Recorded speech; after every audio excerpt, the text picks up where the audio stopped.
If being alive is for the sake of being alive, pigs in the forest are also alive. If working is for the sake of working, the apes also were. So Hamka says, here I understand it is not enough for human to only have broad knowledge, but should be useful for the community. Today, the opportunity is not only for men. Women also take part in determining the future. Educated women are the key, are the symbol of a new civilization. No other options. The universe has given a lot of hopes and opportunities for us to embrace and chase.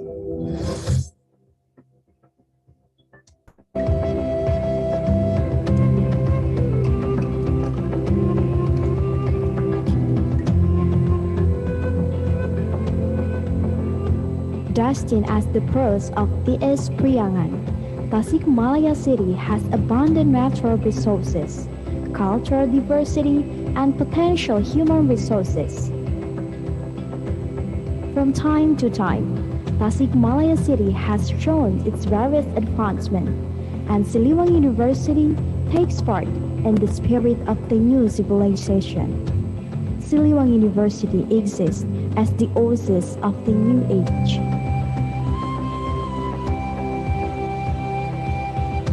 More than half of the century of our country's independence enjoyed by the nation, from Sabang to Merauke, from the north to the south. This independence not is recovery or a gift, but said it's blessed of our heroes. But it doesn't mean the struggle ends. Today, in the hands of educated youth, the battle continues, and Siliwangi University is here. Become the place of the best of educated students who are strong, superior, and fearless. Those are ready to embrace the development of time.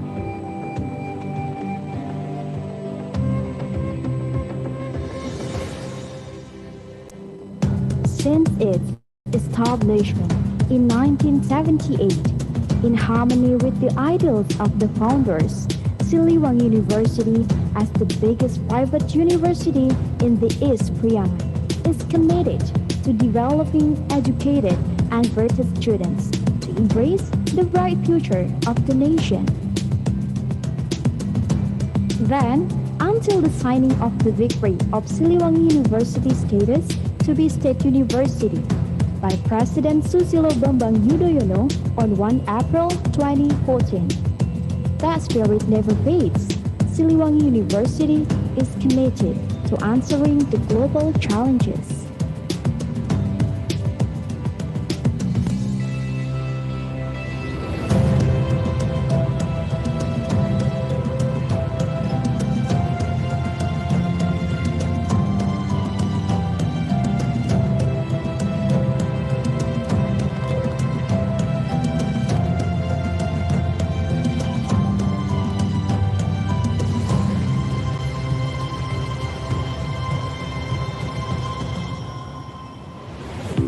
Located in the center of the city of Tasikmalaya, with its cool air, Siliwangi University has created a beautiful and friendly campus area that makes the study atmosphere conducive and enjoyable.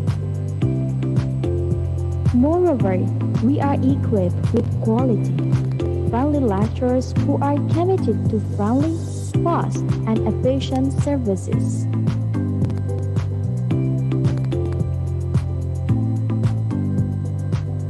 As a reputable state university with its achievements in the East Priangan, Siliwangi University has become a place for teaching and learning for students who come from all over Indonesia. Currently, thousands of students obtaining scholarship from various institutions, government or private, are enjoying their studies with us that upholds the values of Pancasila and diversity.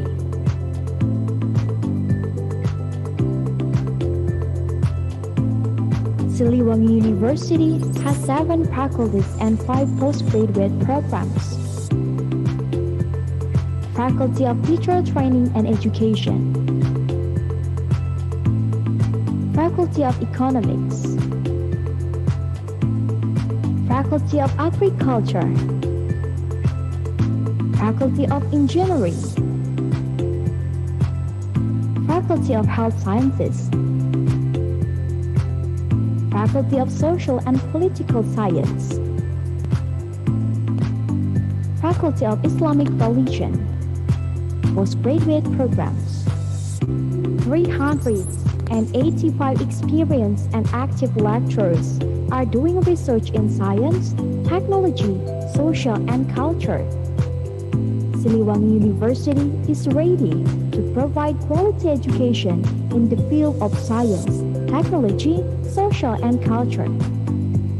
Siliwangi University is ready to provide a quality and competitive education for global challenges, facilitating students to become quality graduates for the nation. To support the competency and skills of the students, Siliwangi University provides adequate facilities, like laboratories with modern and advanced equipment, sport, arts,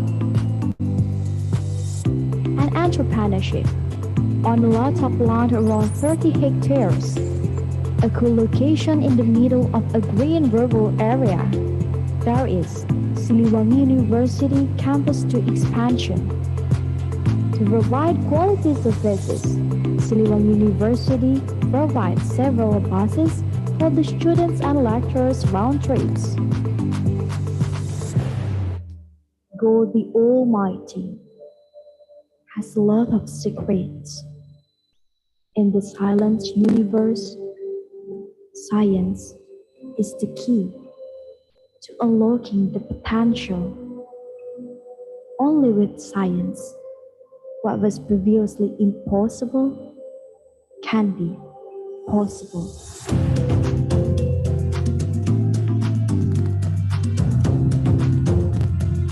Dear future, it is us.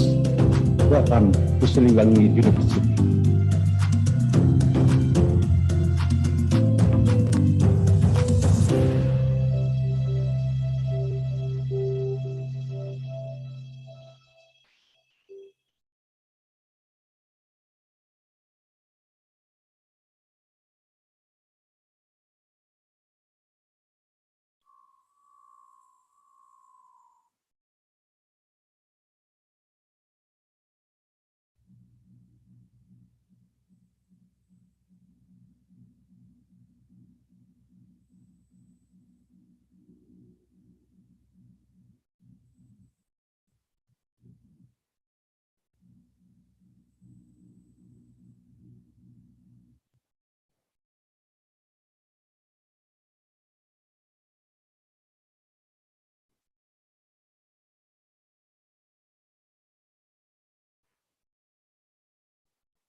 Assalamualaikum warahmatullahi wabarakatuh.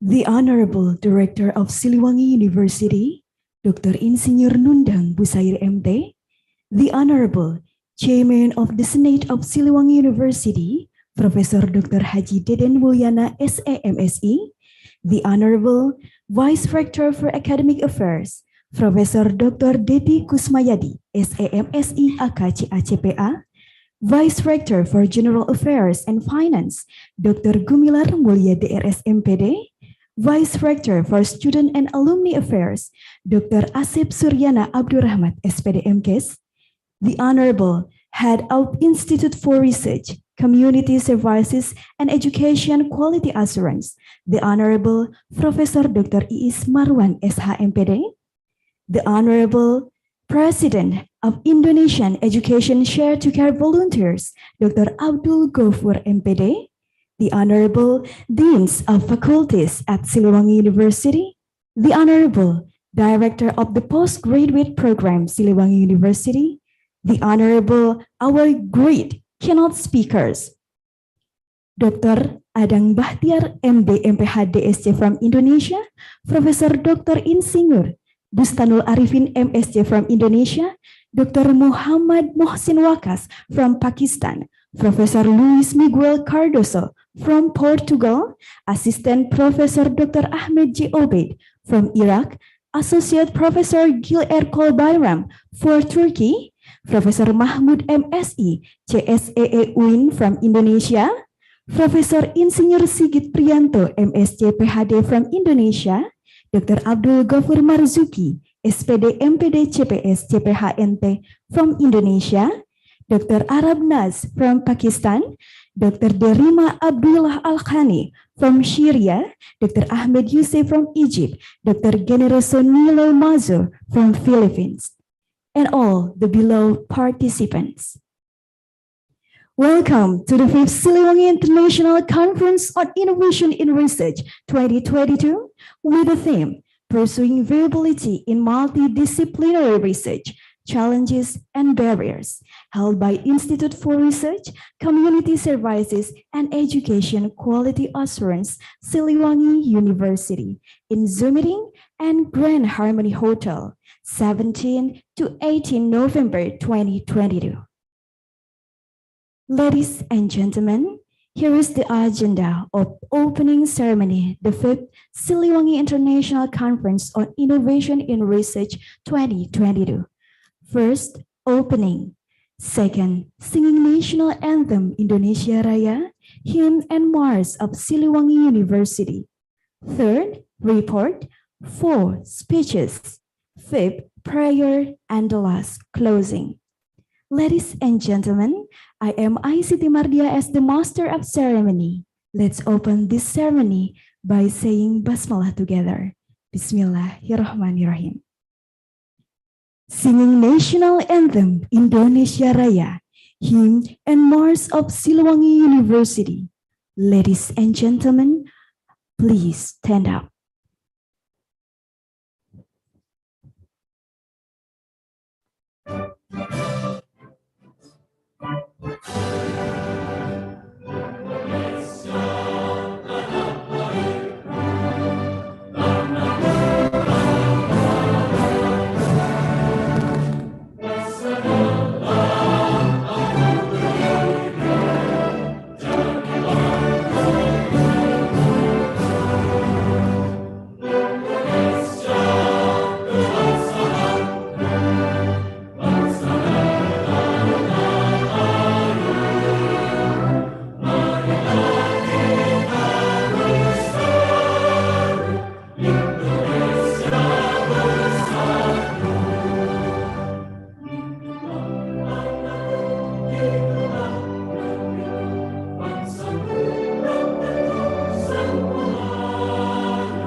pencipta, Ibu Pertiwi, mengabdi ilmu bagimu nusa, membangun masa depan cemerlang.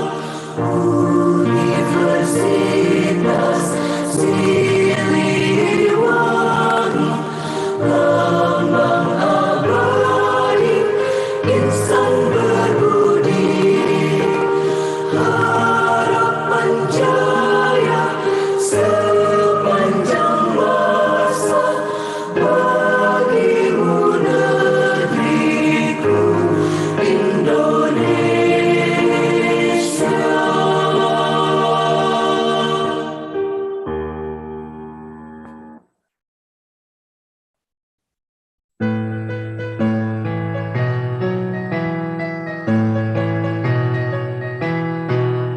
Gerak semangat bergelora, berkibar panji kejayaan, genapkan juang, bersiap sedia, tetaplah di depan atasi kebodohan, cerdaskan bangsa Indonesia, sejahtera kita semuanya, kuatkan tekad, bijak bermartabat, negara merdeka kan tetap kita jaga. Abdi bakti bagi Pertiwi, karya juangku sepanjang hayat. Universitas Siliwangi takkan lawan, takkan pernah menyerah. Ladies and gentlemen are pleased to have a seat.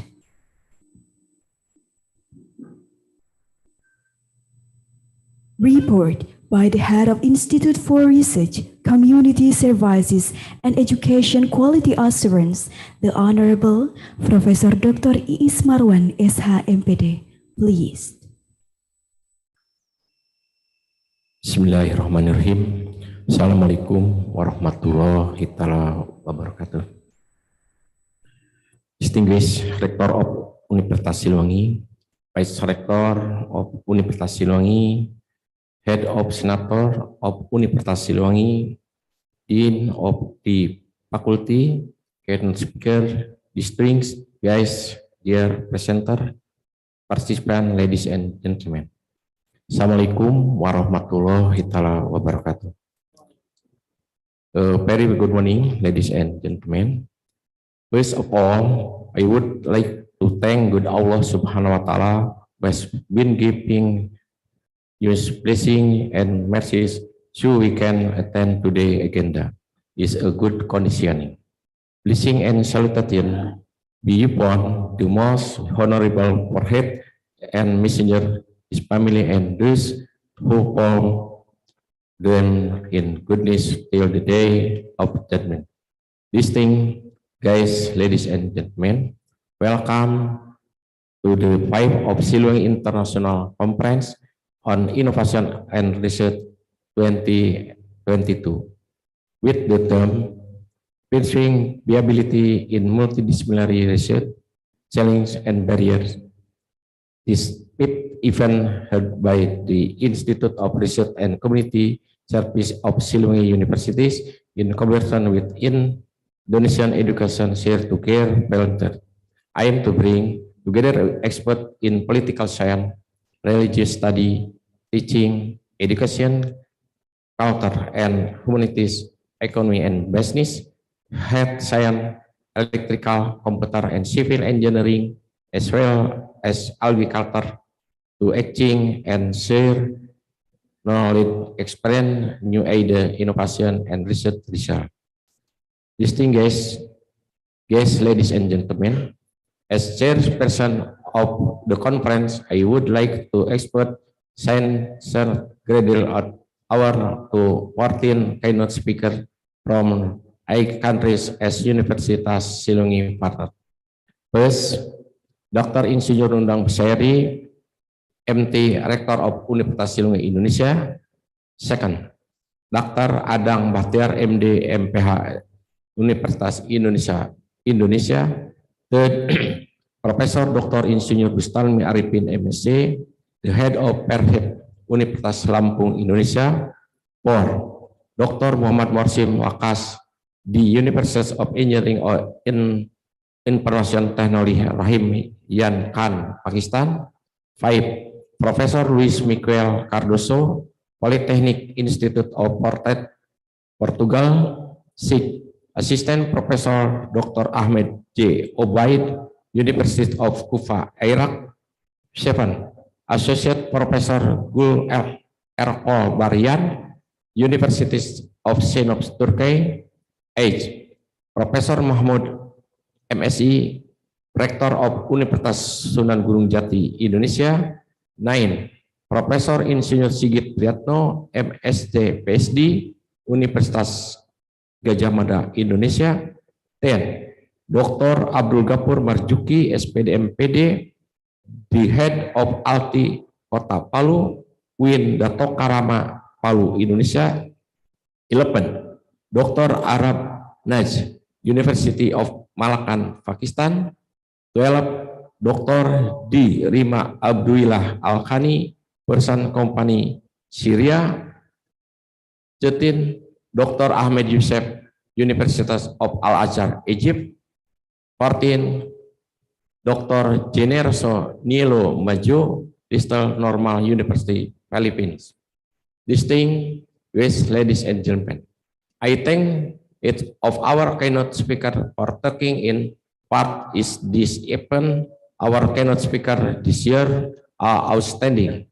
I also want to thank all of you for connecting this morning, and I hope you are looking forward to the discussion as much as I am.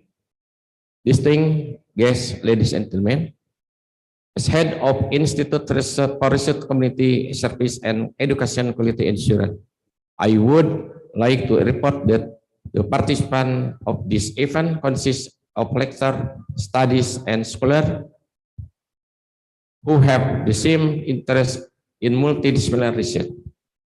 The objective of this event is to bring together the experts to share ideas and open discussion from various fields of study such as science, technology, economic, health, culture, and education. This event is held in hybrid format, and I am speaking to you is in much more positive context.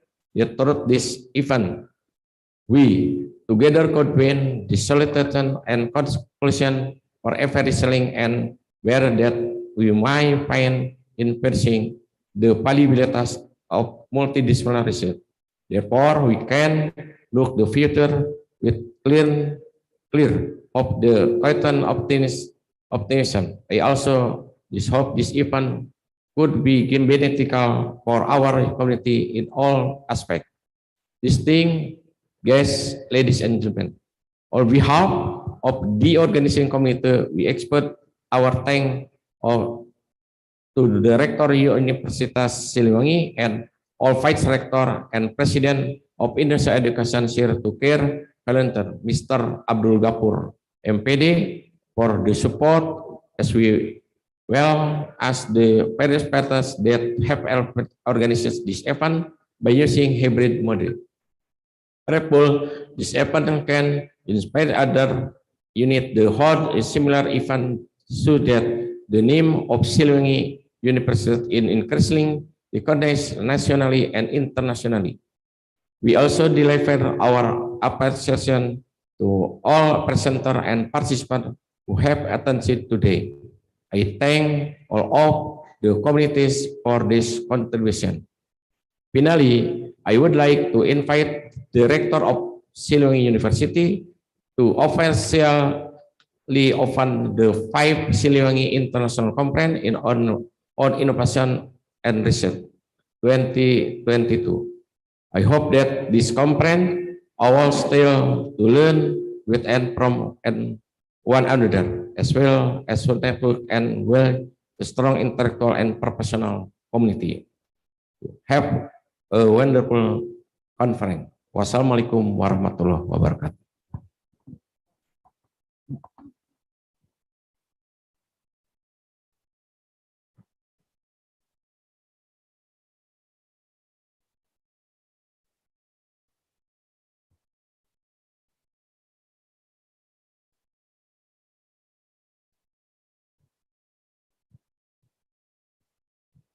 The next agenda, welcoming speech by the President, Indonesian Education Share to Care Volunteers, the Honorable Dr. Abdul Ghafur, MPD, please.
All right, ladies and gentlemen, the next agenda is welcoming speech by President Indonesian Education Share to Care Volunteers for Dr. Abdul Ghafur, MPD. In the room, you are pleased.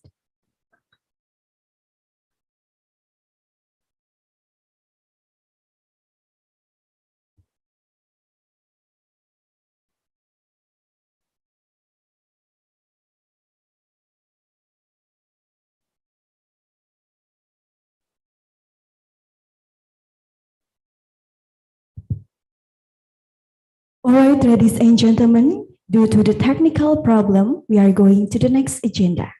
The next agenda is opening the 5th Siliwangi International Conference on Innovation in Research 2022 officially by Director of Siliwangi University, the Honorable Dr. Insinyur Nundang Busairi MT, please.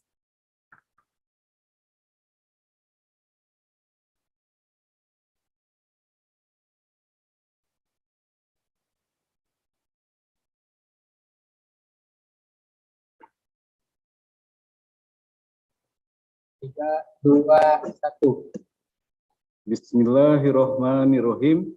Distinguished keynote and panel speakers, respected delegates, presenters, participants, colleagues, committees, ladies and gentlemen. Assalamualaikum warahmatullahi wabarakatuh. Om Swastiastu, Namo Buddhaya, Salam Kebajikan. Greeting to all of us. First of all, I'd like to express my deepest gratitude to the Almighty Allah Subhanahu wa Ta'ala for His constant blessing. Salutation is to our Prophet Muhammad Sallallahu Alaihi Wasallam, who taught us love and wisdom and gave us guidance in our everyday life. Ladies and gentlemen, building a nation and the world we all share require collaborative work across fields. Educators need to hear from those working on public policy. Insight from economics will be very beneficial for those working on food security. I believe we agree that collaboration, share knowledge, best practice, and research finding can help us reach both individual and shared goals. Siliwangi International Conference on Innovation in Research, SICIR, is working towards implementing that idea. This conference is the 5th event organized by the Institute for Research, Community Service, and Educational Quality Assurance of Siliwangi University, LP 2M PMP. In collaboration with Indonesian Education Share to Care Volunteers, as our implementation of the Memorandum of Understanding (MOU) among institutions. This year, we focus on pursuing viability in multidisciplinary research, challenges, and barriers as the context in hybrid mode. We believe that an effective collaboration starts with familiarity and good understanding of the first point of view and shared challenge. And here, Siliwangi University is constantly trying its best to provide the facility and experience. I would like to use this opportunity to especially thank the keynote speakers from Pakistan, Portugal, Iraq, Turkey, Syria, Egypt, Philippines, and Indonesia. Also, presenters and participants from around the world. It is my honor to welcome you all to the 5th Siliwangi International Conference on Innovation in Research. The experience we had in the past 2 years of the pandemic has enabled us to participate in personal and professional development activity from anywhere. We gained a lot of effective strategies to learn and contribute to the development of the field we are focusing on throughout online modes. Thank you to all of you who come all the way from far to Tasikmalaya, and let me welcome to our home to those participating on Zoom and YouTube. Thank you, and I hope attending this conference through online media won't give you a less great and joyful experience. Finally, by saying Bismillahirrahmanirrahim, let me officially open the 5th Siliwangi International Conference on Innovation in Research 2022. I wish you all a joyful and meaningful conference. Wabillahi taufiq wal hidayah. Wassalamualaikum warahmatullahi wabarakatuh.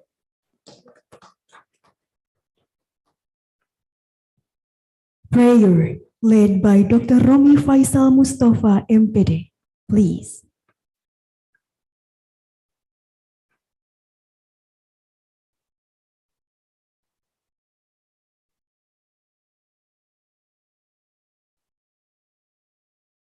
Bismillahirrahmanirrahim.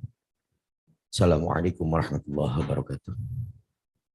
I wish in the religion Islam for prayer. Allahumma salli ala sayyidina habibina wa syafi'ina wa karimina dukhna lana Muhammad wa sallim radiyallahu tabaraka wa ta'ala an kulli sahabati rasulillah ajma'in. Amin ya Allah ya mujib as-sa'ilin. Hamdan na'imin, hamdan syakirin, hamdan yuafi ni'amahu kafi mazidah. Ya Rabbana lakal hamdu kama yanbaghi li jalali wajhika karim wa 'azimi sultanik. Allahumma nas'aluka ilman nafi'an wa rizqan thayyiban halalan mubarakan wa amalan mutaqabbalan. Allahumma ij'alna wa azwajina wa auladina wa dhurriyyatina min khair. Allahumma ij'al auladana kulluhum shalihan wa ta'atan wa umurhum tawilan warzuqhum wasi'an wa qulhum zaqiyan wa qulubuhum nuran wa 'ulumuhum katsiran nafi'an wa jasaduhum sihatan wa 'afiyatan bi rahmatika ya arhamar rahimin. Rabbana zalamna anfusana wa illam taghfir lana wa tarhamna lanakunanna minal khasirin. Rabbana atina fid dunya hasanah wa fil akhirati hasanah wa qina adzaban nar. Subhana rabbina rabbil izzati amma yasifun wa salamun alal mursalin walhamdulillahi rabbil alamin. Wassalamualaikum warahmatullahi wabarakatuh.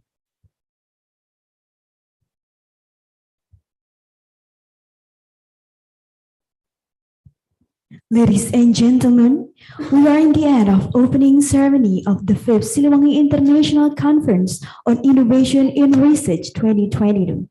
I am Aisri Mardia as Master of Ceremony. Thank you for your attention. Wassalamualaikum warahmatullahi wabarakatuh.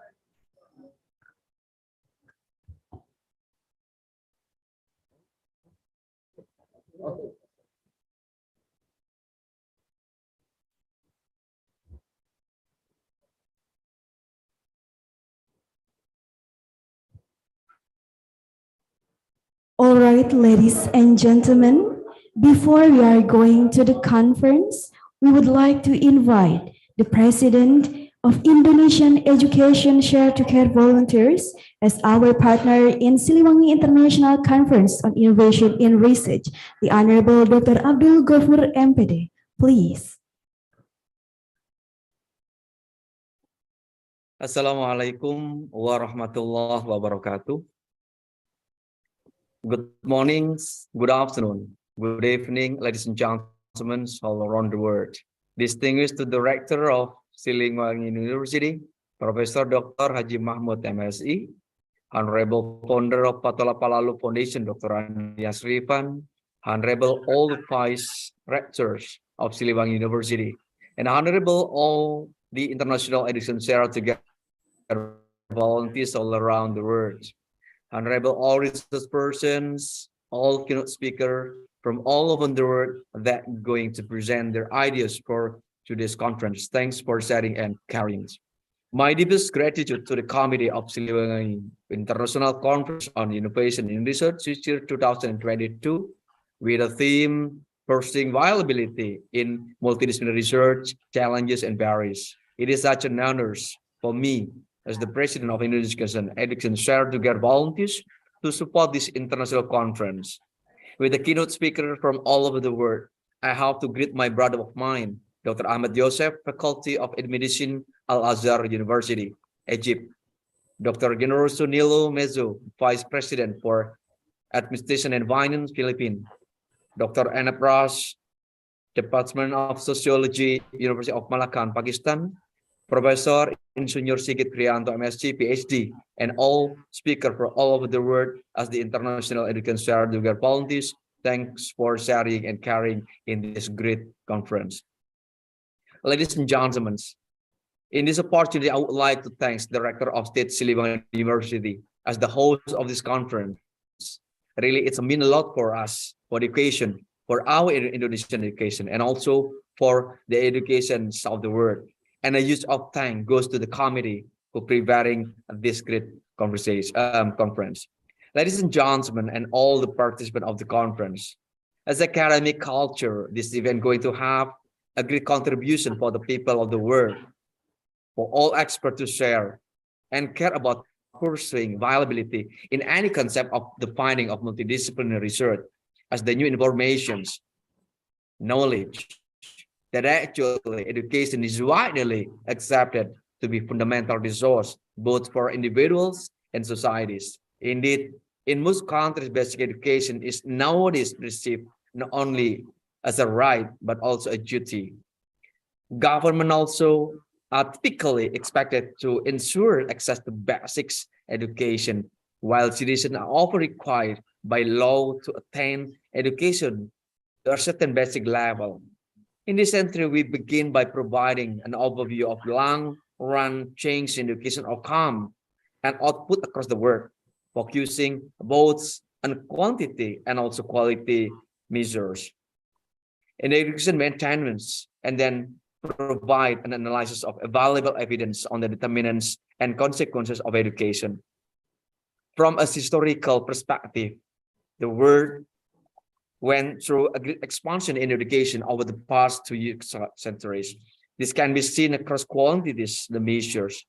Global literacy rate have been climbing over the course of the 2 centuries itself, mainly through increasing rate of their enrollment in primary education.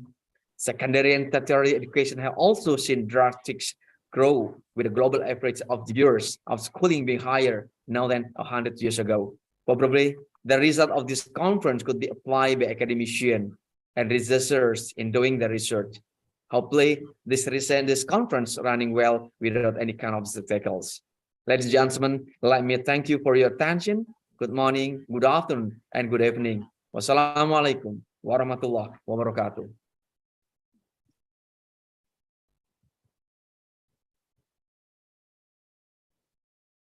Thank you for Dr. Abdul Ghafur MPD from President Indonesia Education Share to Care Volunteers. As a partner of Siliwangi International Conference on Innovation in Research 2020. Well, ladies and gentlemen, welcome to the fifth Siliwangi International Conference on Innovation in Research 2022. The conference will be held in 2 days, today, 17 November, and tomorrow, 18 November 2022. This conference runs online via Zoom meeting and also offline at Grand Harmony Hotel. At this conference, there will be keynote speaker session and parallel session that will be led by the moderators. We have 13 keynote speakers, 7 keynote speakers for today, and the rest for tomorrow. Our great keynote speaker come from different countries, which are Indonesia, Pakistan, Portugal, Iraq, Turkey, Syria, Egypt, and Philippines. And ladies and gentlemen, we are going to the keynote speaker session.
Welcome to 5th CISA 2022. Enjoy the conference.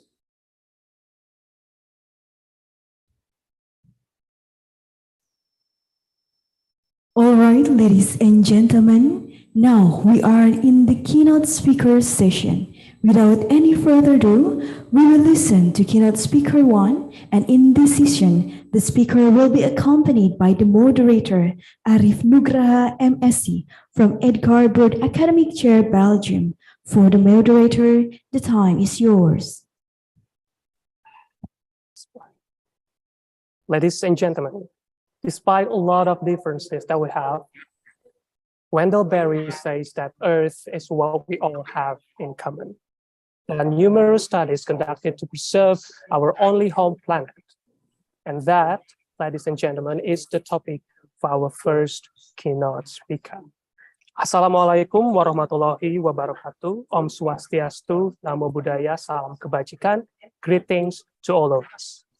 Good morning, good afternoon, good evening, depending on in which corner of the world that you are in. My name is Arif Nugraha, and my affiliation is Edgar Broad Academic Chair, and I will be the moderator for this session. First of all, I would like to introduce you to our keynote speaker of today. Let me share my screen.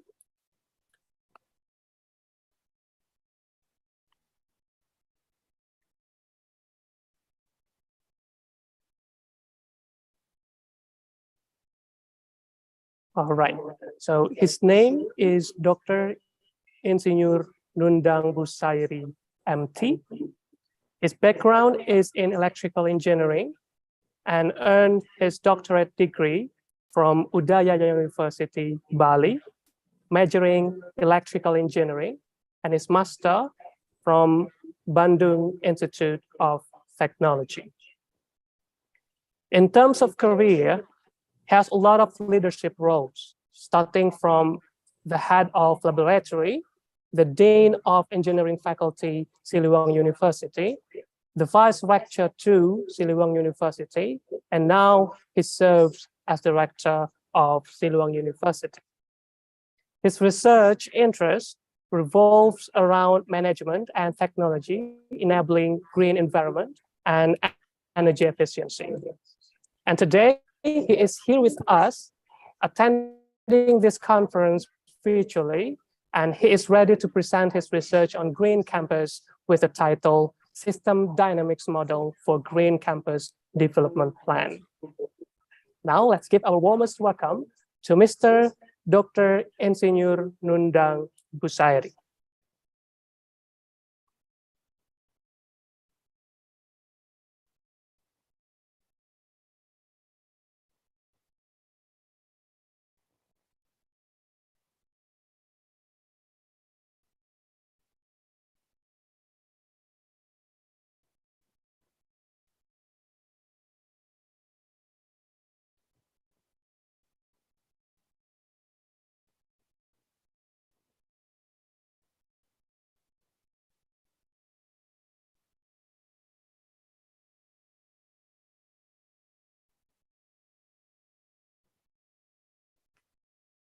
Bismillahirrahmanirrahim. Assalamualaikum warahmatullahi wabarakatuh.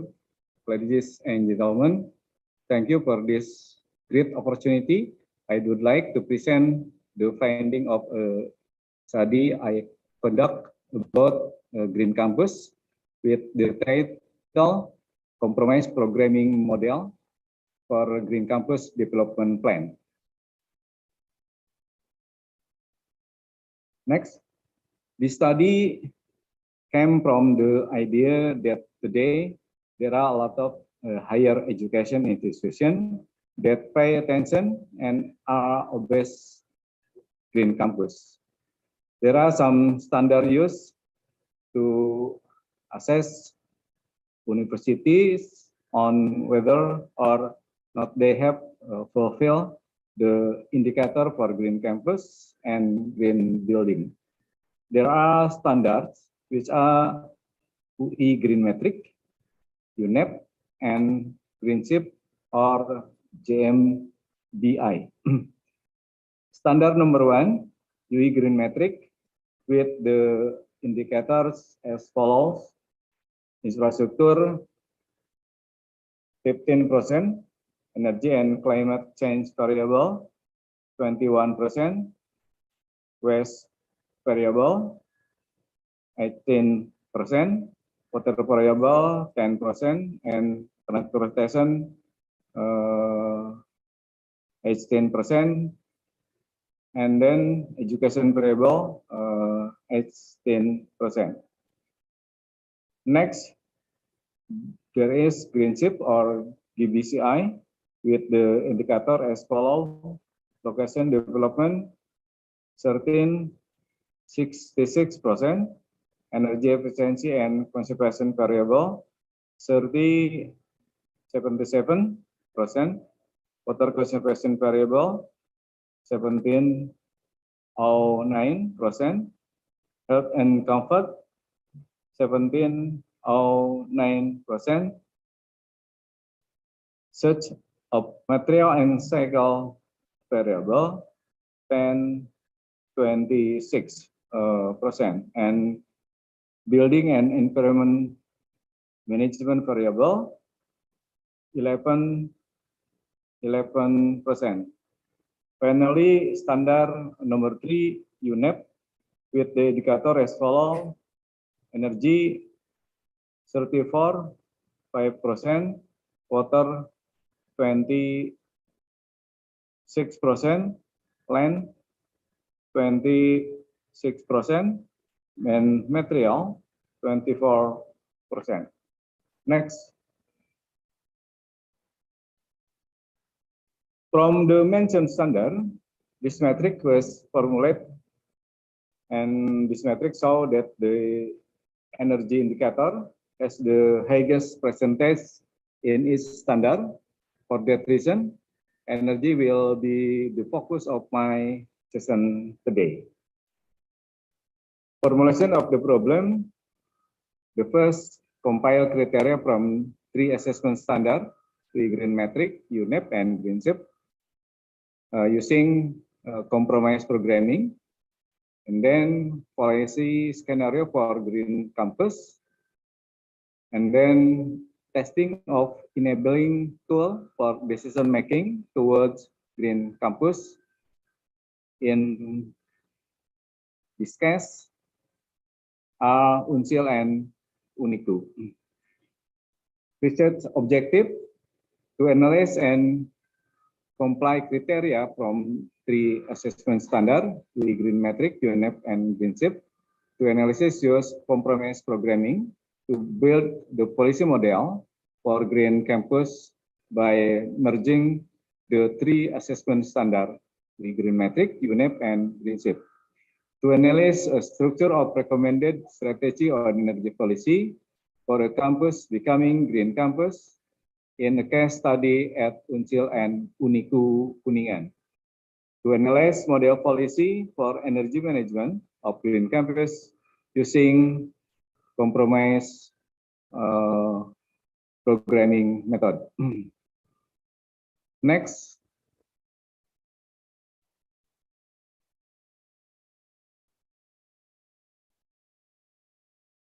Literature review about compromise programming or CP. CP is a distance-based decision-making method. Next.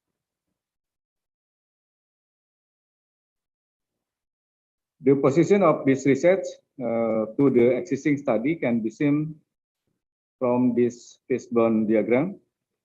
The first, in general, the research on green campus policy focus on 2 major approach, which are the strategic approach and assessment approach.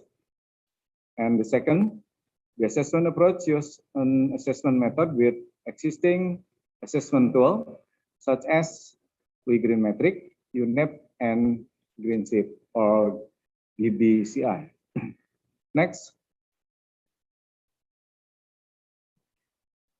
Strategic method use various methods, but so far they are classified into 2 approaches, which are statistical approach and optimizing approach. And then optimizing approach so far use the MCDA method, analytical hierarchy process, AHP, with transportation and water aspect to design the best strategy for green campus. And the fifth one of the MCDA methods is compromise programming. Compromise programming survey result with the ideal score.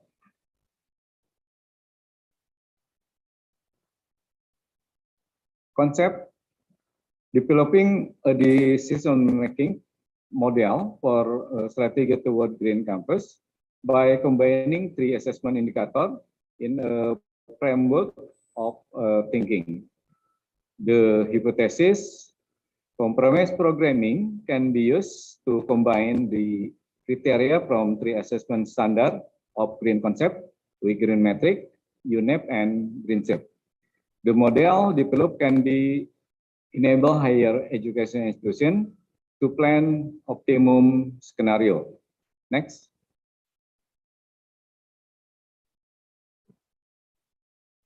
The method of this research consists of 4 major stages, which are choosing the assessment standard, implementing compromise programming to analyze, normalize distance, and identify the priority level.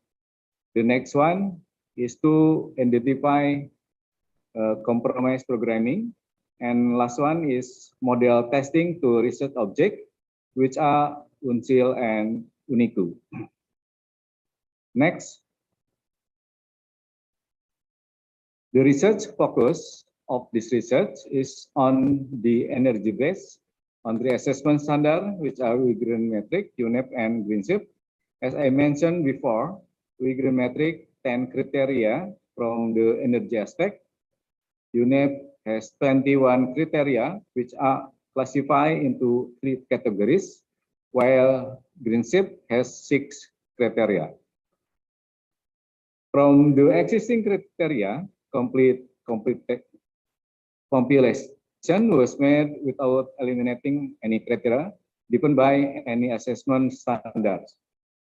For that reason, compromise programming was chosen. 3, the result of compromise programming is the alternative with various priority level. There are high, medium, and low priority. 4, high priority reflects the set of scenario options that can be easily achieved, and it takes a short period of time. 5, medium priority reflects the set of scenario options that are not yet achieved and need planning and immediate action. And 6, low priority reflects scenario options that are not yet achieved and need careful planning. It takes a long time to achieve, and it needs big budget. Next. As mentioned in previous slides, this research uses 10 criteria from Green Campus. These criteria are adopted from the criteria of Green Metric. Having said that, UNEP and Green Shape variable are also combined through the compilation. Next, the criteria for Green Campus based on UNEP and Green Shape are different in number. For that reason, objectivity is important when doing the compilation, so the resulting model can help user to conduce one-shot analysis that can fulfill the assessment based on the assessment.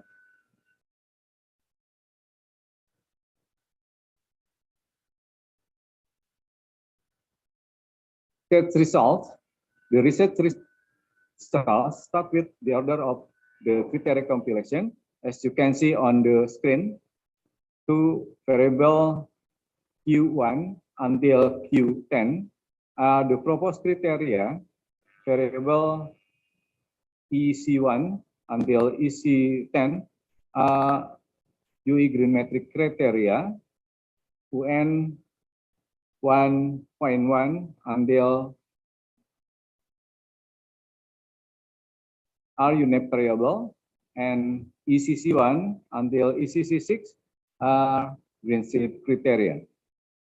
And 3, each correlation between variable is chosen based on criteria compatibility, which is justified, as you can see in table 5.1, page 68 until 7. And in table 5.1 is transformed into a compilation matrix. And next,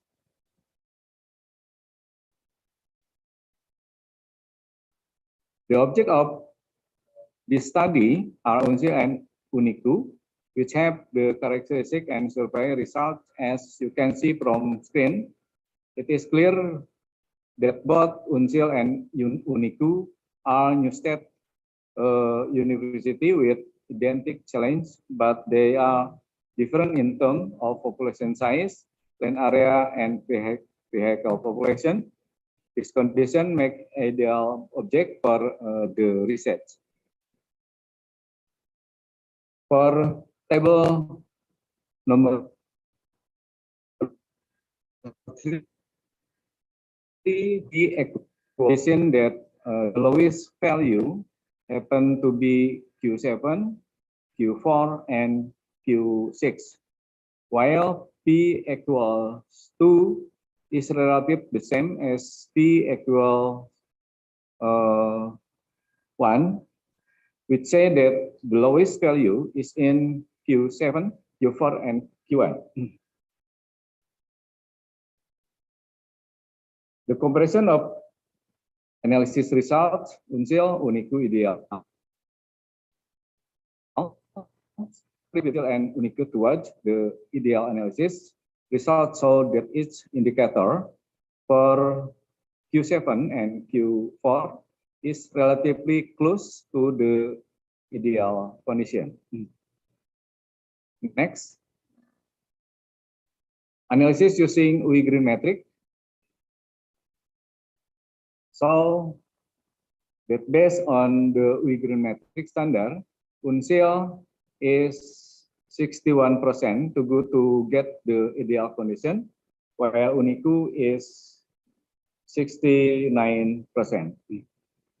Next, analysis using UNEP indicator, UNEP standard, so that UNSIL and UNICU share with same result, which is 57% to go to reach the ideal condition. And next, for analysis with Greenship indicator, the analysis based on Greenship or GBCI, so that UNSIL is relatively better than UNICU, but both are still far from the ideal condition.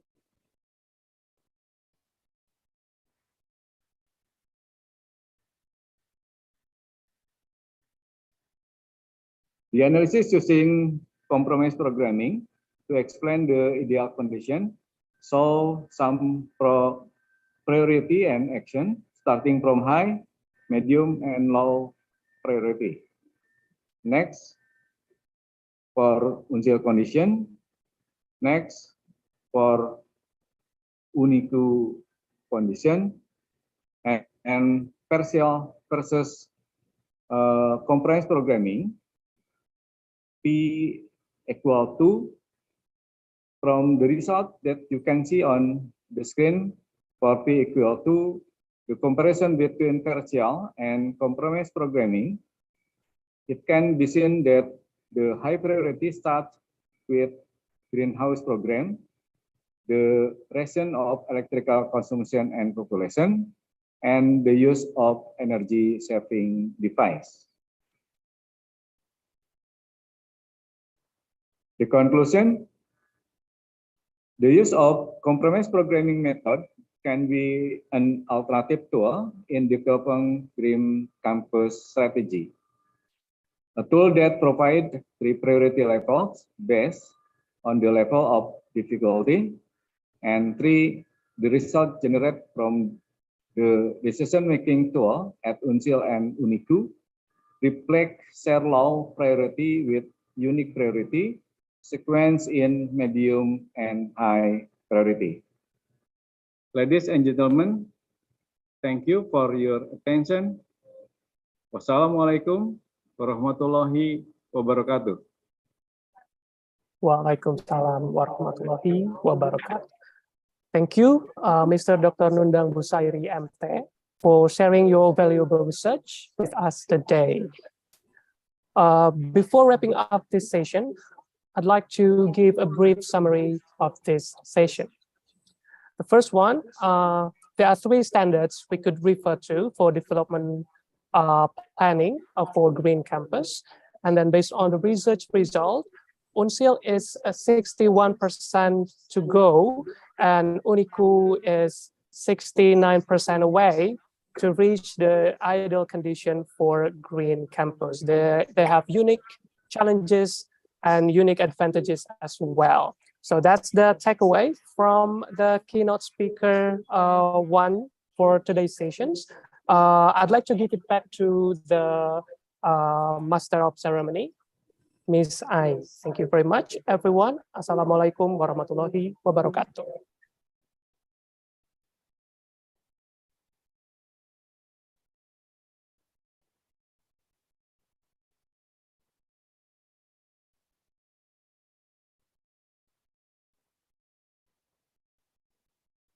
Thank you very much for Mr. Arif Nugraha, for the moderator for keynote speaker 1. And then as the appreciation for our keynote speaker, we will present the certificate.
right, ladies and gentlemen, we are going to the next keynote speaker.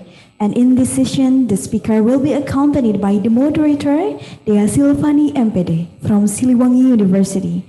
For the moderator, time is yours. All right. Thank you so much for the opportunity. Bismillahirrahmanirrahim. Assalamualaikum warahmatullahi wabarakatuh.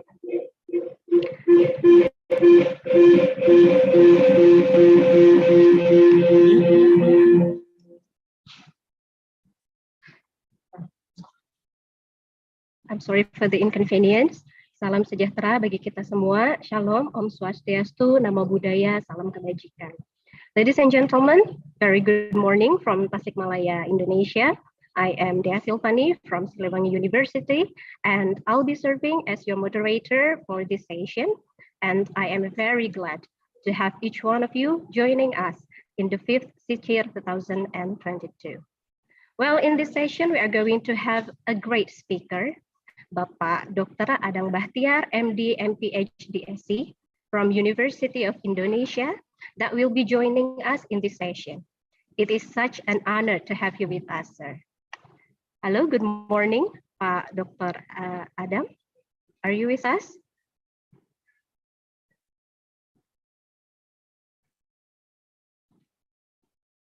Hello, sir.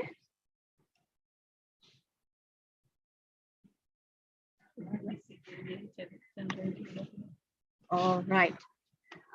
Before we begin this presentation, let me read some notes for you. Well, our speaker will have. Yes, thank you, Tadia. All right. Thank you so much, Pak Adang, for joining us. Good morning, Pak. How are you today? Good morning. How are you? Assalamualaikum. Waalaikumsalam. Thank you so much for joining us, sir. So before we begin the presentation, our speaker will have around 20 minutes for presentation and also 5 minutes for Q&A session. And that will begin later after our speaker has accomplished his presentation. And we expect the participants to turn on your camera and also mute your audio during the presentation. While for those who wish to ask questions, we encourage you to type your question in the chat box during the presentation. Or if you would like to ask our speaker directly, you can use the raise hand feature to help the committee identify you. Well, ladies and gentlemen, allow me to introduce our keynote speaker for this session. Let me share his brief CV.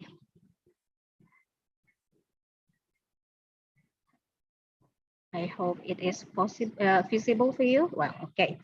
Bapak Dr. Adang Bahtiar, MD, MPhD, SC, earned his medical doctor from University of Indonesia in 1980. And then he also earned Master of Public Health from Harvard University, USA in 1987, and also Doctor of Science from Johns Hopkins University, USA in 1992, and also postdoctoral certificate in advanced statistics from University of Michigan, USA in 1987. Besides, he also Chairman Board of Expert in Public Health Science, Indonesian Public Health Association, or IPHA, and also member Board of Expert in Medical Science, IMA, Advisory Board member of Indonesian Association of Public Health Higher Education Institution, teaching master and PhD students at medical, dental medicine, nursing, and public health schools at University of Indonesia, North Sumatra University, Andalas University, and others, with more 200 dissertations as results. What an amazing achievement, sir. Director of Center for Health Administration and Policy Studies, University of Indonesia, from 2017 until now. Health Policy Expert, National Committee on Healthcare Cost and Quality, National Board on Social Insurance, or BPJS, since 2015 until now. Health Policy Specialist, National TB Expert Committee, National TB Program of MOH in 2001 until now. Member of Advisory Board of National Agency for HIV or AIDS Control with related ministers, for example, Ministers of Health, Education, and so on, since 2008 until now. What an amazing background, Dr. Adang. Yeah, hopefully it can inspire us all. Well, in this session, Pak Dr. Adang will share his mindful thought about innovative antenatal care, a case study in Kalbar. So ladies and gentlemen, without any further ado, let me welcome our keynote speaker, Bapak Dr. Adang Bahtiar, MD, MPhD, SC. The Zoom floor is yours, sir. Thank you very much, Thea. Good morning to all and Assalamualaikum. Blessing to all of us this morning. Allow me to present a case study in Kalbar as an example of interprofessional collaboration as a result of interprofessional education and research. We call it as innovative antenatal care. The activity is still in progress and the results are in our process. But promising sign is shown as approval of planning and budgeting from localities beginning from the desa villages, puskesmas, and district kabupaten kota. It already exists. Next slide, please. So we have to begin from problem three, research-based problem three. There is a underperform of antenatal care in many areas, including in Kalimantan Barat. And with the outcome, of course, the consequences of still high of maternal mortality rate and infant mortality rate. Next slide, please. We develop a problem tree. So sorry, this is still in Indonesia, but I think if you want the English version, I can make it for you. So everything's related, and at the bottom we see that this is the problem of interprofessional collaboration. Sorry, my voice. Tata kelola collaborative within puskesmas. Next slide, please. So then we have to develop a strategy, a very disruptive strategy. We call it intellectualism at family level. And this is really an innovative antenatal care simply because nowhere in this world everybody is using it with a goal of intellectualism at family level. We call it intellectualism because we want the family health resilience using scientific approach is applied at that level. So this is a movement initiated at Puskesmas for family health resilience, focusing on pregnant health and also using the oral health approach. Next slide, please. In this slide, on the next slide, please, we are using a theoretical framework showing the correlation between oral health to the pregnancy outcome. Very specifically, the peri-identity situation can back to the prenatal health, endocarditis, respiratory carriers, and so forth, until the death of the baby. So this is the theoretical framework we use to develop an interprofessional collaboration. Next slide, please. If you want to improve the antenatal care performance, we do have the option. First option is just a provider-driven option on the improvement of the human resources for health, infrastructure in puskesmas, quality improvement processes, and other things within the puskesmas. But this is an expansive and also expensive managerial intervention. The second option is community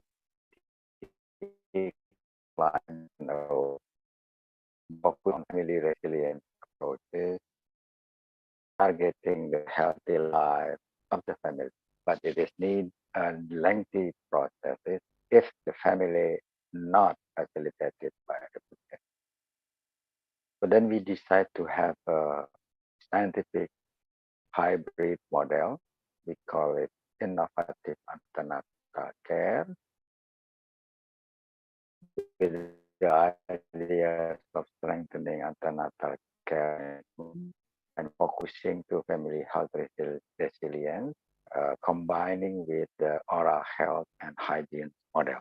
It is developed by Dr. Irene Adiatmaka, so then we call it as IRIN model. Next slide, please. So then innovative antenatal care actually is a concordant approach between family, the pregnant mother, and the interprofessional collaboration provider with an agenda as follows. First, the family understands that healthy lifestyle for pregnant mother and all family member is the key for everybody in that family. So then family have responsibility to guard mother, a pregnant mother from all health risks, including oral health and hygiene.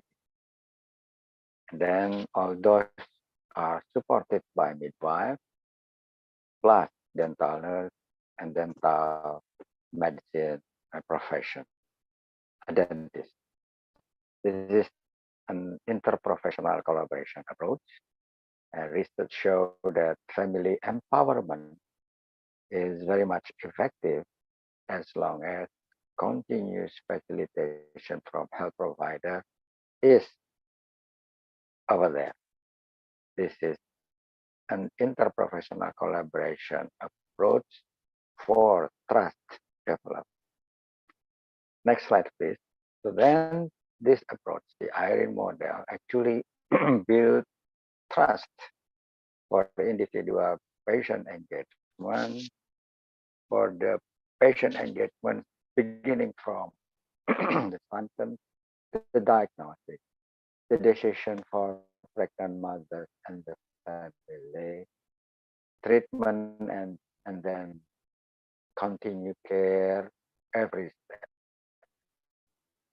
So we build very carefully within the family, the pregnant mother, the husband, and the provider, find the symptoms until the continuing care for the pregnant mother,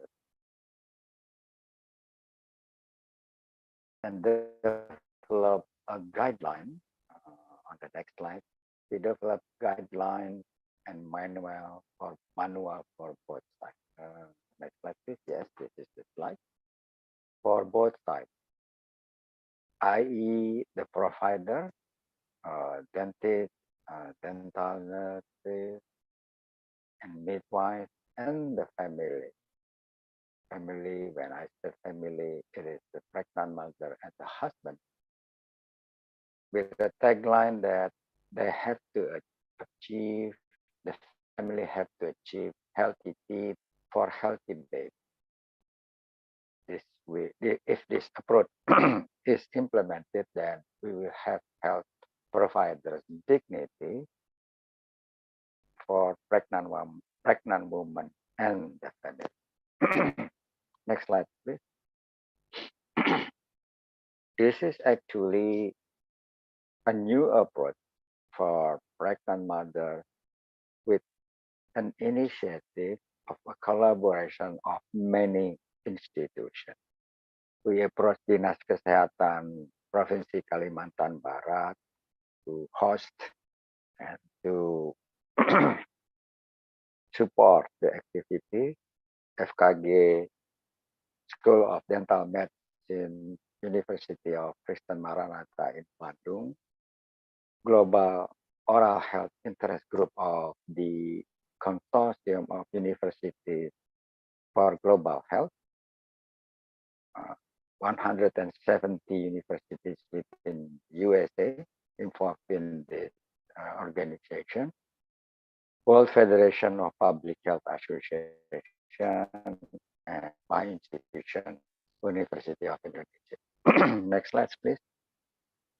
So then the very important question for us is why innovative antenatal care? On the next slide, I will show you the theoretical framework, why it is so important. Please, next slide. Yes, next slide. Yes, this is the framework that we use to implement the innovative antenatal care.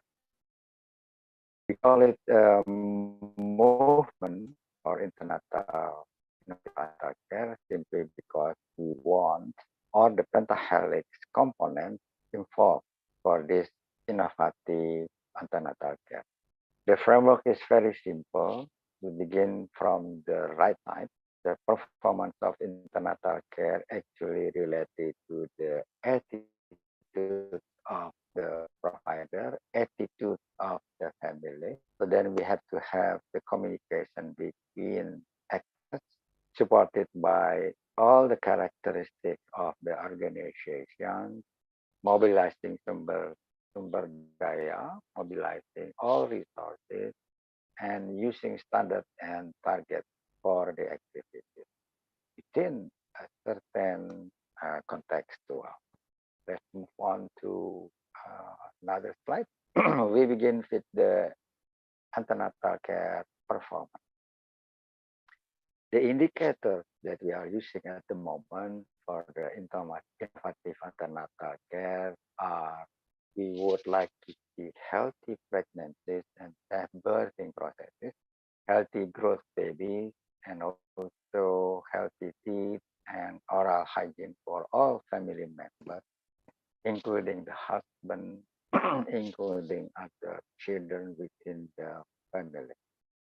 Next slide, please. Those performance actually related to the mothers and family acceptances. Staging for developing the attitude within the family is two stages. One is to outreach the family and develop the participation among its family. And the second is involvement and concordance, which is an active interaction between interprofessional collaboration providers and the family. The third situation of the framework, we have to develop the communication among actors.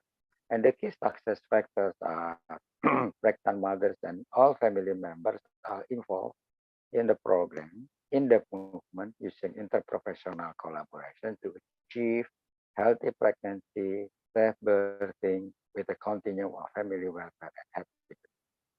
And the end goal is have a collaborative effort and leadership within the community for the antenatal care, within the mother and child health program. Next slide, please. The fourth component of the framework is social identity for the innovative antenatal care. We use all social capital layers for innovative antenatal care, beginning from family resilience level and also the community resilience level. And don't forget the role by the social capital. With the end goal is high ethical professional conduct, including community acceptance of their performance. Next slide, please. The fifth component of the framework is the resources for innovative antenatal care. And the indicators of the programs related to the fifth resources, the fifth component of the framework is family-based health management for antenatal care and oral health and hygiene practices within the family. And the second one is community level resources for protecting pregnant mothers, including such as transportation system for birthing process, delivering baby in the facilities, family food safety and nutrition, economic opportunity for family income to protect the mothers and the baby. Next slide, please. The sixth component of the framework is the standards and target for innovative antenatal care. And the indicators are, among others, developing guidelines, procedures, and standards at all levels, beginning from the data village level. Family health behavior changes using frames indicators. I will explain later. Activity plan and budgeting with MONEF structure for antenatal care and oral health, oral and dental program. Next slide, please. This is the frames that I mentioned for standard. FRAMES actually an acronym of feedback for F. R is developing, establishing a responsibility of the pregnant mother and the husband and the family, and also the provider, giving advices from the provider, the midwives, and also from the dentist and dental nurse. Within a menu that the pregnant mother can choose whatever they like. They will start from the comprehensive menu of antenatal care and also oral health and hygiene menu with an empathy of their ability and capacity of the family competencies, but then will develop the self-efficacy of the pregnant mother and the family. That is the frame indicator of the behavior change among provider and the family. The 7 factors of the framework is contextual factors. Driven factors related to the context factor. Factors are the need puskesmas readiness for the innovative antenatal care, midwife and dental nurses capacity for the interprofessional collaboration. We managed to train them for interprofessional collaboration and guideline for each interprofessional collaboration activity. Next slide, please. We do have 5 key dimensions of the innovative antenatal care. We call it 5P. This is a very basic component for both sides, the provider side and also the family side. The first P is paradox. Everything is related to right and wrong, dark and enlightenment. So then that is being healthy is your right, but also it is your responsibility within the family, supported by the provider. The second P is related to the perspective. We would like to see participation of the pregnant mother and the family as the keyword of the innovative antenatal care. Using passionate approach for all actors within the provider side and also the family side. So the key success of innovative antenatal care is patient and communication of actors. Using persuasion, facilitating pregnant woman and the family. With the last key is the paradigm of innovative antenatal care is the pentahelix approach. Next slide, please. So then this is maybe the last slide. The success factor is slide, please. The success factor related to the need of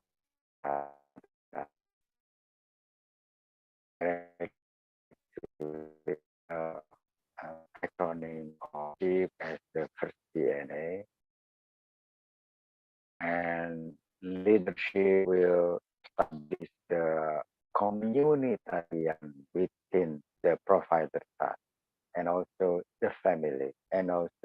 communities surrounding the pregnant woman and develop the apprenticing affinity together, and develop a capacity and capability to protect the mother and the family using strategy and SWOT analysis and education approach. So then the solution for innovative antenatal care within each family is different simply because different data related to the ability and capacity of the family. Therefore, different manage the family and different type of innovation within the family. So that's all. I would like to have a comment and discussion about our initiative in West Kalimantan. Back to Teteh Dea. Thank you very much. All right, thank you so much, Bapak Dr. Adang, for your mindful presentation and also for the amazing presentation. Well, I think we have arrived at the Q&A session. So for all the participants, if you have any questions to our keynote speakers, yeah, because maybe in this room, there are some mothers or some mothers to be, which also become the subject of Bapak Dr. Adang studied, yeah. So if you have any questions, you can type your question in the chat box, or you can use raise hand feature so that we can easily identify it. So dear participants, you are pleased if you have any question.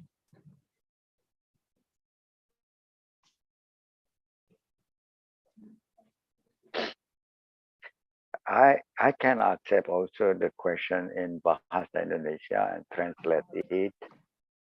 The primary thing is we have a discussion in any language. All right. Thank you so much. Yeah, thank you so much. Okay, thank you so much, sir. If you want Okay, to use Sundanese language, also you are welcome. All right, so we accept multiple language ya in our discussion today. So ladies and gentlemen, mungkin Bapak dan Ibu ini barangkali ada yang ingin bertanya terkait dengan topik penelitian dari Bapak Dr. Adang, silahkan untuk dituliskan di kolom chat ataupun bisa menggunakan fitur raise hand di Zoom meeting Bapak dan Ibu. Dipersilahkan. Bahkan mungkin jika ada yang ingin bertanya menggunakan bahasa Sunda, ini sudah dipersilahkan oleh keynote speaker kita. Enggak, silahkan Bapak Ibu. Saya teh orang Sunda dan sekarang sedang mencoba sesuatu in Kalbar di Kalimantan Barat. So barangkali if you have any question, barangkali ada sesuatu yang ingin ditanyakan, barangkali juga bagaimana kalau dicoba di Tasik kan begitu. Saya senang sekali. Baik, sambil menunggu ini partisipan yang lain untuk bertanya. Nah, pertanyaan yang barusan yang Bapak contohkan itu juga yang ada di benak saya gitu, Pak. Mungkin the case that we have already mentioned in your study happened in Kalbar. What do you think will happen if it is applied in Tasikmalaya, Pak? Well, this is actually a great invitation for us in University of Indonesia. The only ingredient to start is to contact the Dinas Kesehatan and also approval from Universitas Siliwangi. So there will be a 3-party at least. The Dinas Kesehatan, the Health District Office in Tasikmalaya, the University of Siliwangi of Fakultas Kesehatan Masyarakat, and then University of Indonesia. Then we will be also to find kecamatan, sub-district to be implemented of the innovative antenatal. You are most welcome if you want to have this kind of activities, this kind of innovative in Tasikmalaya. That was there. All right. So, sir, another question for me. I'm still waiting for the other participants, but I have a lot of questions in my mind, sir. Yes, I'm sorry for my curiosity. Well, from your presentation, we can see that it is very important to raise the awareness of the family regarding the oral health hygiene, especially for pregnant mothers. Yeah, but I think it can be applied for the whole family. So do you have any tips maybe, yeah, to raise the awareness of the family or the society in general so that they can be more concerned about the health of oral hygiene health? Yeah. Okay, this is a very good question, a great question. I would like to have the presumption approach. The first premise is related to the mother want to have that pregnancy safe and give healthy baby. We all agree of that premise. Then we use second presumption. If that's the target of each family, then we have to give understanding to the mother and husband and our family that there are risks for the pregnant mother because of the thing in the family. One of them is related to the caries or decay in the teeth of the mother within the husband's teeth and also other member of the family. The scientific results showing that if the husband of the pregnant mother live together, the mother have no caries within her oral within her teeth, but the husband has oral problem, caries problem, then it can be transmitted from the husband into the pregnant mother. So then second premise related to everything can be high risk for the pregnant mother, but then we have to prepare the family totality. That's the second premise. The third premise, the mother pregnant is not because of herself, but it is related to the family plan. It's related to the husband ideas. So then we would like to develop a family responsibility to raise a healthy pregnancy and also safe baby delivery. So that's the three premises that we can develop together of three pillars: the University Siliwangi, the University of Indonesia, and Dinas Kesehatan. Why we would like to have University of Siliwangi in this approach? Simply because there are certain values, norms, and beliefs related to the pregnant mother and delivering the baby. We in University of Indonesia maybe don't know anything related to that belief and norm and culture. So that's why important for us to involve University of Siliwangi Fakultas Kesehatan Masyarakat. Hope that answer your question.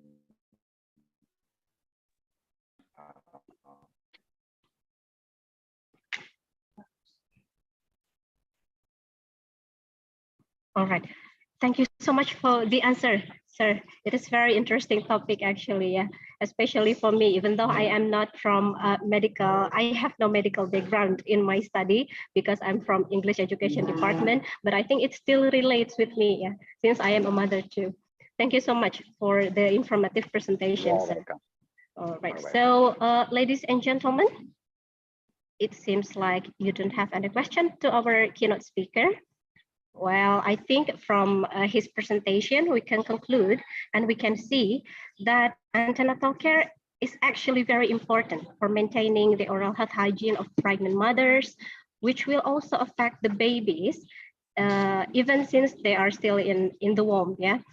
Because sometimes we often neglect or we don't put much concern to the oral health hygiene. Yeah, meanwhile, it will affect our children maybe someday. Yeah, and then, however, we can see that all parties, including family, yeah, and the most important is the family, we should collaborate in order to support the ANC or antenatal care in order to ensure a healthy pregnancy and saving the birthing process or the delivery process, and also to support the baby's healthy growth in the future.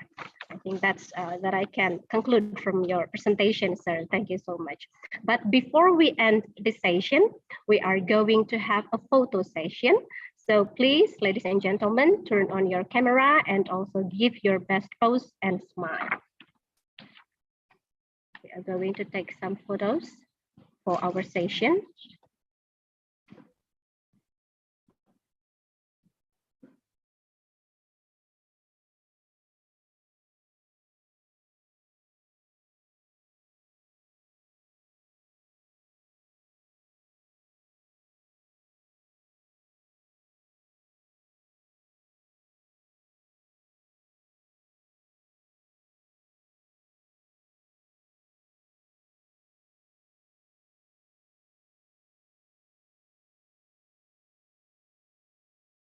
All right, we are going to take, there are 8 slides here, so bear with me. We are going to take the photo of the first, what is it, slide? 1, 2, 3. The second slide. 1, 2, 3. Okay. The third slide. 1, 2, 3. All right. The fourth. 1, 2, 3. The fifth. Okay, now the sixth. The seventh. And the last slide. All right, we have done our photo session. Thank you so much for our great keynote speaker, Bapak Dr. Adang Bahtiar, MD, MPHTSC. And also thank you to all the participants who have already attended this session. Hopefully the information that we have shared today would be useful for us all. So thank you for your attention. Wassalamualaikum warahmatullahi wabarakatuh. Back to the Master of Ceremony and Bapak Dr. Adang. We hope that you can stay with us for the procession of delivering the certificate for keynote speaker. Back to the moderators. Thank you.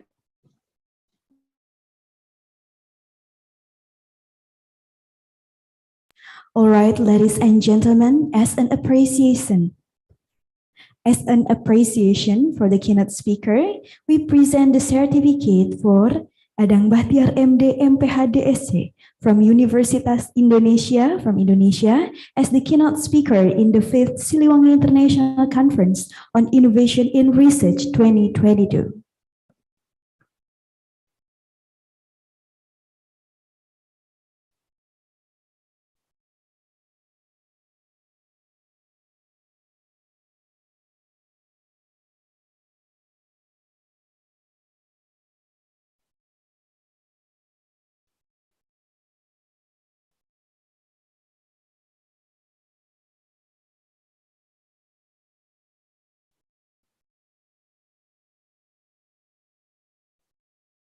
Thank you for Bapak Adang Bahtiar MD MPHDSC from Universitas Indonesia.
If being alive is for the sake of being alive, pigs in the forest are also alive. If working is for the sake of working, the apes also work. So Hamka says, here I understand it is not enough for human to only have broad knowledge, but should be useful for the community. Today, the opportunity is not only for men. Women also take part in determining the future. Educated women are the key, are the symbol of a new civilization. No other options. The universe has given a lot of hopes and opportunities for us to embrace and chase.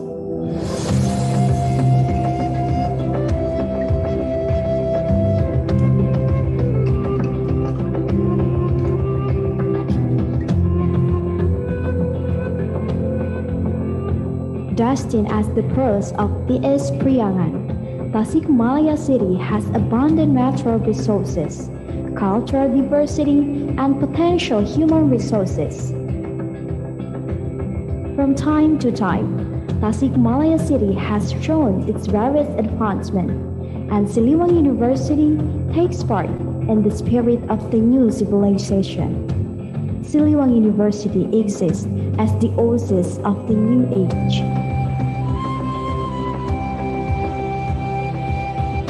More than half of the century of our country's independence enjoyed by Indonesia, from Sabang to Merauke, from the north to the south. This independence not is the couple or gifts, but said it's blessed of our heroes. But it doesn't mean the struggle ends.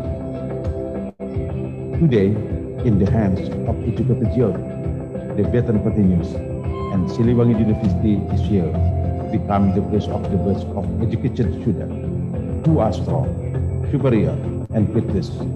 Those are ready to embrace the development of time.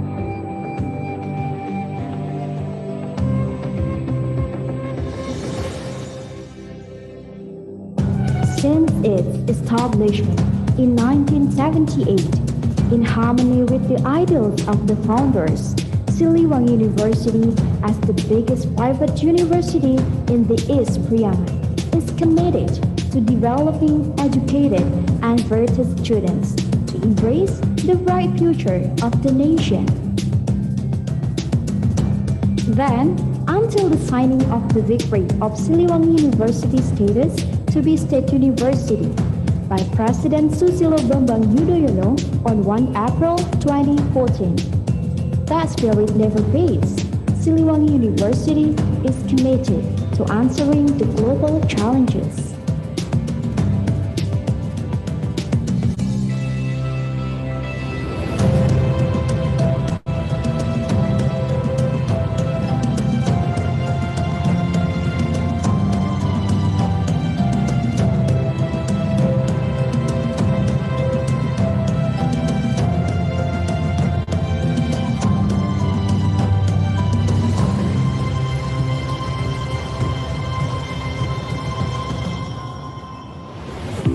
Located in the center of the city of Tasikmalaya, with its cool air, Siliwangi University has created a beautiful and friendly campus area that makes the study atmosphere conducive and enjoyable.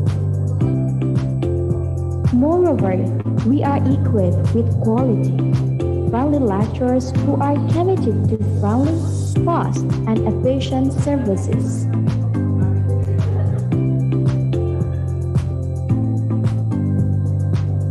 As a reputable state university with its achievements in the East Priangan, Siliwangi University has become a place for teaching and learning for students who come from all over Indonesia. Currently, thousands of students obtaining scholarship from various institutions, government or private, are enjoying their studies with us. that upholds the values of Pancasila and diversity.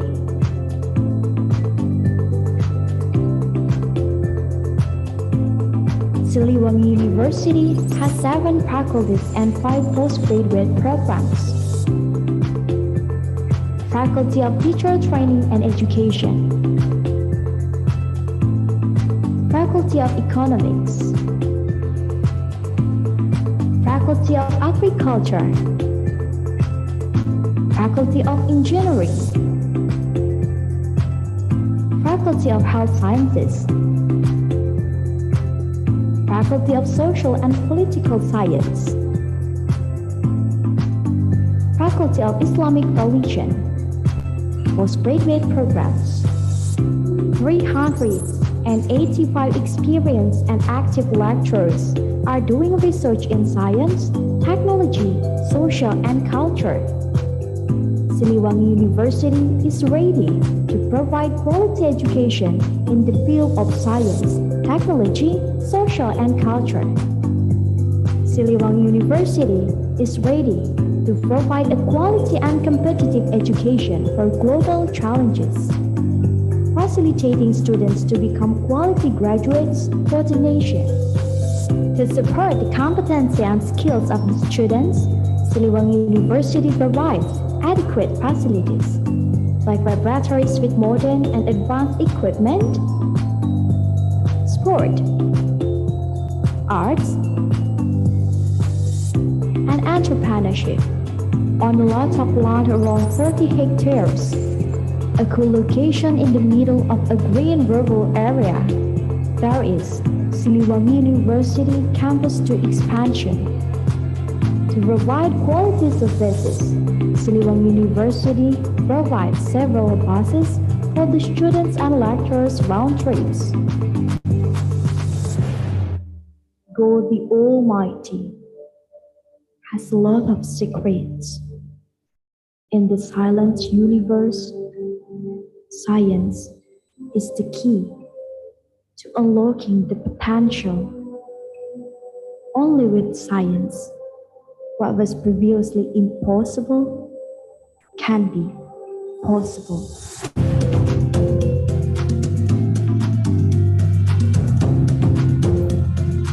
Dear future, it is us.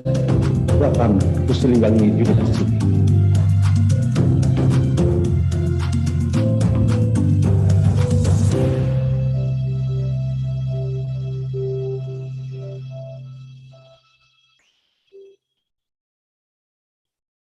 All right, ladies and gentlemen, we are going to the next keynote speaker. And in this time, the keynote speaker will be accompanied by the moderator, Tia Pertama, MPD from Universitas Muhammadiyah Tasikmalaya.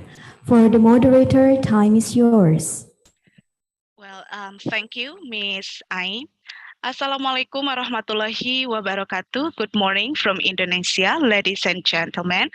I am Tia Pratama, the moderator of this session. I am very pleased to see you here and welcome all of you. So thank you very much for preparing yourself to join our seminar. The topic for this session is about strengthening food system and sustainable land use, a call for transdisciplinary approach. Now, I would like to greet Professor Bustanul Arifin. Good morning, Professor. Yeah, welcome and thank you for connecting with us today. Now let's have a closer look at the background of our amazing speaker. He is a professor of agricultural economics at the University of Lampung, senior economist with the Institute for Development of Economics and Finance, and professorial fellow in the School of Business at IPB University. He has over 35-year experience on a comprehensive range of research in food and agricultural policy, institutional change, and sustainable development strategy. He earned a PhD in resource economics from the University of Wisconsin-Madison, USA, and Bachelor of Agricultural Economics from IPB University. He completed assignment as visiting professor at the University of Wisconsin-Madison, University of Sydney, Australia, and University of Kentucky. He currently contributes his expertise as president of the Indonesian Society of Agricultural Economics, chairman of the Statistical Society Forum, and chairman of National Commission of Agricultural Extension. He has served as director of INDEF, economic advisor to the House of Representatives, chairman of expert group of Food Security Council, and member of the National Innovation Council. Professor Arifin has published over 45 titles of book in agricultural economics and development issues, over 80 articles in scientific journals, presented over 100 papers in international conferences and over 500 papers in national conferences in Indonesia. This is such an amazing background. Professor Arifin is also a well-known analyst on economic and development issues for national television and radio station and has written about 1,000 op-ed articles and columns in magazine and newspapers. Well, ladies and gentlemen, before the presentation begins, let me inform how the presentation will be going on. First, Professor Dr. Bustanul Arifin will present the material for 25 minutes. After that, there will be question and answer session for 5 minutes and followed by a conclusion. So if the participants here have the questions, so you can use the features of raise hand, and also you can drop the question on the chat box. Now, let me invite our outstanding speaker, Professor Dr. Bustanul Arifin, please.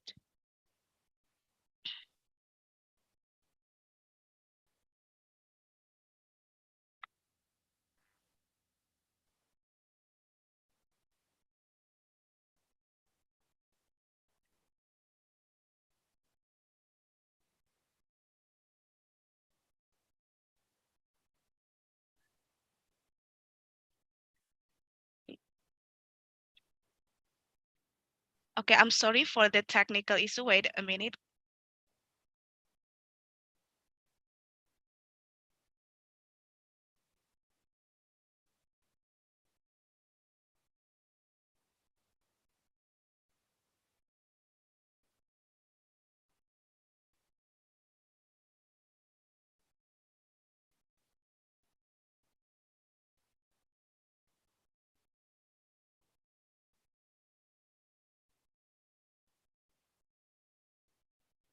Wabarakatuh. Very good morning.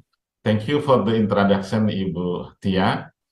Ladies and gentlemen, Pak Rektor, Dr. Nundang Busairi, all officials of Siliwangi University, ladies and gentlemen of the participants, thank you very much for inviting me to give some remarks on the international conference on the very important conference, Pursuing Viability in Multidisciplinary Research, Challenges and Barriers. Today, I would like to share my thoughts with you. I have prepared the presentation on strengthening food systems and sustainable land use, a call for transdisciplinary approach.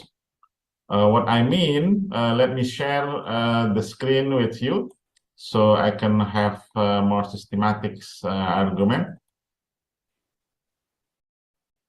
My presentation is based on our long-term research on that food system and land use, including food production, crop production, and everything. Ladies and gentlemen, the food system experiencing serious challenges recently. Let me share with you my thoughts. I hope now you can see my presentation. The sustainable land use because of the climate change. I think everybody's witnessed the result of the meeting of a conference of party COP in Sharm el-Sheikh in Egypt last week. I would like to share at least four themes of this presentation.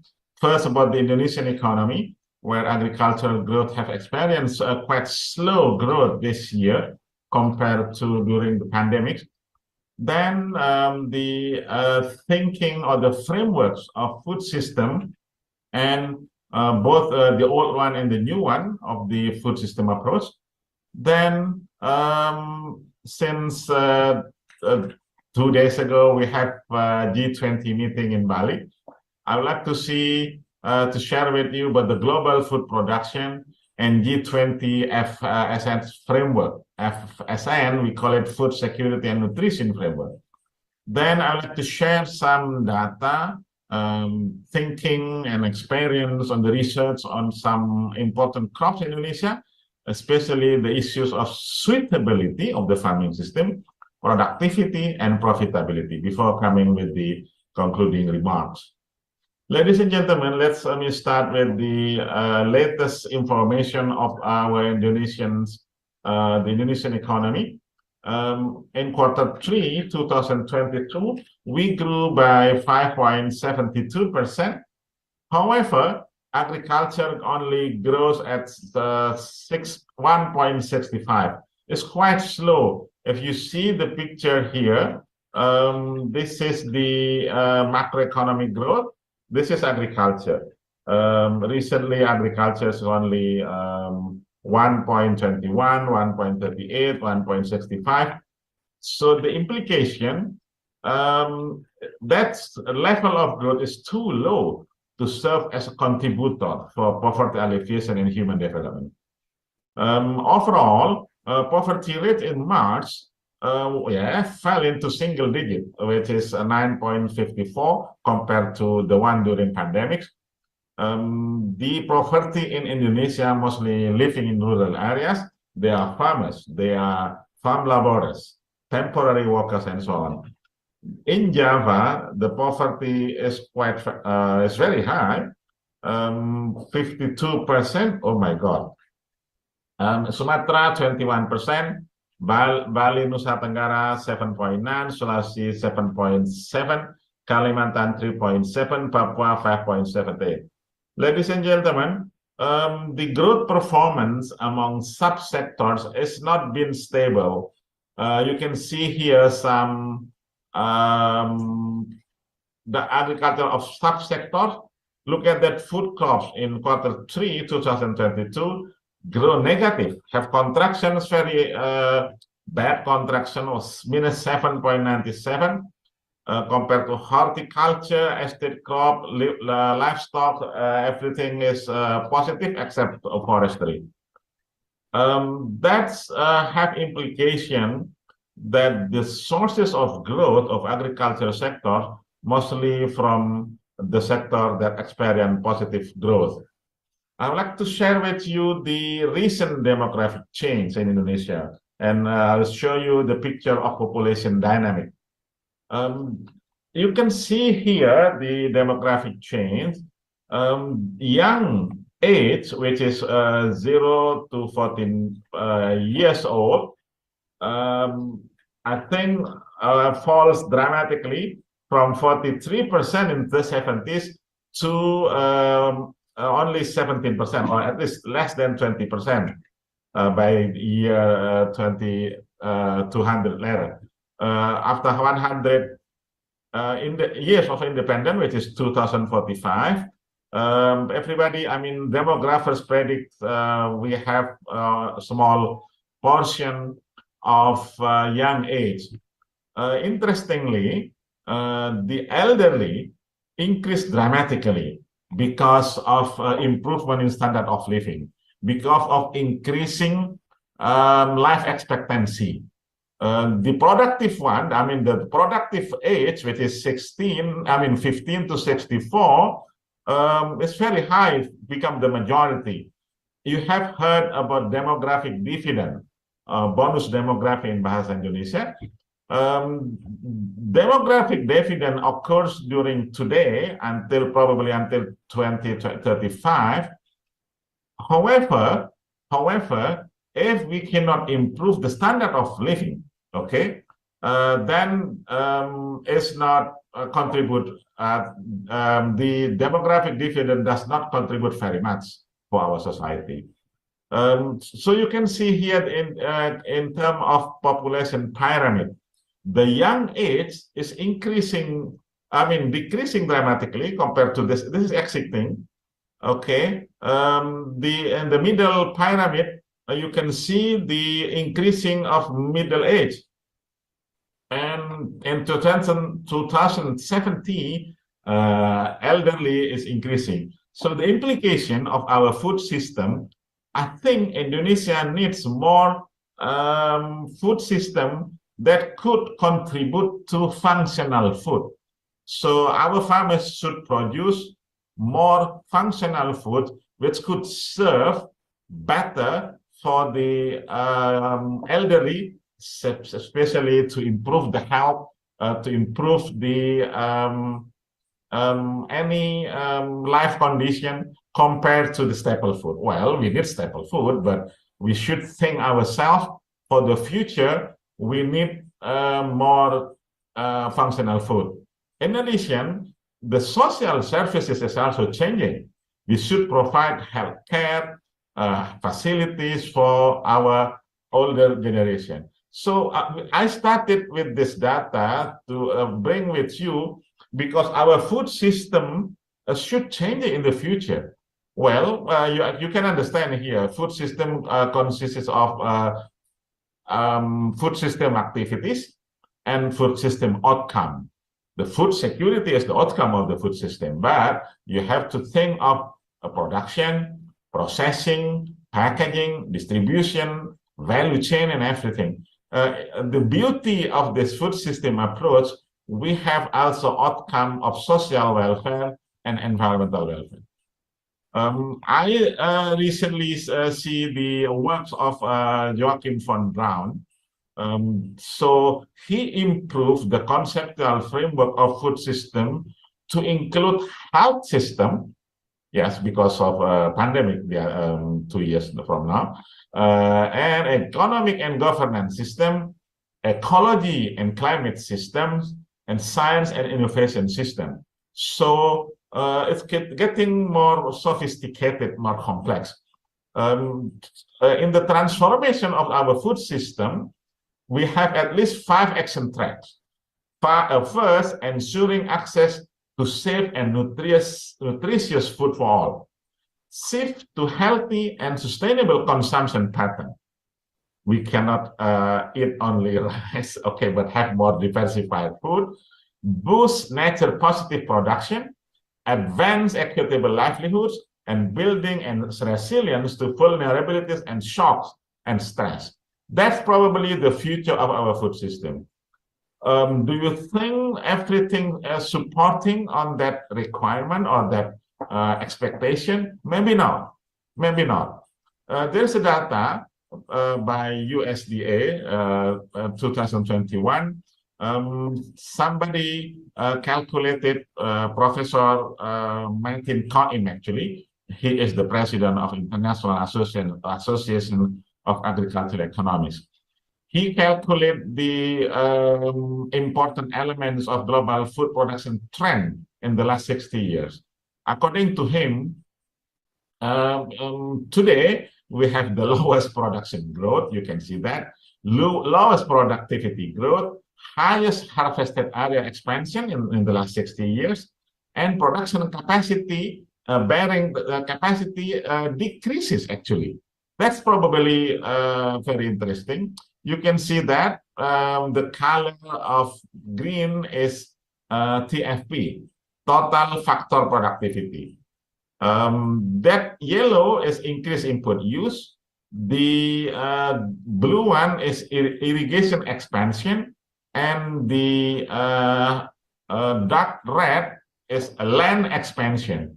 Today, we have increasing the expansion. That's probably the problems of sustainability. Okay, the point is we have to switch. I mean, we have to twist the pattern of our food production to become more sustainable. Well, we can use intensive, but we have to be more sustainable. G20 food security and nutrition framework, there's 9 principles that has been addressed in the in G20. You can read that. I don't have to read all. At least diversify agri-food, improve integrated value chains, ensure and promote food safety and quality, enhance regenerative and sustainable land, adapt to changing environment, strengthen infrastructure, provide quality education and enabling environments for employment, strengthen access to financial system, encourage development access to R&D. I translated this into the Indonesian position in the contribution of transforming global food system. We have 3 important positions. First, strengthening the agriculture sector for food system transformation. Second, allocation of support and resources for smallholders, because the majority of our farmers are smallholders. 3, more inclusive and stronger multi-stakeholder partnerships. That's probably the beauty or the initial ideas of a transdisciplinary approach. I will show you later. Okay, now I would like to share the existing data of our lowland farming system and land cover, at least in 3 major islands in Indonesia: Papua, Kalimantan, and Sumatra. You can expect actually here that the majority of Papua is natural forest, then shrub and grasses. The intensive production is very small here compared to Kalimantan and compared to Sumatra. Sumatra and Kalimantan also, you can see the green color here, the majority of export commodities. Ladies and gentlemen, when I see that data about the suitability of existing farming system in that 3 islands, I'm quite shocked that only 42% of existing farming land is suitable. 29% not suitable, but limiting factors can be addressed. However, 29% not suitable, limiting factors cannot be addressed. You can see that in Papua, the majority is not suitable, but can be addressed anyway. You can see the color here. That red color cannot be addressed, but the light color still can be addressed, especially with technology. What are the parameters? You can see that. You can read the sources of the publication from the work of World Bank. Sustainable lowland agriculture development. Okay, they use temperature, water availability, soil characteristic, nutrition retention, salinity, toxicity, nutrient availability, risk of erosion. Ladies and gentlemen, first I would like to share with you the productivity. Okay, remember I promised to share suitability, productivity, and sustainability. This is about rice. We have the data until September. October, November, December is not yet available. I put it star here, but I can make calculation, prediction for the all until the end of 2022. We see a declining in productivity. It's not very high, it's 0.55, but it is declining. We need new innovation, a technological change, okay, to answer that challenges ahead. If you want to know further about the rice system, maybe we can have a question and answer later, because the majority, 65% of our rice is produced during, harvest season, main harvest season between March and April, and the rest is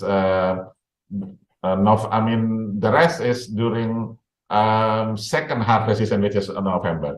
So the price of rice quite low during harvest season, but quite high this time between November and January. Ladies and gentlemen, rice system also have issues of a declining production capacity. this sustainability issues become important element that have to be addressed.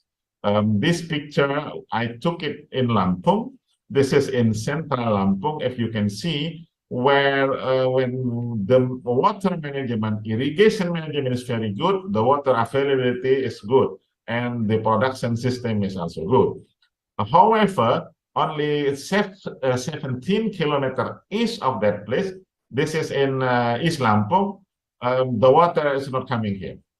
Then there's a drought and there's production failure. So since we're thinking of talking about the transdisciplinary, I think we have to see investment. We have to pursue investment in soil health, irrigation management, environmentally friendly cropping pattern, crop rotation system, empowerment of farmers organization, and so on. Ladies and gentlemen, little bit explaining about the sustainable coffee. In West Java, there's a good coffee. You can taste coffee, of course, in Tasikmalaya, probably. In Indonesia, we are the fourth major largest producer, okay, after Brazil, Vietnam, and Colombia. But in Robusta, we are the second largest after Vietnam. And our production is not very high. The yield is quite low. It's only 500 kilogram per hectare, which is less, far way below the productivity of Vietnam and Brazil. However, we start doing sustainability certification. Okay, you can see here, this is agroforestry. Agroforestry, and that place, you can have shade tree. Shade tree could provide not only shade, but also nutrient, especially for nitrogen fixation. You can see here good coffee cherry. For palm oil, well, we can discuss a lot about palm oil, but what I'm going to show, we are still largest producer of palm oil. Malaysia is the second. Palm oil is the most efficient vegetable oil compared to other vegetable oils in the world. Soybean oil, sunflower, rapeseed. So if you read in the newspaper that there's a trade war between Indonesia and Europe and the United States probably, and because we are in terms of competition, trade competition in the global market. In COP26 last year, Indonesia has signed FOLUR. FOLUR is actually food system and land use restoration. We have conducted in 4 major areas, I think, from West Kalimantan, Aceh, South Sulawesi, and Papua, especially for major crops such as palm oil, cocoa, coffee, and rice. Indonesia is very serious in promoting sustainable palm oil. Ladies and gentlemen, this exercise analysis is based on the one that I quoted earlier, comparing agroforestry versus monoculture system. You can see the NPV, net present value, in terms of million per hectare. The difference between monoculture and agroforestry is quite high in terms of palm oil. Palm oil agroforestry combining with other crops provide NPV which is much higher. And the return to labor also much higher if you are doing agroforestry. So the message of this is actually sustainable land use, as our main theme of the presentation, should be promoted together with using technology and, as I mentioned earlier, crop rotation and so on. To end this remarks, a policy change for the future is really necessary. First, strengthening food system and land use through improving productivity and efficiency, climate change adaptation and mitigation, capacity building and research and development, and integrated policy with rural development and employment creation. Second, calls for new knowledge, new research, tools, policy, wisdom in approaching food system and sustainable land use by incorporating ecological risks such as soil erosion, heavy floods, water shortages, pests and disease, and of course malnutrition, which is also very sensitive. I call for transdisciplinary approach where ecological risk and food security cover biophysical, socioeconomic, health dimension, and global environmental change, which is also very important. The future of food system and land use in Indonesia, for its part, must rely on more scientific and evidence-based policy formulation and implementation at the national, provincial, and local level. Don't forget about human investment and better institutional arrangement.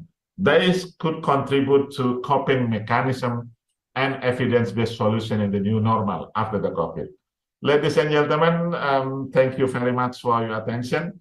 We invite comment and question. I think we still have time.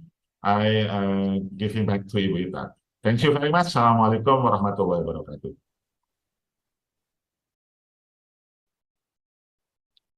Okay, thank you, Professor Arifin, for delivering this interesting and informative presentation. Now, everyone, we have reached our discussion. If you have questions, you can raise your hand, or maybe you can drop your question on the chat box. Please, everyone.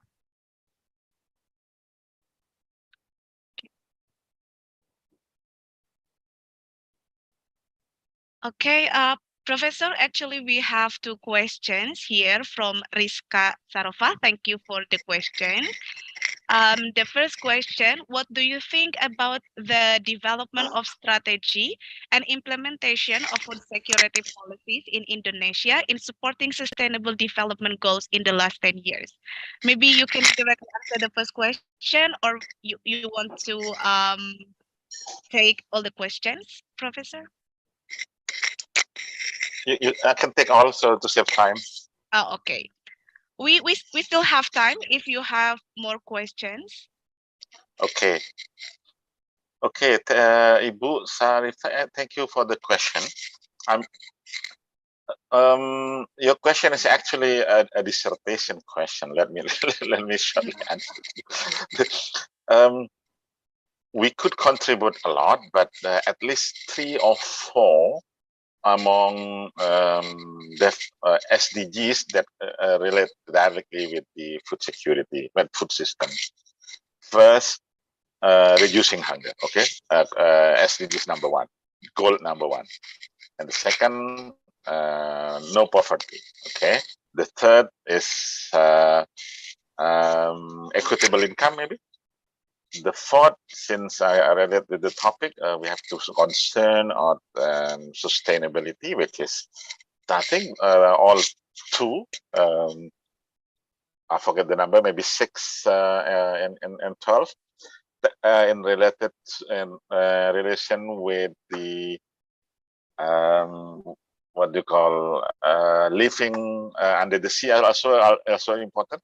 And of course, living, including the forest management, reducing climate change, and so on. So there are a lot of studies that they do actually specific mapping for each goals in the contribution to the contribution of food security program into that goals. Of course, we can speak at local, national, provincial, and even global level. For example, your action in the field of choosing the varieties that could tolerable with the drought, tolerable with flood, that's also contributing to reducing the climate change. And your efforts on adapting the strategies that I mentioned earlier is also contributing to sustainability. And of course, as we speak about food, if we improve the productivity of our food system, it's also the issues of food availability probably we can solve. And of course, the accessibility is also very important. It's part of the food security dimension. That thing also contributing to goals number 1, goal number 2 is also contributing to poverty alleviation.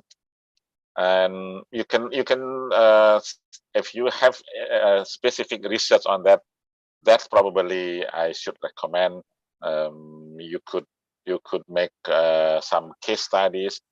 You could also have information about the initiative from local people, for example.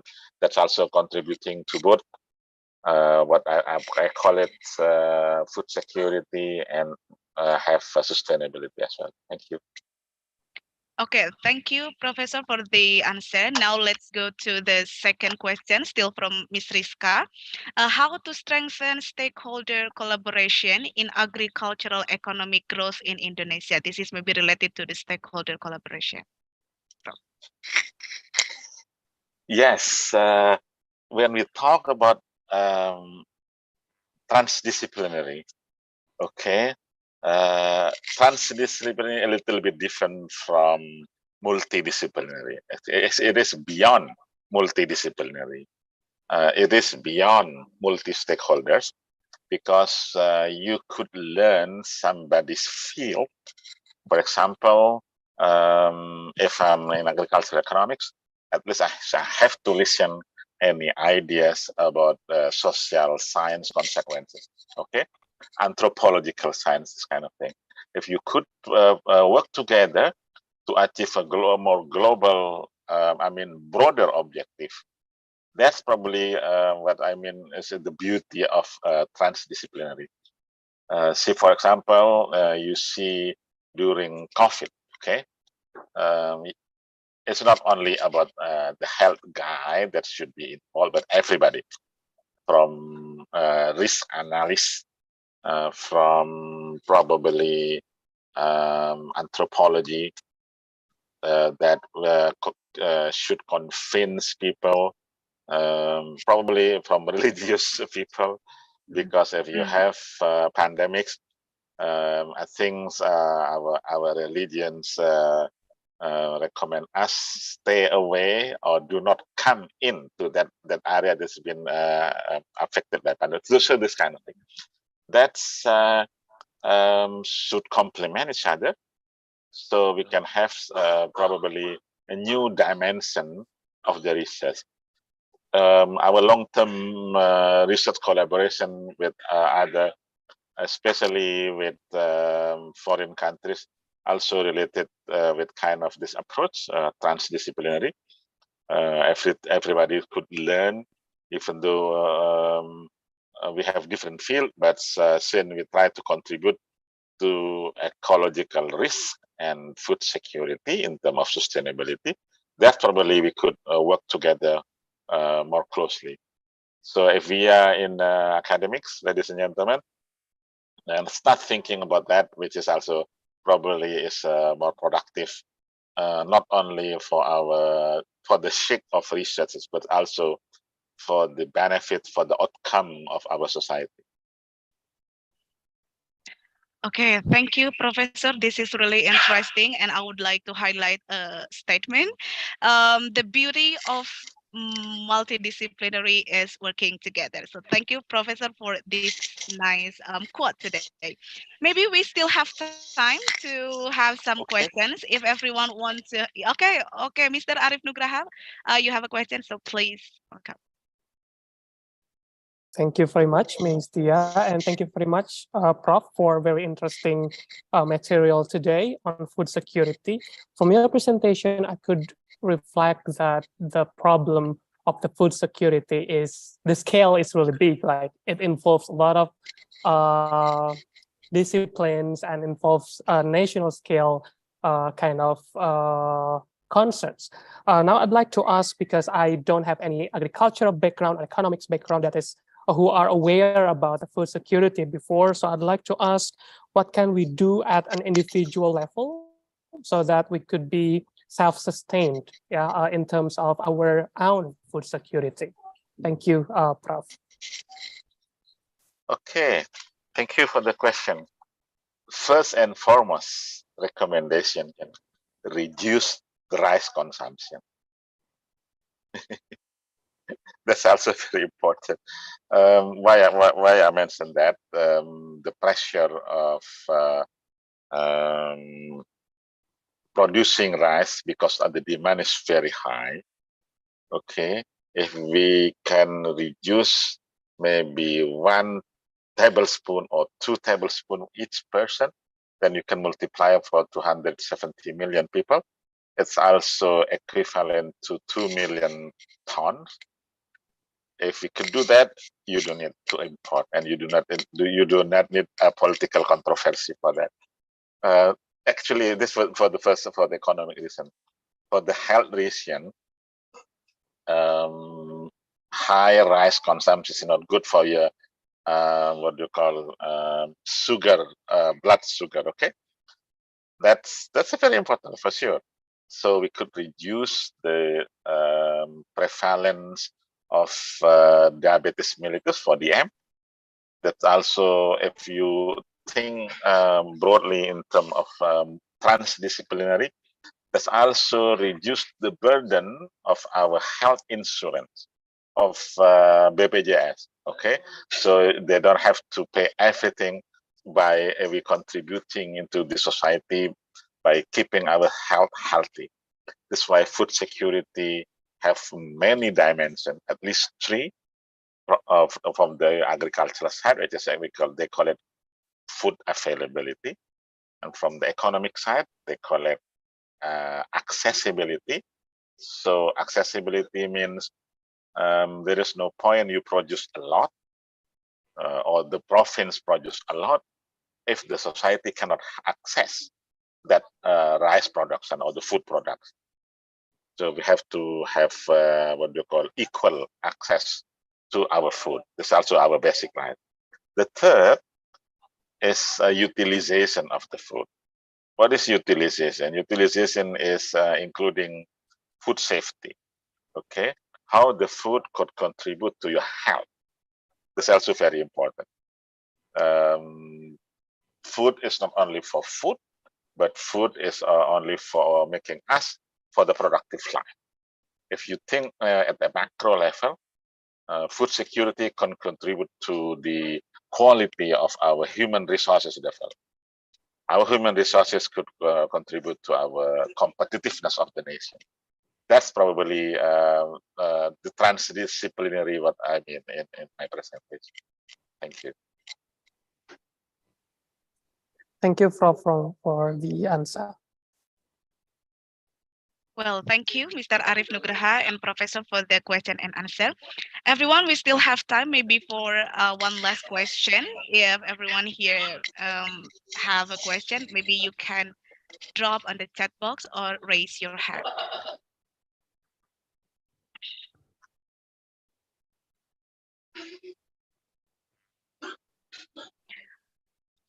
Okay, I think it seems enough, Professor. So, ladies and gentlemen, we finally come to the end of the session. Before I close the seminar, I would like to take the conclusion from what the speaker has presented. The first one, the latest information of agricultural sector in Indonesia grew 1.65%, and the level is quite low. Poverty rate in March 2022 fell to single digit of 9.54%, and the majority live in rural area. They are like farmers, farm laborers, and temporary workers. They said functional food will be needed more to improve life condition in the future. Fourth, food system consists of food system activities and food system outcomes. And for the last, the recent work of food system conceptual framework include health system, economy and government system, ecology and climate system, science and innovation system. So this would be really more sophisticated. And for the last quote that I highlighted from the speech of Professor Arifin is, working together is the beauty of multiple fields in improving and supporting the growth of our agricultural economy. So I think this is enough for the today's session. Thank you, Professor, for this really interesting topic. And everyone, thank you for being active in this agenda. Wassalamualaikum warahmatullahi wabarakatuh.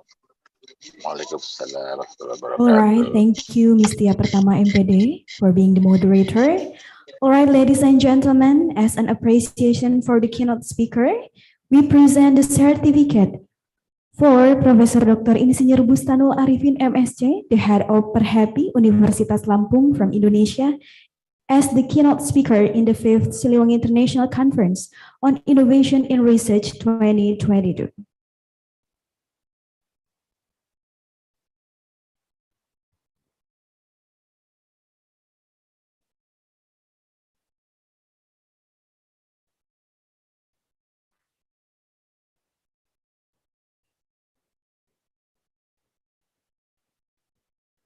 Thank you, Profesor Dr. Insinyur Bustanul Arifin MSc, the head of Perhapi Universitas Lampung Indonesia, for being available, for being the keynote speaker in the 5th Siliwangi International Conference on Innovation in Research 2022.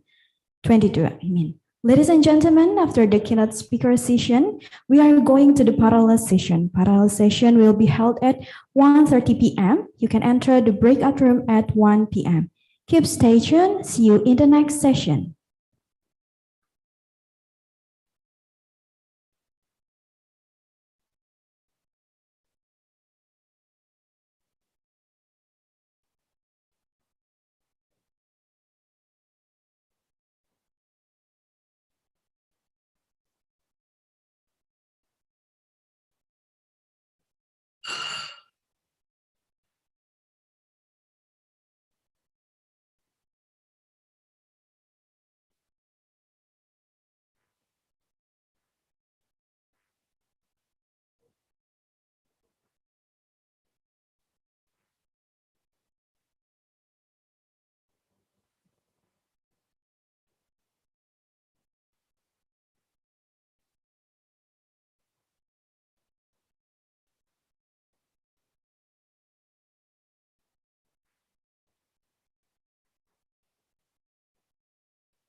If being alive is for the sake of being alive, pigs in the forest are also alive. If working is for the sake of working, the apes also work. So Hamka says, here I understand it is not enough for human to only have broad knowledge, but should be useful for the community. Today, the opportunity is not only for men. Women also take part in determining the future. Educated women are the key, are the symbol of a new civilization. No other options. The universe has given a lot of hopes and opportunities for us to embrace and chase.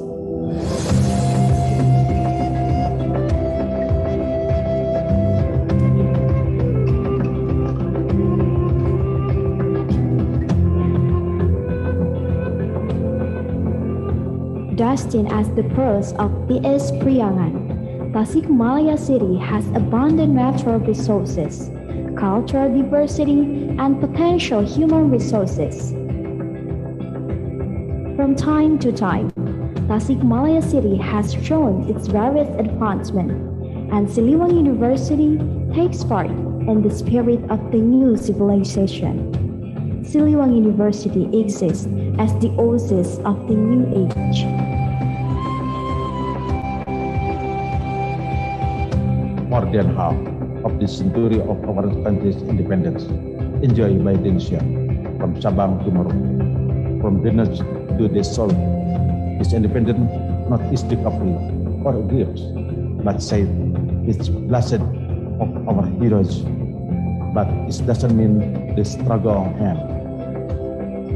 Today, in the hands of educated youth, the baton continues, and Siliwangi University is here, become the place of the best of educated students who are strong, superior, and fearless.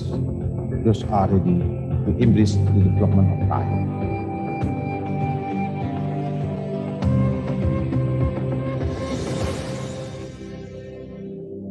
Since its establishment in 1978, in harmony with the ideals of the founders, Siliwangi University, as the biggest private university in the East Priangan, is committed to developing educated and virtuous students to embrace the bright future of the nation. Then, until the signing of the decree of Siliwangi University status to be State University by President Susilo Bambang Yudhoyono on 1 April 2014. That spirit never fades. Siliwangi University is committed to answering the global challenges.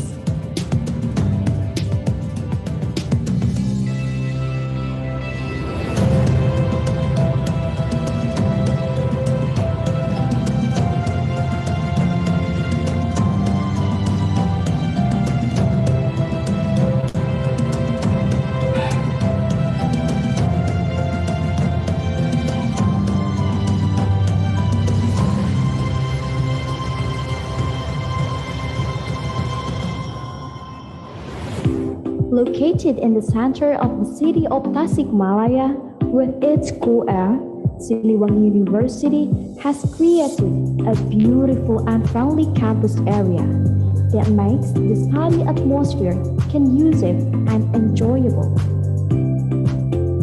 Moreover, we are equipped with quality, friendly lecturers who are committed to friendly, fast, and efficient services.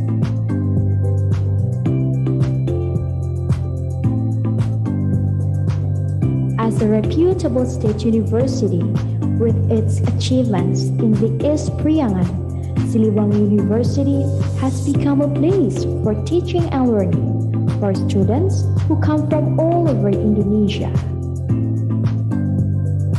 Currently, thousands of students obtaining scholarship from various institutions, government or private, are enjoying their studies with us that upholds the values of Pancasila and diversity.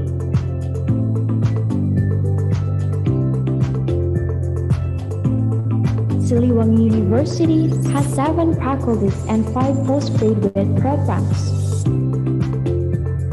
Faculty of Teacher Training and Education, Faculty of Economics, Faculty of Agriculture, Faculty of Engineering, Faculty of Health Sciences, Faculty of Social and Political Science, Faculty of Islamic Religion, postgraduate programs, 385 experienced and active lecturers are doing research in science, technology, social, and culture. Siliwangi University is ready to provide quality education in the field of science, technology, social, and culture. Siliwangi University is ready to provide a quality and competitive education for global challenges, facilitating students to become quality graduates for the nation. To support the competency and skills of the students, Siliwangi University provides adequate facilities like laboratories with modern and advanced equipment, sport, arts, and entrepreneurship on a lot of land around 30 hectares, a cool location in the middle of a green rural area. There is Siliwangi University Campus 2 expansion. To provide quality services, Siliwangi University provides several buses for the students and lecturers round trips. God the Almighty has a lot of secrets.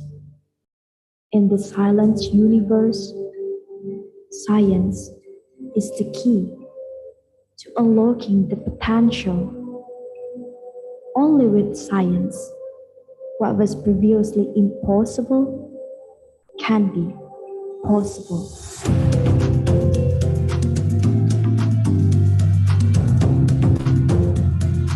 Dear future, it is us. Welcome to Siliwangi University.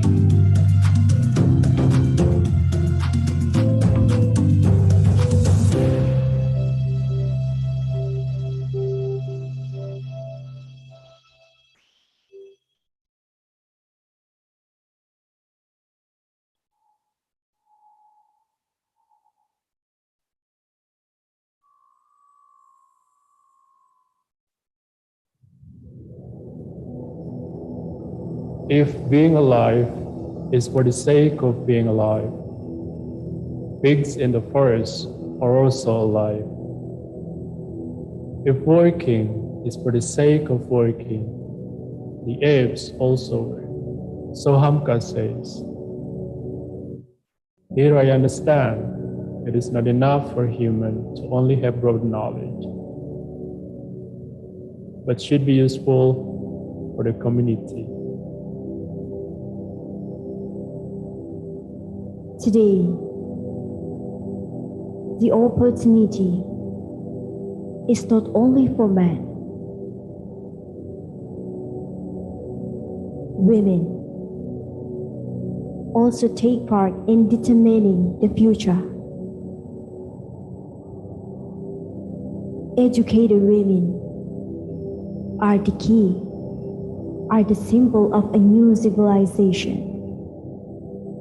No other options. The universe has given a lot of hopes and opportunities for us to embrace and chase.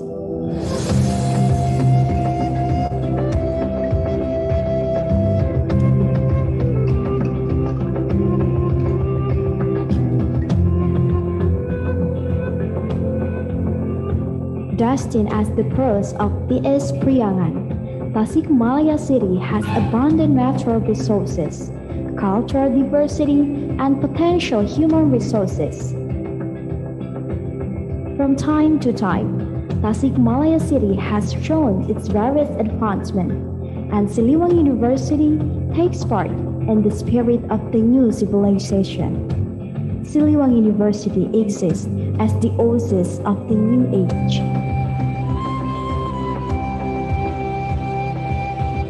More than half of the century of our country's independence enjoyed by Indonesia, from Sabang to Merauke, from the north to the south. This independence not is recovery or griefs, but say it's blessed of our heroes. But it doesn't mean the struggle ends. Today, in the hands of educated youth, the battle continues, and Siliwangi University is here to become the place of the best of educated students who are strong, superior, and fearless. Those are ready to embrace the development of time.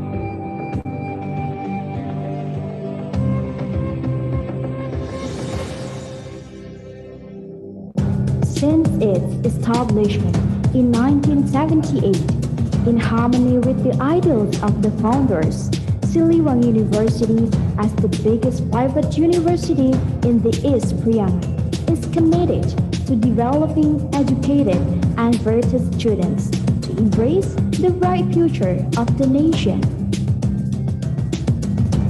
Then, until the signing of the decree of Siliwangi University status to be State University by President Susilo Bambang Yudhoyono on 1 April 2014.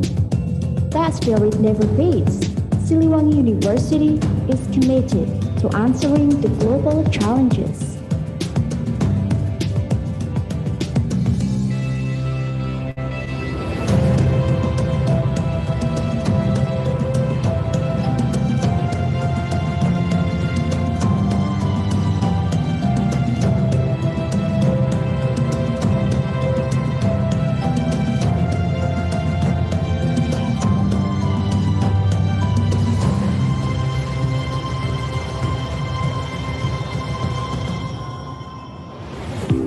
Located in the center of the city of Tasikmalaya, with its cool air, Siliwangi University has created a beautiful and friendly campus area that makes the study atmosphere conducive and enjoyable. Moreover, we are equipped with quality, friendly lecturers who are committed to friendly, fast, and efficient services.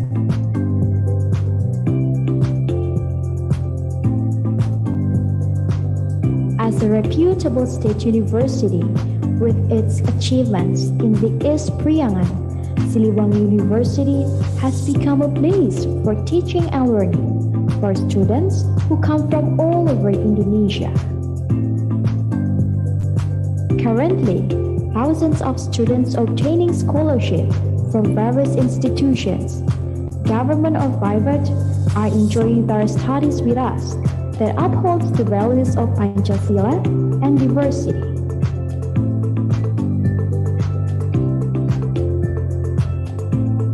Siliwangi University has 7 faculties and 5 postgraduate programs. Faculty of Teacher Training and Education, Faculty of Economics, Faculty of Agriculture, Faculty of Engineering, Faculty of Health Sciences, Faculty of Social and Political Science, Faculty of Islamic Religion, postgraduate programs, 385 experienced and active lecturers are doing research in science, technology, social, and culture.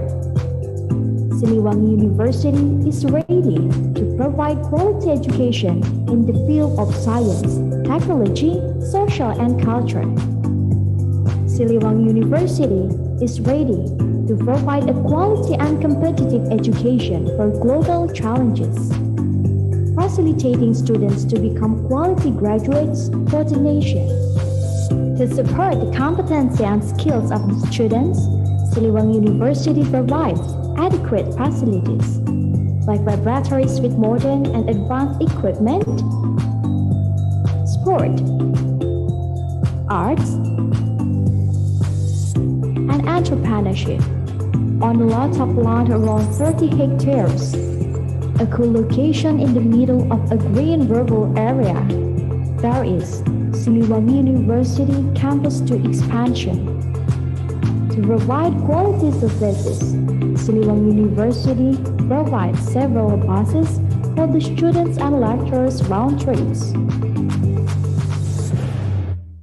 God the Almighty has a lot of secrets. In the silent universe, science is the key to unlocking the potential. Only with science, what was previously impossible can be possible.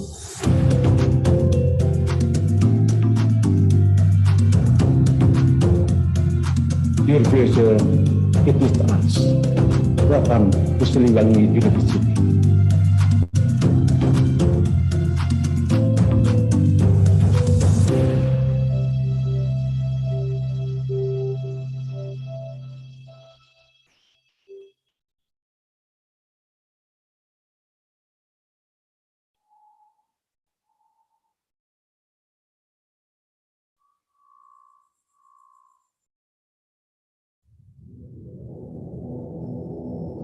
If being alive is for the sake of being alive, pigs in the forest are also alive.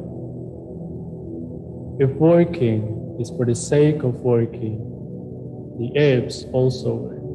So Hamka says, here I understand it is not enough for human to only have broad knowledge, but should be useful for the community. Today, the opportunity is not only for men.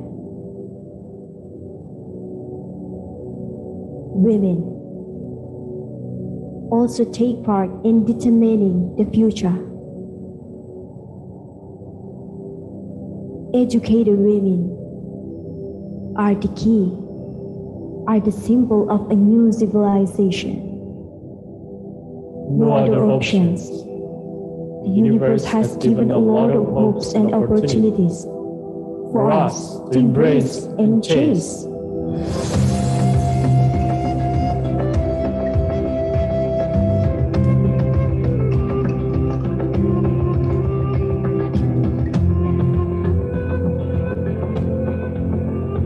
Destined as the pearls of TS Priangan, Tasikmalaya City has abundant natural resources, cultural diversity, and potential human resources. From time to time, Tasikmalaya City has shown its various advancements, and Siliwangi University takes part in the spirit of the new civilization. Siliwangi University exists as the oasis of the new age.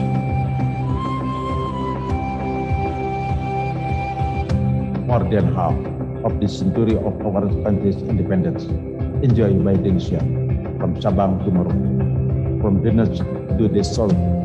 This independence not is recovery or gifts, but said it's blessed of our heroes. But it doesn't mean the struggle ends. Today, in the hands of educated youth, the baton continues, and Siliwangi University is here. Become the place of the best of educated students who are strong, superior, and fearless. Those are ready to embrace the development of time.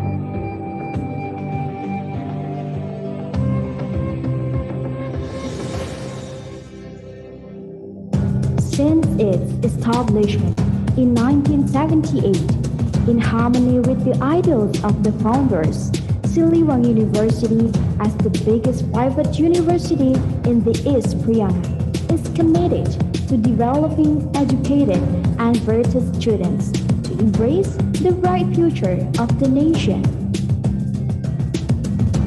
Then, until the signing of the decree of Siliwangi University status to be state university by President Susilo Bambang Yudhoyono on 1 April 2014. That spirit never fades. Siliwangi University is committed to answering the global challenges.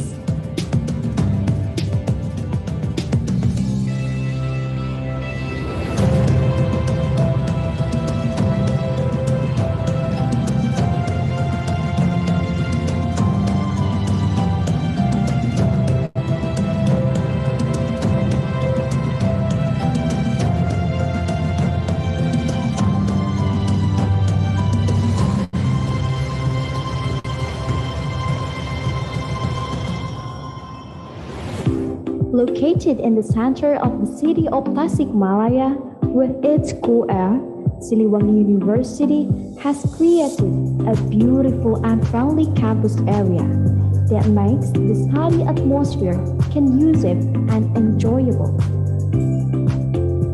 Moreover, we are equipped with quality, friendly lecturers who are committed to friendly, fast, and efficient services.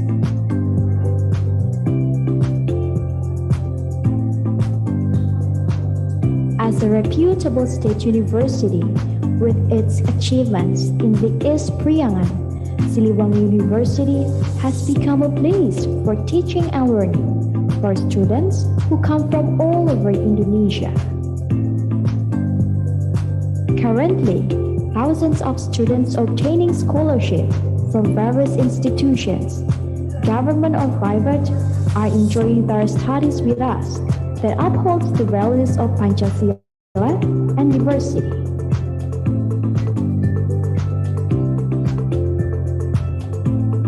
Siliwangi University has 7 faculties and 5 postgraduate programs.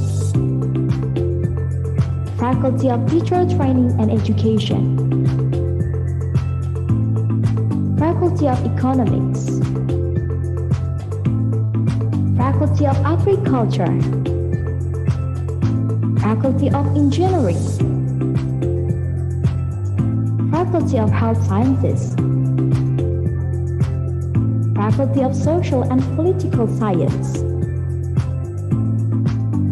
Faculty of Islamic Religion, postgraduate programs, 385 experienced and active lecturers are doing research in science, technology, social, and culture.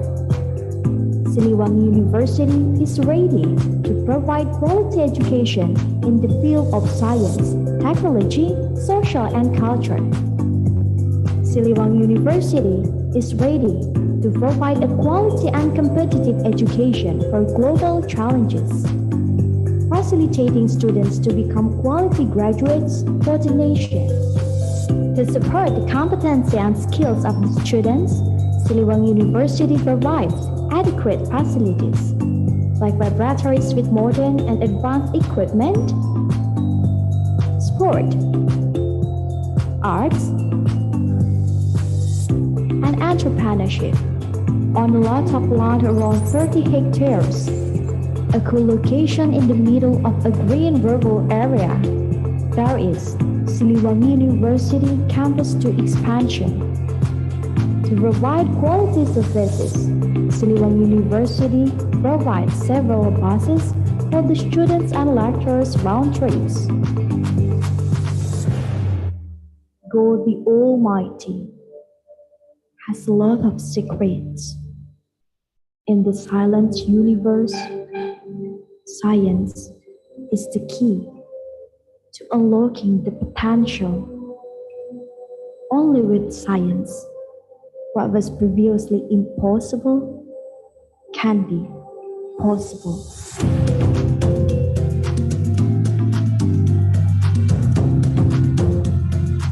Dear future, it is us. Welcome to Siliwangi University.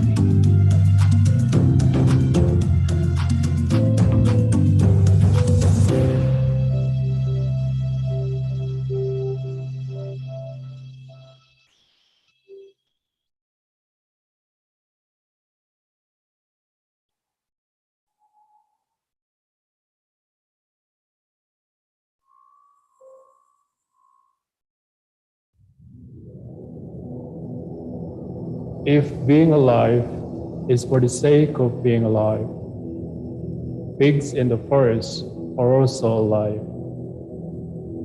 If working is for the sake of working, the apes also work. So Hamka says, here I understand it is not enough for human to only have broad knowledge, but should be useful for the community. Today, the opportunity is not only for men. Women also take part in determining the future. Educated women are the key, are the symbol of a new civilization. No other options. The universe has given a lot of hopes and opportunities for us to embrace and chase.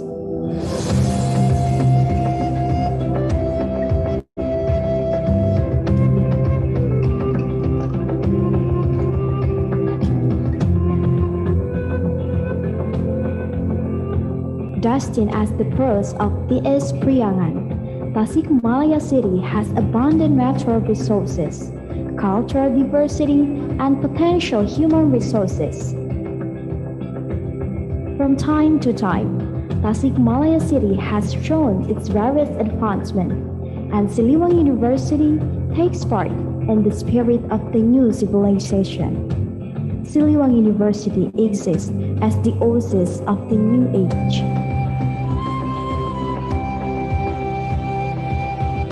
More than half of the century of our country's independence enjoyed by Indonesia, from Sabang to Merauke, from Venus to the Sol. This independence not is recovery or gifts, but said it's blessed of our heroes, but it doesn't mean the struggle ends. Today, in the hands of educated youth, the battle continues, and Siliwangi University is here to become the place of the best of educated students who are strong, superior, and fearless. Those are ready to embrace the development of time.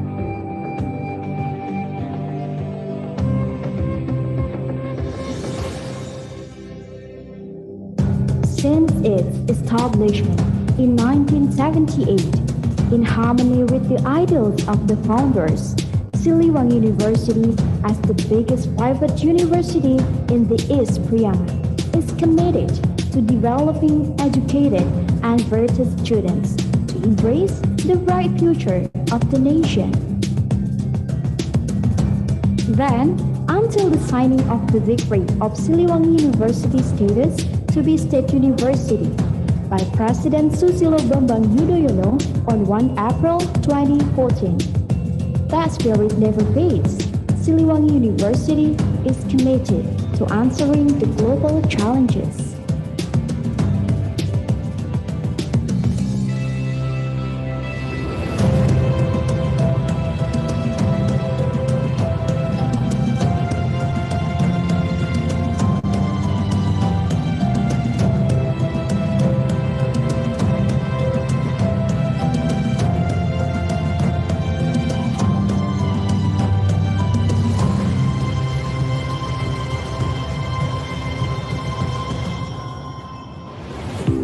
Located in the center of the city of Tasikmalaya, with its cool air, Siliwangi University has created a beautiful and friendly campus area that makes the study atmosphere conducive and enjoyable. Moreover, we are equipped with quality, friendly lecturers who are committed to friendly, fast, and efficient services.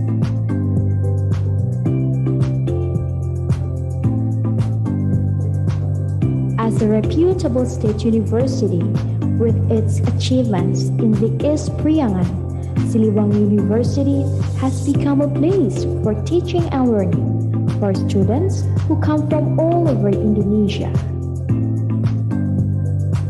Currently, thousands of students obtaining scholarship from various institutions, government or private, are enjoying their studies with us that upholds the values of Pancasila and diversity.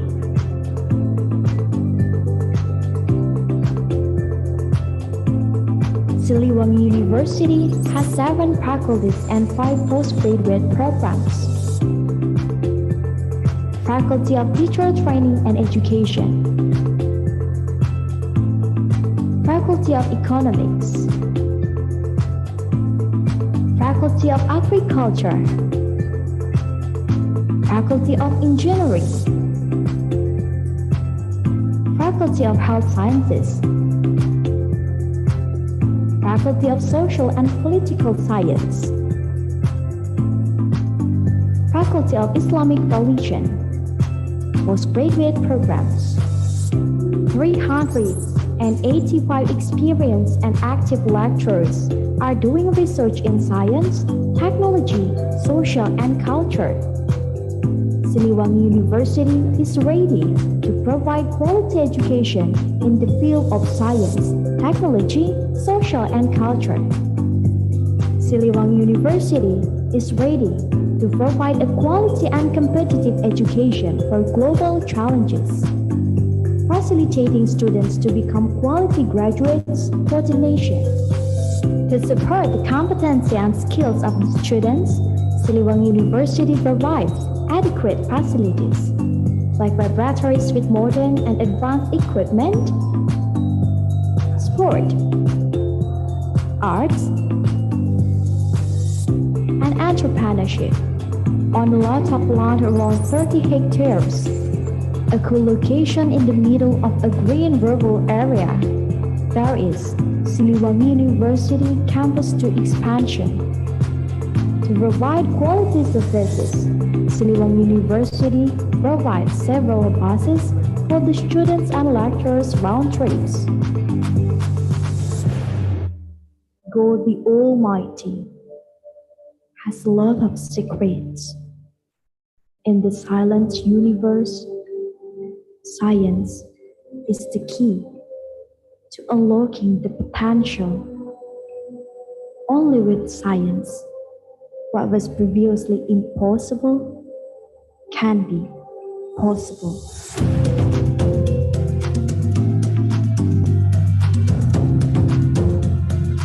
Dear pleasure, it is us. Welcome to Siliwangi University.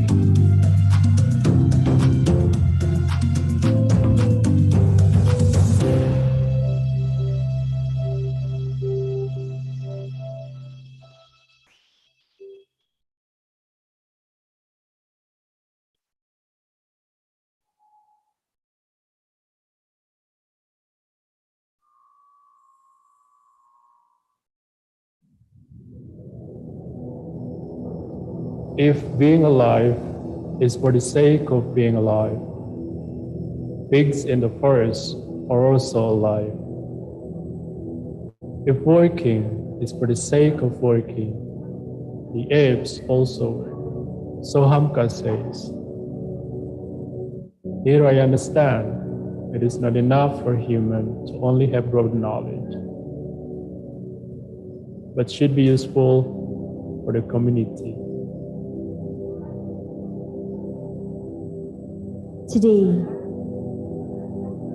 the opportunity is not only for men.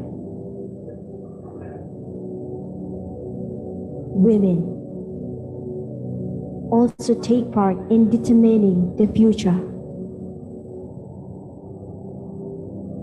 Educated women are the key, are the symbol of a new civilization.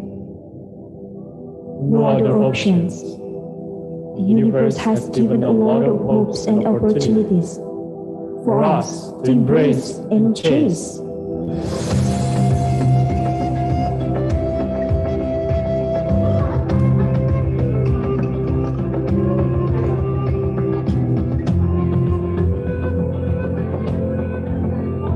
Destined as the pearls of PS Priangan, Tasikmalaya City has abundant natural resources cultural diversity, and potential human resources. From time to time, Tasikmalaya City has shown its various advancements, and Siliwangi University takes part in the spirit of the new civilization. Siliwangi University exists as the oasis of the new age.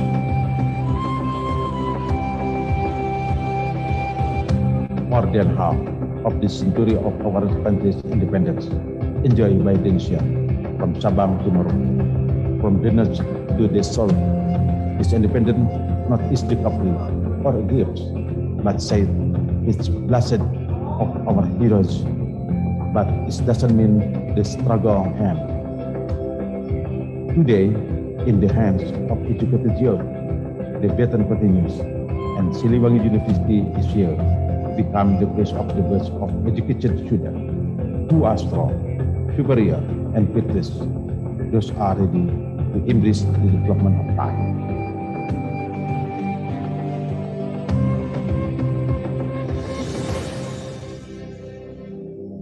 Since its establishment in 1978, in harmony with the ideals of the founders, Siliwangi University, as the biggest private university in the East Priangan, is committed to developing educated and versatile students to embrace the bright future of the nation.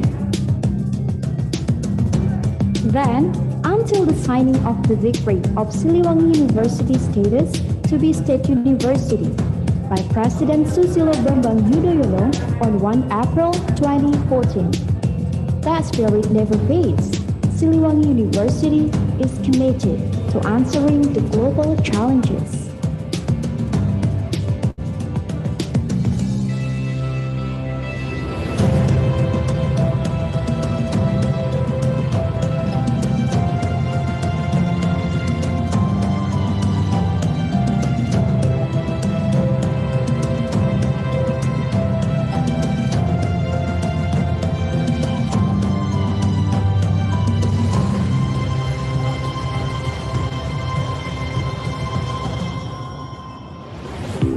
Located in the center of the city of Tasikmalaya, with its cool air, Siliwangi University has created a beautiful and friendly campus area that makes the study atmosphere conducive and enjoyable. Moreover, we are equipped with quality, friendly lecturers who are committed to friendly, fast, and efficient services.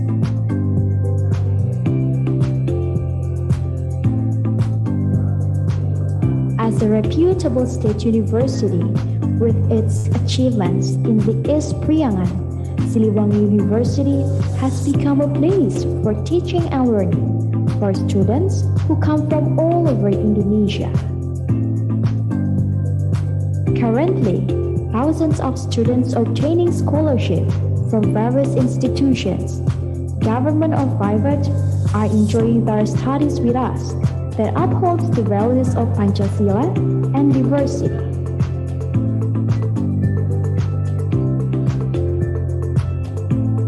Siliwangi University has 7 faculties and 5 postgraduate programs. Faculty of Teacher Training and Education, Faculty of Economics, Faculty of Agriculture, Faculty of Engineering, Faculty of Health Sciences, Faculty of Social and Political Science, Faculty of Islamic Religion, postgraduate programs.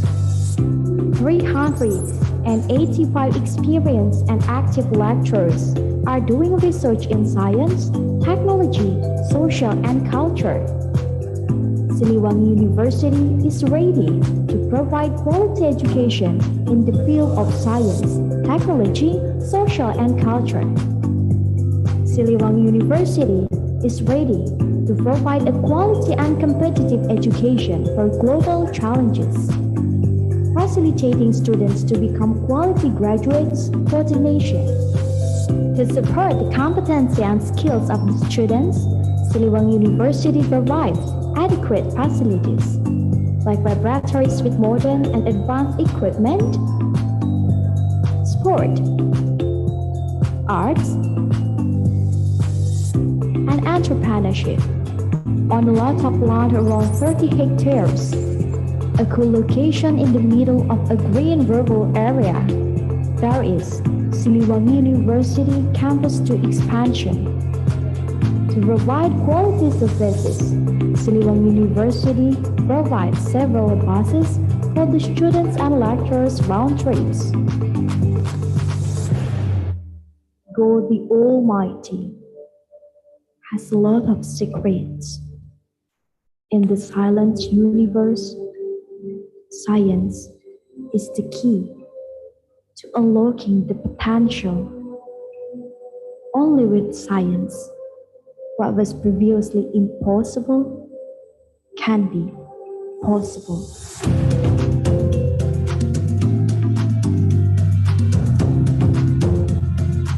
Dear future, it is us. Welcome to Siliwangi University.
Oke guys, jadi kita mau berangkat ke Thailand dan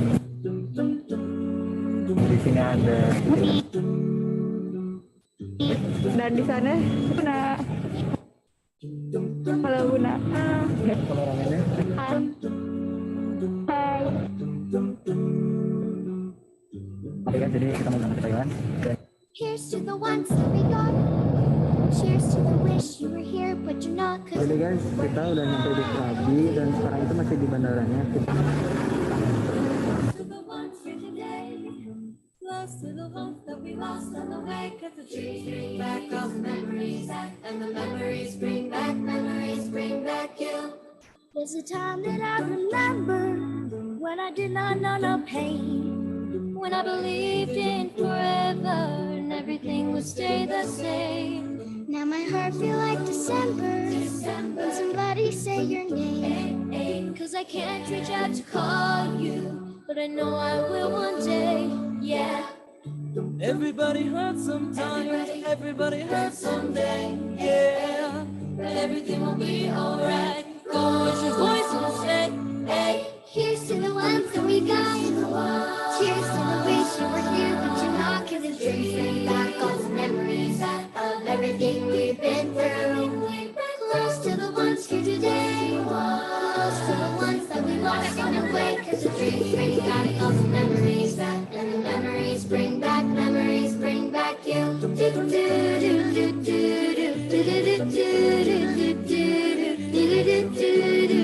do. Memories bring back you. There's a time that I remember that I never felt so lost. When I found out all the hatred was too powerful to stop. Now my heart feels like an ember, and it's lighting up the dark. I'll carry these torches for you, don't you know I'll never drop, yeah. Everybody hurts sometimes, everybody hurts someday, hey, hey. But everything will be alright. Go and raise your voice and say, hey. Here's to the ones that we got. Cheers to the wish you were here, but you're not. 'Cause I dream back all the memories of everything we've been through. Close to the ones here today. Close to the ones that we lost on the way. 'Cause the dreams bring back all the memories, and the memories bring back you. Do do do do do do do. Memories bring back you. Do do do do do. Memories bring back you. Para penumpang pesawat Lion Air dengan nomor penerbangan JT nomor 1.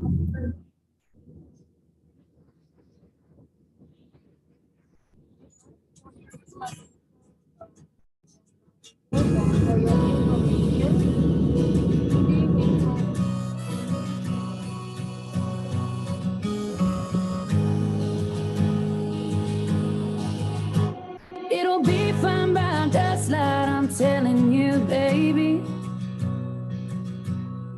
These things eat at your bones and drive your young mind crazy. Boy, you place your hand between my collar and jaw. I don't know much, but there's no way at all.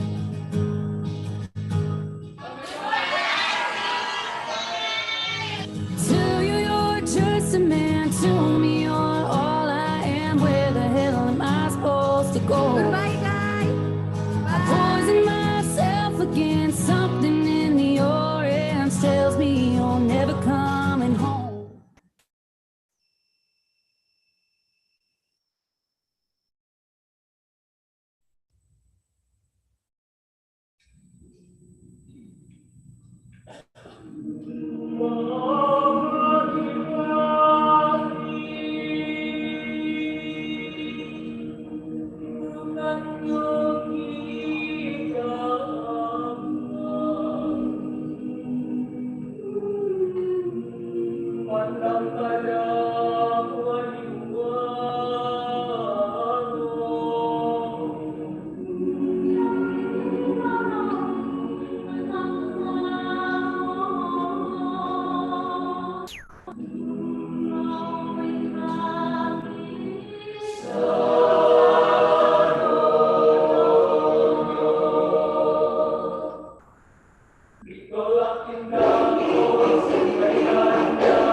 huruf Pamo. Dan Kak Amira mendapat bagian mengajar di kelas 1, 2, 5, dan 6. Dengan jadwal mengajar satu hari biasanya di 3 kelas dan sekolah dimulai dari pukul 8 sampai pukul 15.40. Selain mengajar, Kak Amira juga mengajar mengaji santri putri yang dilaksanakan setelah sholat maghrib. Selain itu, Kak Amira juga sedikit membantu persiapan kegiatan color sport atau class meeting dan juga bersosialisasi atau sekedar bercengkrama dengan santriwati di sekitar sekolah atau asrama. Oke guys, welcome to Prakoptam Islam School. Sekolah ini berada di daerah Banklang, Krabi Province, dan merupakan sekolah serta pesantren yang terdiri dari gedung sekolah siswa dari jenjang kelas 1 sampai 6 Matayom atau jenjang SMP dan SMA di Indonesia, dan gedung asrama putra serta putri. Tak kenal maka tak sayang, di apel pagi hari ini Kak Muti memperkenalkan diri di depan guru dan juga siswa Prakoptam Islam School. Di sekolah ini, Kak Muti bertugas untuk mengajar kelas 1 sampai 6 Matayom atau setara dengan SMP dan SMA di Indonesia dengan spesialisasi bidang speaking. Selain mengajar, Kak Muti juga ikut memeriahkan acara di sekolah, salah satunya acara penampilan nasyid dengan membawakan salah satu lagu khas Jawa Barat berjudul Manuk Dadali. Ikut menyaksikan berbagai perlombaan yang diadakan, diantaranya lomba azan, lomba cerdas cermat, lomba nasyid, dan lain sebagainya. Kamuti juga ikut mengisi kegiatan pramuka yang dilaksanakan setiap hari Kamis sepulang sekolah. Melihat latihan penampilan tari kipas untuk persiapan sport day, latihan speaking dengan metode role play di kelas, dan ini yang paling seru, mengadakan English Activity. English Activity diadakan dalam satu hari, di mana satu hari tersebut guru bahasa Inggris tidak masuk ke dalam kelas, melainkan menyediakan stand berisi games dan hadiah untuk menarik minat siswa dalam belajar bahasa Inggris melalui games yang menarik. Oke guys, kita pindah ke Klongyang Prachanusan School. Nah, lokasi sekolahnya itu ada di Klongyang, Kolanta District, Krabi Province. Sekolah ini cukup luas karena menampung jenjang SMP dan SMA yang disebut tingkat matayom di sana, dan mayoritas warga sekolah di sini beragama Buddha dan Islam. Di sekolah ini terdapat beberapa rumah di dalam gerbang sekolah yang ditempati oleh guru-guru yang tempat tinggalnya jauh dari sekolah. Bangunan sekolah ini tidak begitu modern, tetapi fasilitasnya cukup memadai untuk menunjang aktivitas pembelajaran peserta didik. Di hari pertama Kak Fia datang ke sekolah ini, Kak Fia udah diajak untuk menanam pohon bersama di pantai sekaligus bersih-bersih pantai bersama guru dan para murid. Wah, seru banget ya, kita bisa lihat foto-fotonya. Kak Fia membantu para guru dan juga bersama murid-murid membersihkan pantai. Selain itu, Kak Fia juga diajak untuk mengunjungi tempat produksi tenun Thailand.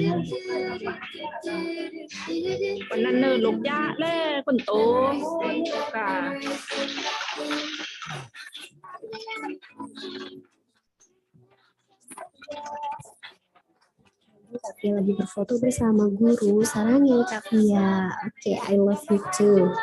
Nah, kalau ini guys, Kak Fia bersama guru yang sedang persiapan untuk hari besar di Thailand. Karena diketahui bahwa sekolah Kak Fia ini termasuk sekolah kerajaan, jadi ada hari-hari besar yang mereka rayakan dan meriahkan bersama. Selain ngajar, Kak Fia juga diajak main nih sama guru-guru ke Big Island atau nongki-nongki cantik di sekitar sekolah dan juga dinner bersama. Dan inilah keseharian kita sebagai guru trainee di sekolah Thailand.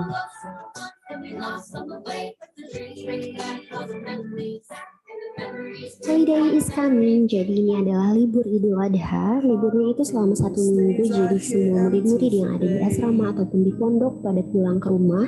Begitupun kita para guru, kemudian alhamdulillah kita bisa berkumpul di Ekapap School untuk menghabiskan waktu libur Idul Adha bersama-sama. Untuk mengisi hari libur, kita berkunjung ke pasar sekitar Ekapap School dan membeli makanan. Pada hari H Idul Adha kita bakar sate, makan-makan, dan foto bersama. Kemudian pada hari kedua kita diajak main ke Panga guys. Let's go to Panga. Wow, welcome to Panga guys. Jadi kita lagi OTW ke homestay yang berupa rumah panggung di atas air. Kita bakal nyebrang pakai perahu. Oke, guys, kita udah sampai di homestay. Kita foto-foto dulu. Jangan lupa untuk dokumentasi. Setelah dari Panga, kita nggak langsung pulang, tapi kita mampir dulu ke Phuket. Dan sekarang kita lagi ada di Phuket City View Point. Indah banget pemandangannya, guys. Masya Allah, tabarakallah ya, guys. Di perjalanan pulang, kita mampir untuk makan malam di salah satu pasar di Krabi. Makanannya enak banget. Sayangnya di hari libur Idul Adha ini, Kak Naufal dan Kak Wisnu tidak bisa berkumpul untuk merayakan Hari Raya Idul Adha bersama-sama guys. Tetapi mereka juga bersama guru pamong mereka diajak untuk salat bersama di masjid terdekat, makan bersama, dan ada juga yang diajak untuk berkunjung ke rumah saudara, kerabat, dan kampung halaman guru pamong mereka. Keesokan harinya kita mampir lagi ke pasar buat beli sayur dan masakin masakan Indonesia. Alhamdulillah orang-orang di sini pada suka guys. Di hari terakhir libur kita diajak ikut workshop di Ekapap School. Workshopnya itu tentang pembuatan video pembelajaran menggunakan aplikasi bernama Camtasia. Wah, sangat menarik dan ilmunya sangat bermanfaat guys. Menunggu waktunya pulang, kita bantu ayam untuk pulang ke rumahnya. Dan inilah kita pamit untuk kembali ke sekolah masing-masing untuk bertugas. Selamat kembali bertugas, Teacher Muti. Di hari pertama sekolah setelah hari libur Idul Adha, kembali ke rutinitas mengajar menjelang perpisahan. Goodbyes are bittersweet.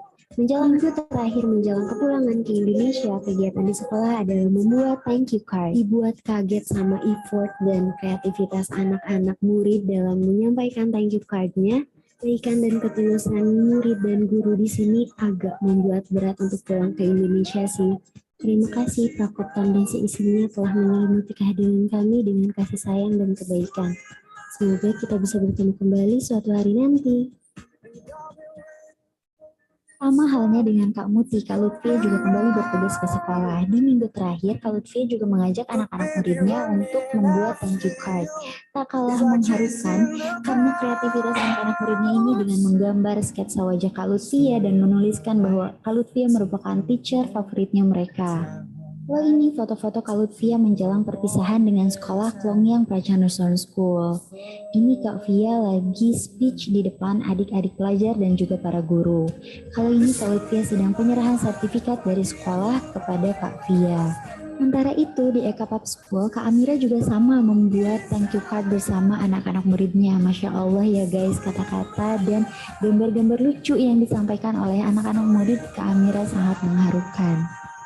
Kalau ini Kak Amira bersama para pelajar sedang berlatih untuk menampilkan penampilan saat acara perpisahan nanti guys.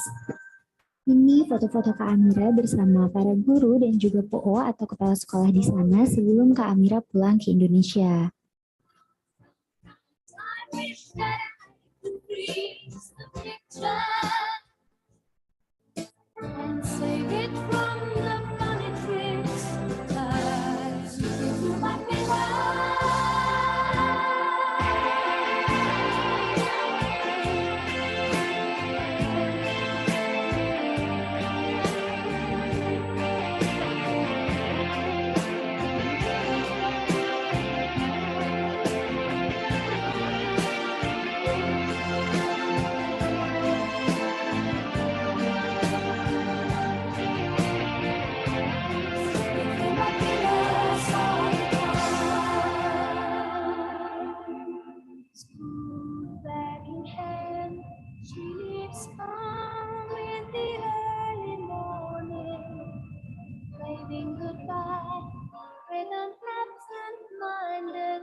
Graças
Oke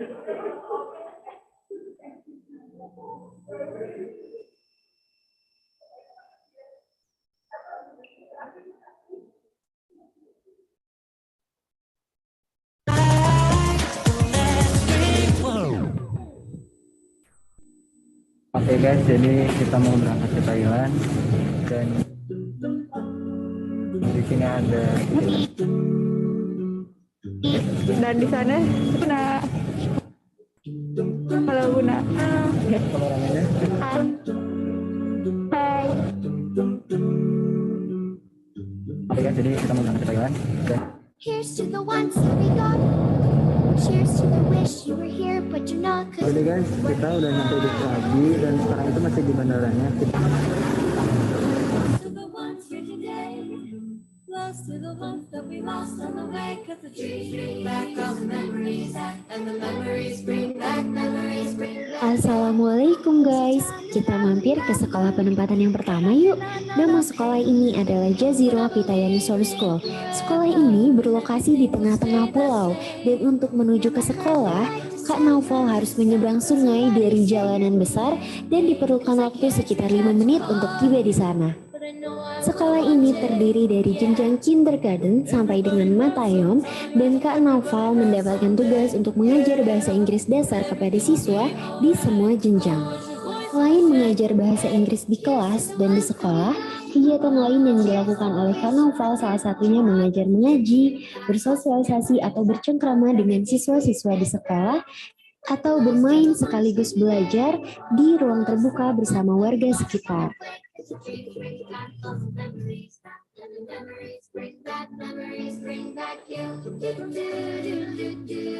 Oke guys, sekarang kita pindah ke sekolah Doncel Islamic School.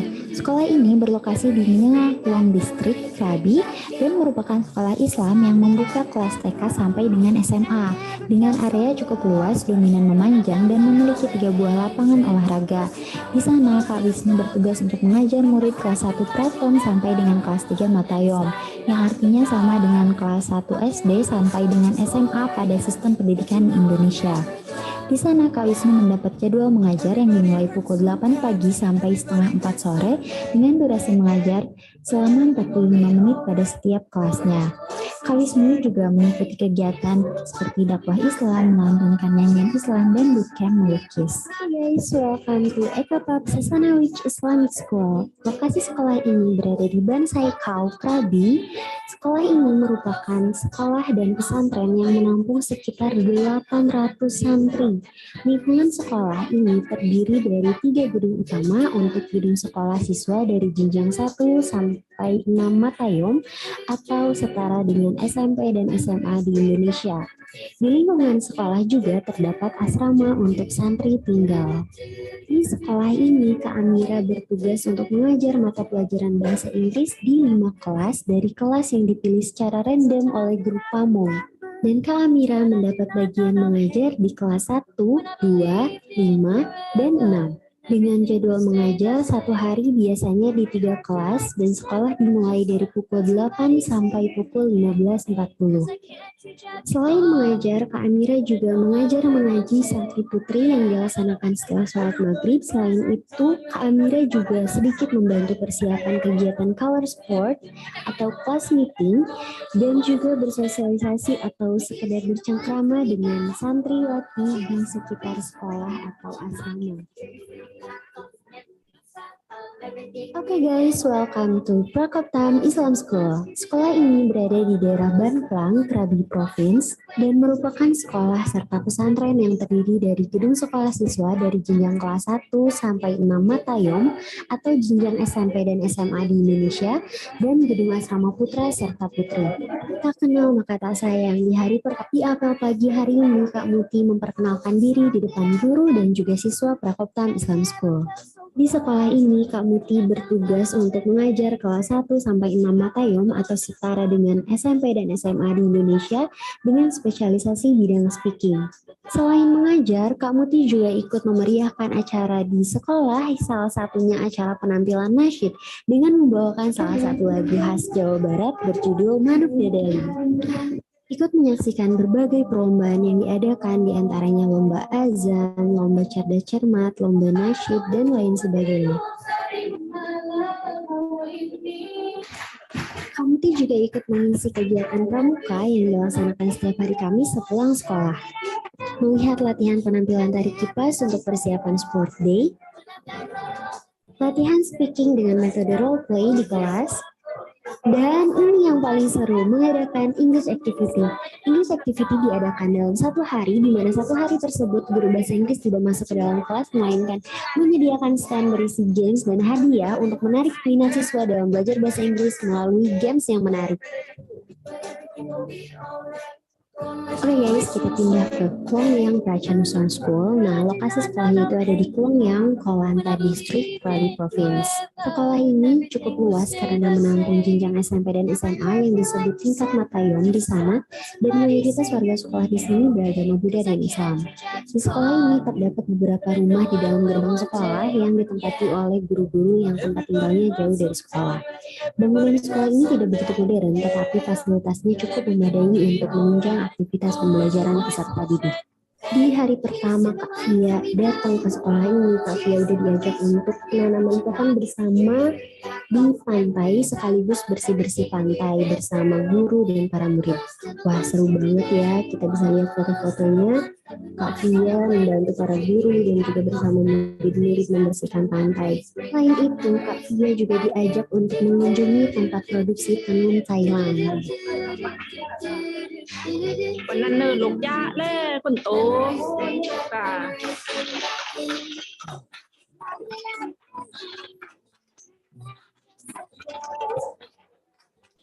Fia lagi berfoto bersama guru, sarangnya Kak Fia. Oke, I love you too.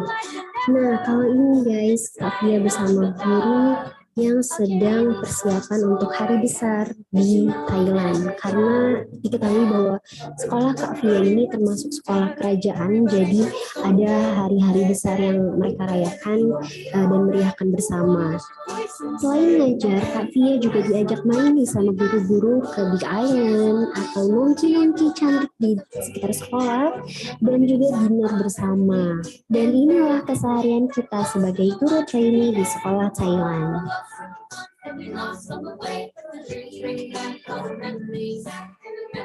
Holiday is coming, jadi ini adalah libur Idul Adha. Liburnya itu selama 1 minggu, jadi semua murid-murid yang ada di asrama ataupun di pondok pada pulang ke rumah.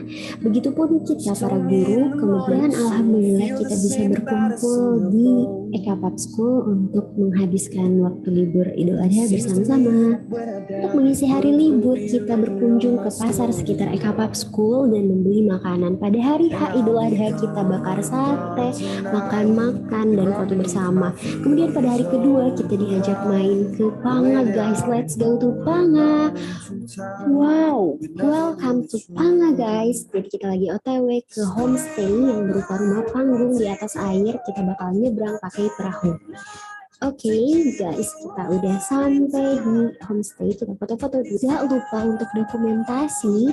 Setelah dari Panga kita nggak langsung pulang, tapi kita mampir dulu ke Phuket. Dan sekarang kita lagi ada di Phuket City View Point. Indah banget pemandangannya guys. Masya Allah, tabarakallah ya guys. Di perjalanan pulang kita mampir untuk makan malam di salah satu pasar di Krabi. Makanannya enak banget. Sayangnya di hari libur Idul Adha ini, Kak Naufal dan Kak Wisnu tidak bisa berkumpul untuk merayakan Hari Raya Idul Adha bersama-sama guys. Tetapi mereka juga bersama guru pamung mereka diajak untuk salat bersama di masjid terdekat, makan bersama, dan ada juga yang diajak untuk berkunjung ke rumah saudara, kerabat, dan kampung halaman guru pamung mereka. Keesokan harinya kita mampir lagi ke pasar buat beli sayur dan masakin masakan Indonesia. Alhamdulillah orang-orang di sini pada suka guys. Di hari terakhir libur kita diajak ikut workshop di Ekapap School. Workshopnya itu tentang pembuatan video pembelajaran menggunakan aplikasi bernama Camtasia. Wah, sangat menarik dan ilmunya sangat bermanfaat guys. Menunggu waktunya pulang, kita bantu ayam untuk pulang ke rumahnya, dan inilah kita pamit untuk kembali ke sekolah masing-masing untuk bertugas. Selamat kembali bertugas, Teacher Muti. Di hari pertama sekolah setelah hari libur Idul Adha, kembali ke rutinitas mengajar menjelang perpisahan. Goodbyes are bittersweet.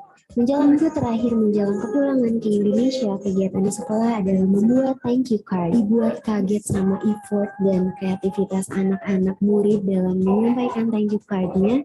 Kebaikan dan ketulusan murid dan guru di sini agak membuat berat untuk pulang ke Indonesia sih. Terima kasih Prakoptam dan seisinya telah menyelimuti kehadiran kami dengan kasih sayang dan kebaikan. Semoga kita bisa bertemu kembali suatu hari nanti. Sama halnya dengan Kak Muti, Kak Lutfi juga kembali bertugas ke sekolah. Di minggu terakhir, Kak Lutfi juga mengajak anak-anak muridnya untuk membuat thank you card. Tak kalah mengharukan, karena kreativitas anak-anak muridnya ini gambar sketsa wajah Kak Lutfi dan menuliskan bahwa Kak Lutfi merupakan teacher favoritnya mereka. Kalau ini foto-foto Kak Lutfi menjelang perpisahan dengan sekolah Klongyang Pracanuson School. Ini Kak Via lagi speech di depan adik-adik pelajar dan juga para guru. Kali ini Kak Lutfi sedang penyerahan sertifikat dari sekolah kepada Kak Via. Sementara itu di Akapati School, Kak Amira juga sama membuat thank you card bersama anak-anak muridnya. Masya Allah ya guys, kata-kata dan gambar-gambar lucu yang disampaikan oleh anak-anak murid Kak Amira sangat mengharukan. Kalau ini Kak Amira bersama para pelajar sedang berlatih untuk menampilkan penampilan saat acara perpisahan nanti guys. Ini foto-foto Kak Amira bersama para guru dan juga PO atau kepala sekolah di sana sebelum Kak Amira pulang ke Indonesia.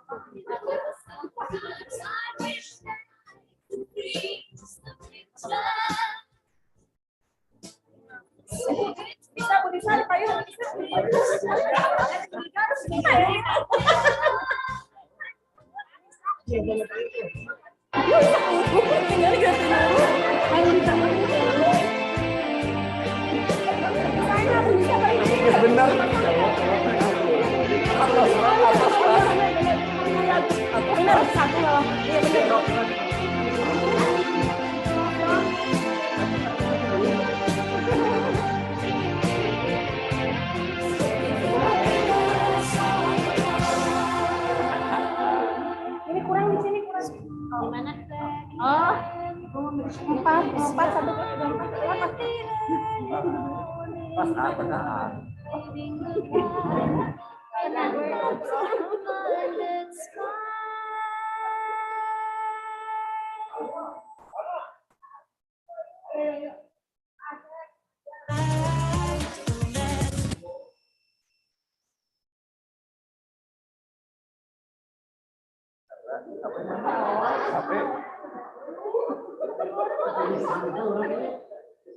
Ada permen. Bapak satu-satu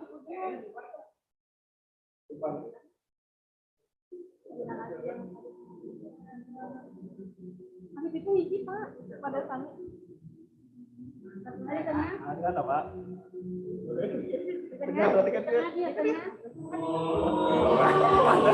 Nah benar ya jadi pas.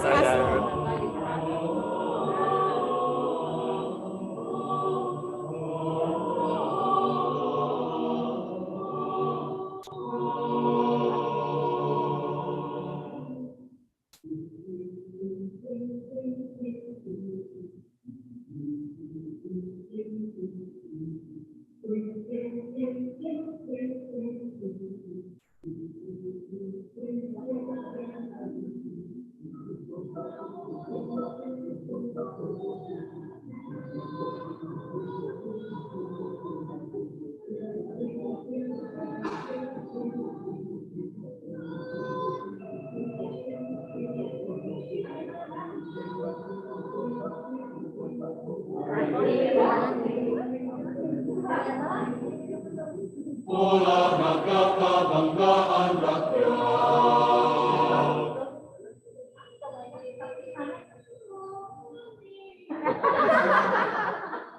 Bisnis, gelok kebalanan. Bisnis, gelok kebalanan. Bukan di mana-mana, di kampung lajeng di kota. Banyak di mana-mana, di kampung jeung di kota. Banyak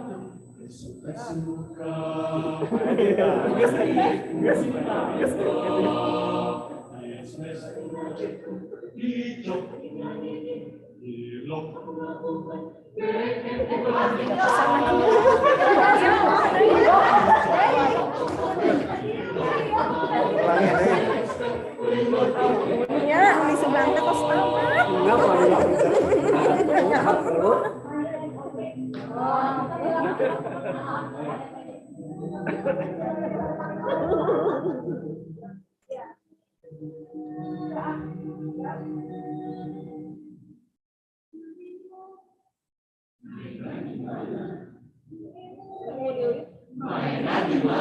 Mainnya di kebun awit.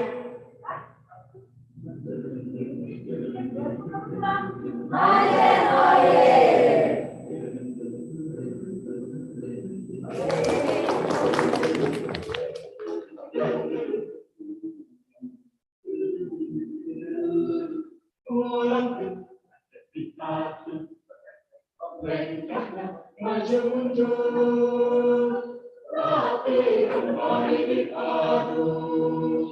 Mari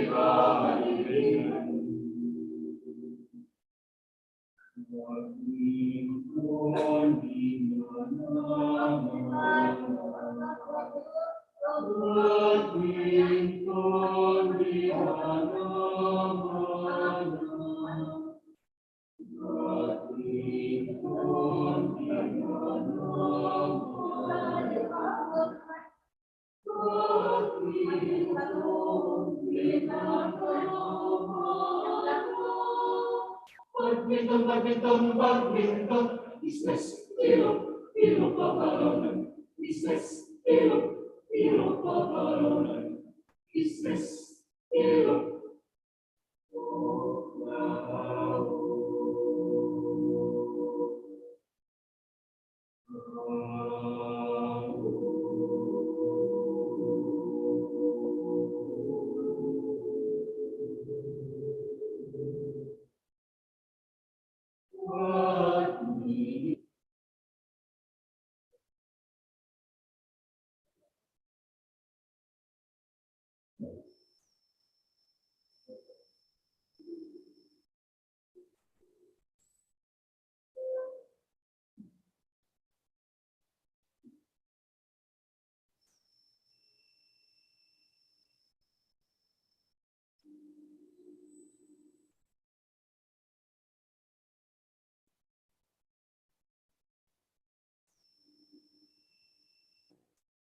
Ladies and gentlemen, we would like to start the parallel session at 1:30 p.m. So right now you can join the breakout room.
right, ladies and gentlemen, welcome back to the 5th Siliwangi International Conference on Innovation in Research 2022, held by Institute for Research, Community Services and Education Quality Assurance, Siliwangi University.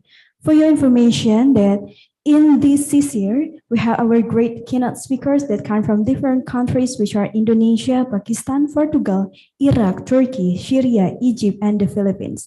But also we have speakers in parallel session. In this parallel session, we have 3 breakout rooms.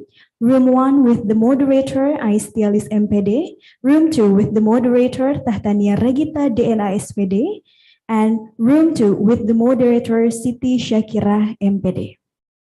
Here, I would like to inform you about the presenters in parallel session 1, room 1.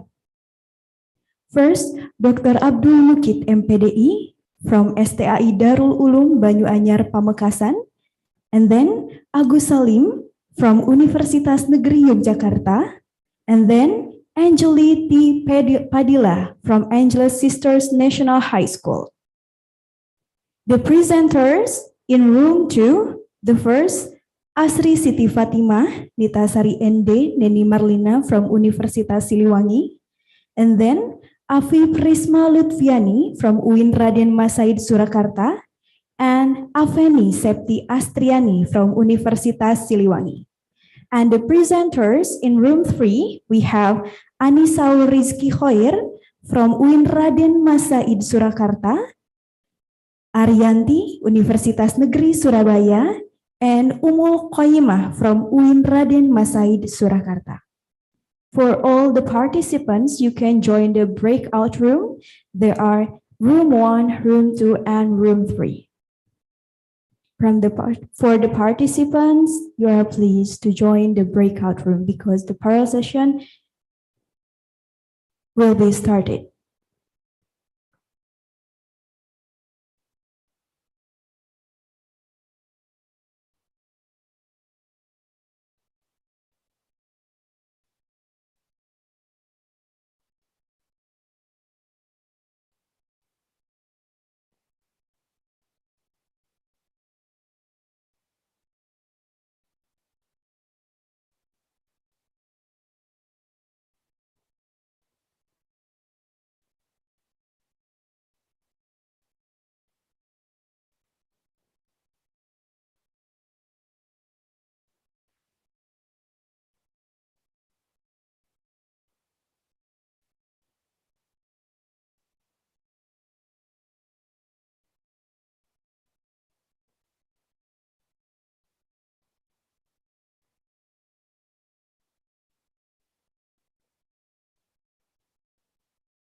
Ladies and gentlemen, next, we will move into the next session, which is keynote speaker session. We have keynote speaker 4 and 5 for right now. And in this session, the keynote speakers will be accompanied by the moderator Vita Mailani SPD MSc from Universitas Siliwangi.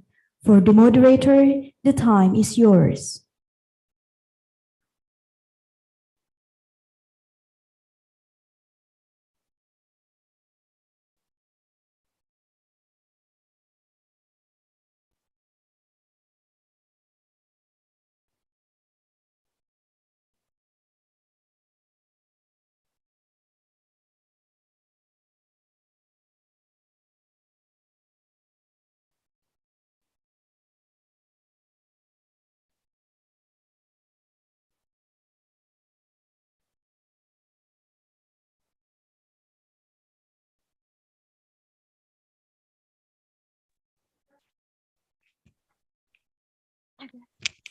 Thank you for the Master of Ceremony. Bismillahirrahmanirrahim. Assalamualaikum warahmatullahi wabarakatuh. Good afternoon and good morning to ladies and gentlemen. Welcome to second session of keynote speaker of this year 5th conference.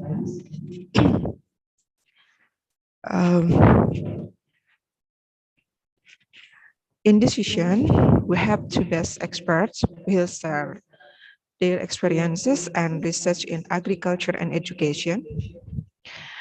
The first is Dr. Muhammad Mohsin Wakas from University of Engineering and Information Technology, Rahimyar Khan, Pakistan. Today, he will present GIS and remote sensing application in water resources management. And the second keynote speaker is Professor Luis Miguel Cardoso from Polytechnic Institute of Porto Alegre, Portugal. Today, he will present about understanding digital humanities. Okay, before we begin, I will read summarize the CV of the first speaker, Dr. Muhammad Mohsin Wakas.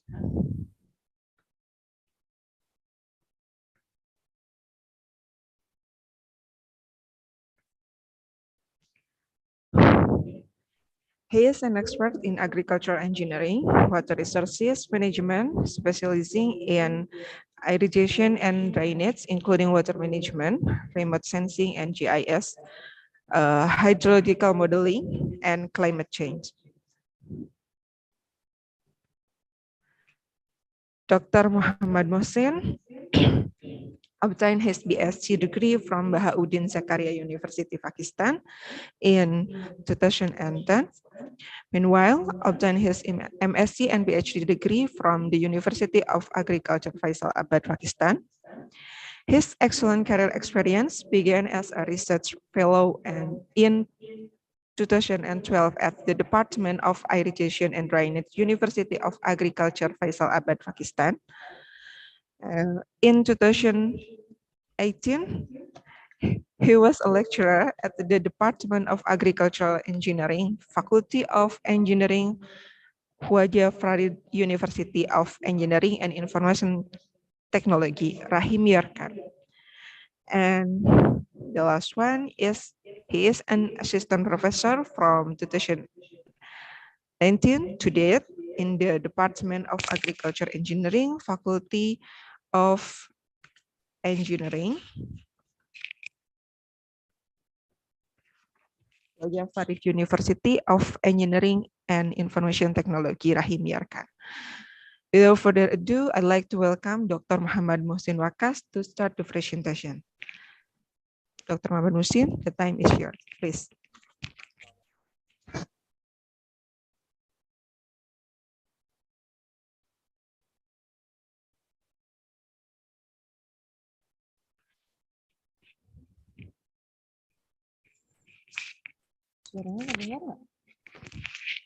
Dr. Muhammad Muhsin, can you hear me?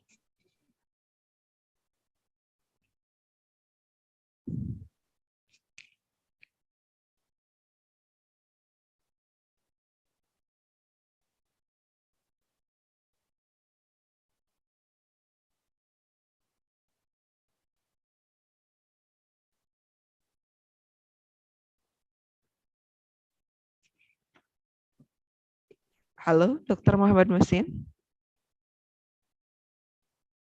Could you start the presentation? Hear me? Yeah, time is yours to start the presentation. Assalamu alaikum. Can you hear me? Yes, I can hear you. And my presentation is on the screen? Yes.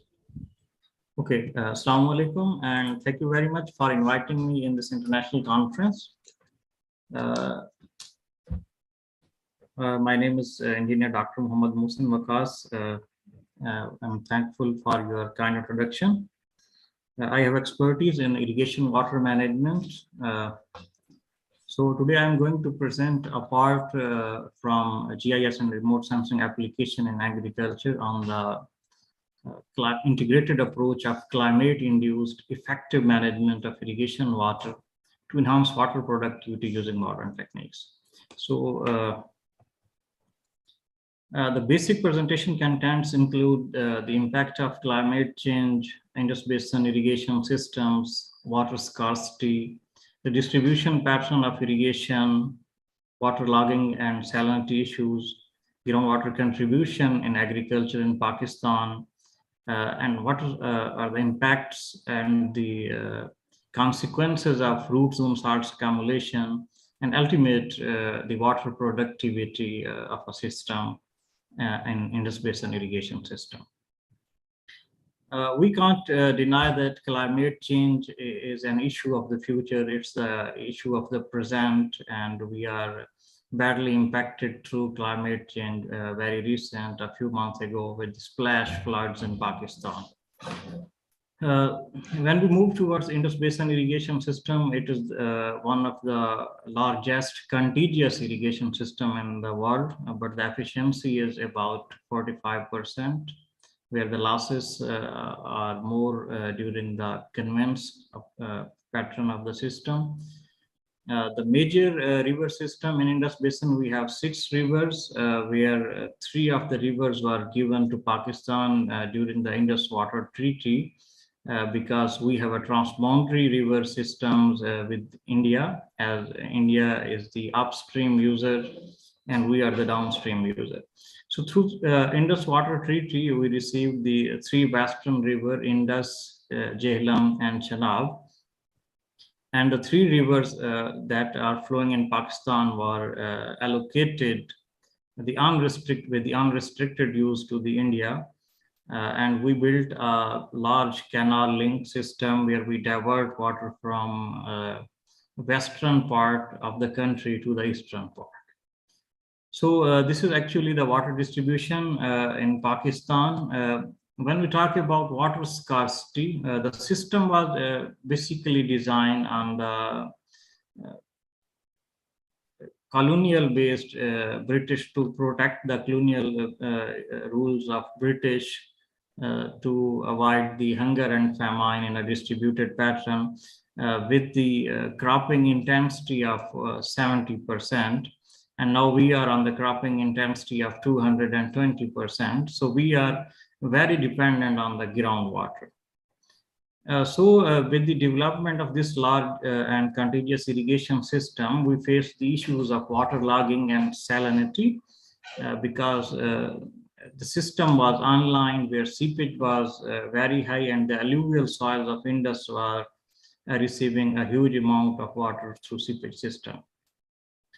So groundwater contribution in agriculture of Pakistan is more than 50%, and it depends upon the quality and the cropping pattern of an area. So the secondary salinization in the root zone is dimensioning the agriculture lands in Pakistan and definitely and eventually impacting the water productivity of the system.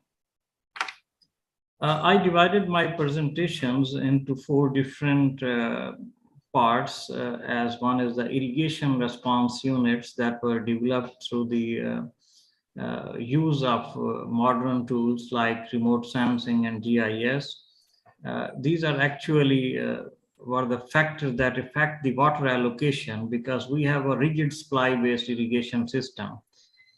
Water is diverted to the farmer based on the land holding, and there is no consideration of what type of crop the farmer is cultivating in the area.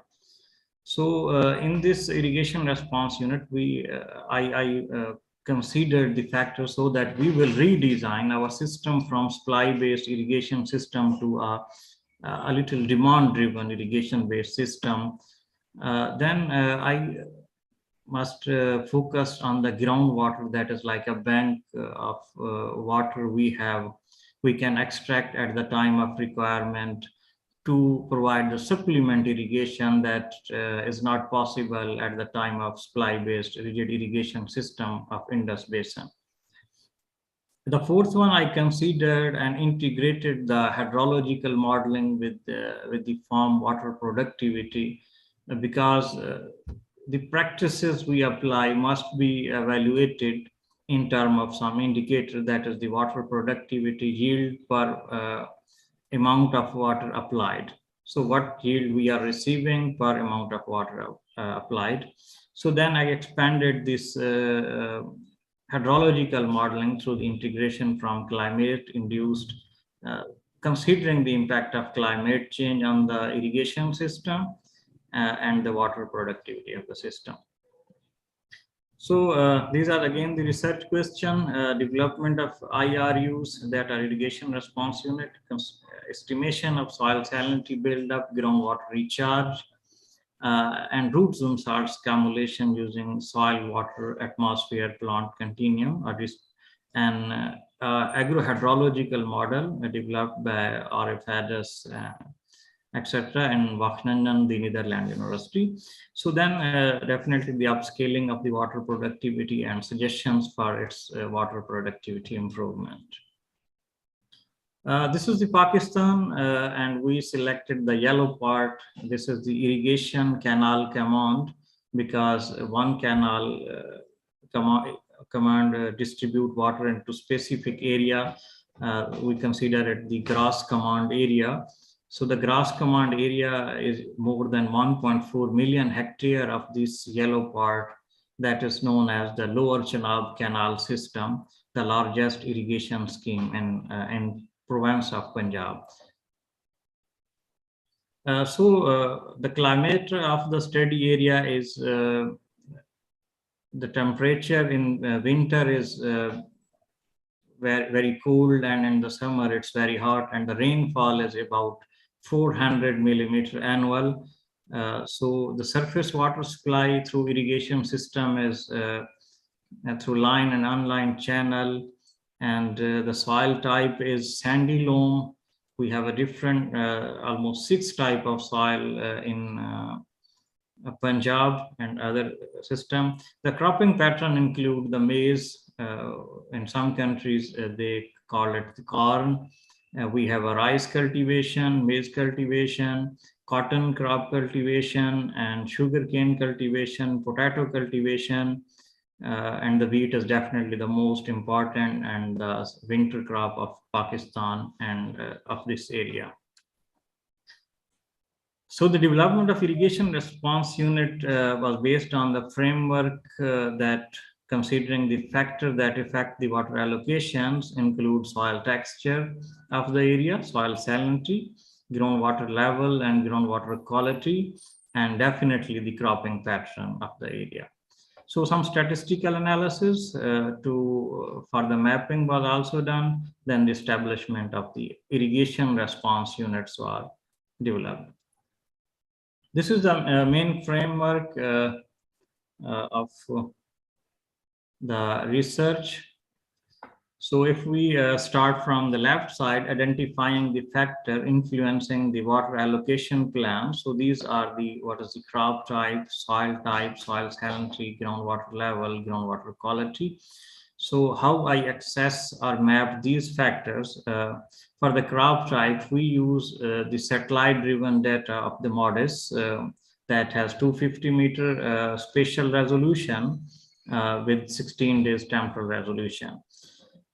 While other parameters like soil type, soil salinity, groundwater level, and quality was the secondary data received from different departments, and also was like soil type was received from International Water Management Institute. Soil salinity data was collected using GPS system. Groundwater level and quality data was received our irrigation department. So I performed the Kriging interpolation techniques. And if we go on the right side, data set sources and its utilization. At the end of mapping these factors, we map these factors in GIS with the same resolution so that we will overlay them to develop the irrigation response units. Here is the cropping map of the area of the Lower Chenab Canal system, in which non-irrigated area, or it's a build-up area, or the barren area is about 5.8%, where wheat and fallow cropping pattern, because we have mostly two crops in a year, and the wheat and the fallow area is 9.3%, wheat and maize is 47%, sugarcane is about 12%, wheat cotton is about 10%, and wheat rice is about 17%. So these are the tabulated data, and on the right side we have a map developed by satellite-driven remote sensing in GIS. And the spatial distribution is very clear that upstream we have a wheat and the rice data, because we, in the irrigation system of Pakistan, throughout the system, we have a very fresh aquifer at the top, and we have a supply of irrigation. Definitely the upstream users have maximum benefit from the supply system. So as rice is the most water demanding crop, therefore the upstream is wheat rice area, while the lowest part we can find here in the center is, in the lower part, the black color, definitely in spatial distribution defined the non-irrigated area, or the some part is saline area and barren area. And the central, in the center is also non-irrigated area that actually are the cities developed in this canal command area. So this is actually the accuracy assessment. Overall accuracy of this developed map was about 80%. For each crop, the producer and the user accuracy, this is the error matrix method that is designed for the accuracy assessment of the satellite-driven crop mapping. We performed this and we received about 80% overall efficiency of the system. So this is the soil texture map, and its spatial distribution and temporal distribution is very clear.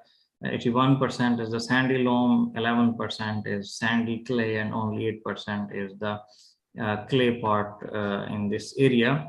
So this was another factor that actually affect the water allocation. And this is soil salinity, and we perform, these are actually statistical analysis we perform when we perform the Kriging method of interpolation. So we calculated in Gamma Plus or the GS Plus software for this. This is a soil salinity map developed during this study based on the ground data, ground sample we collected. And here we have semi-variogram analysis or the geostatistics approach of this data. Here we have groundwater level, because level and quality both matter for the agricultural production. So this analysis, statistical analysis to find the best suitable model for the performance of better spatial mapping. These are presented here. And here is the groundwater salinity mapping. So these are the actual irrigation response units that we developed after the overlaying of the vector maps of all these aforementioned presented data. So here it will be much more clear that what is irrigation response unit. Like irrigation response unit 1 represent the wheat, maize cropping pattern, and the soil type sandy loam, soil salinity is the non-saline, groundwater level is the marginal, groundwater quality is the median. This parameter was like non-saline, saline, marginal saline, level. These were designed based on the FAO, Food and Agriculture Organization, and other agencies given threshold. So these totally 84 IRUs, different patterns of form, like was developed for the whole area of more than 1.4 million hectares. So the next part was before the assessment of the ground water productivity through the hydrological model SWAP, we must require crop data and the irrigation data. Irrigation supply through the canal system was available through the irrigation department, while the groundwater is unregulated and unrestricted use. For this purpose, we applied the water balance approach to estimate the groundwater irrigation or the pattern part of groundwater use in this area.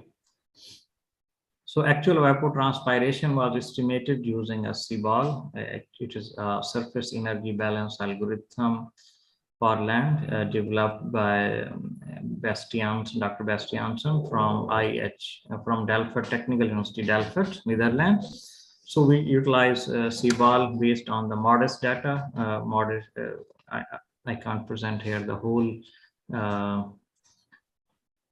methodology of the CBAL. It's available in different manuals and in different studies. So we use advection aridity, that is actually an empirical approach based on the meteorological data, but calculate the actual evapotranspiration. So this point scale data was used to calibrate and validate the actual evapotranspiration and the canal water irrigation. And we also estimated the satellite derived rainfall using tropical rainfall measuring mission. This is the methodological framework for the whole component of the groundwater irrigation system. Groundwater irrigation estimation, that is climatic parameter we received from Pakistan Meteorological Department, that include air temperature, solar radiation, air pressure, wind speed, specific humidity, to calculate actual ET by advection aridity method.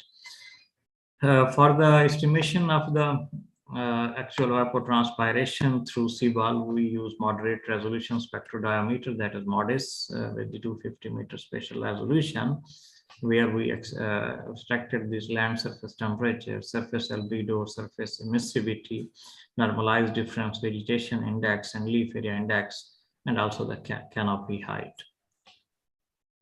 So estimated the CBAL based actual evapotranspiration.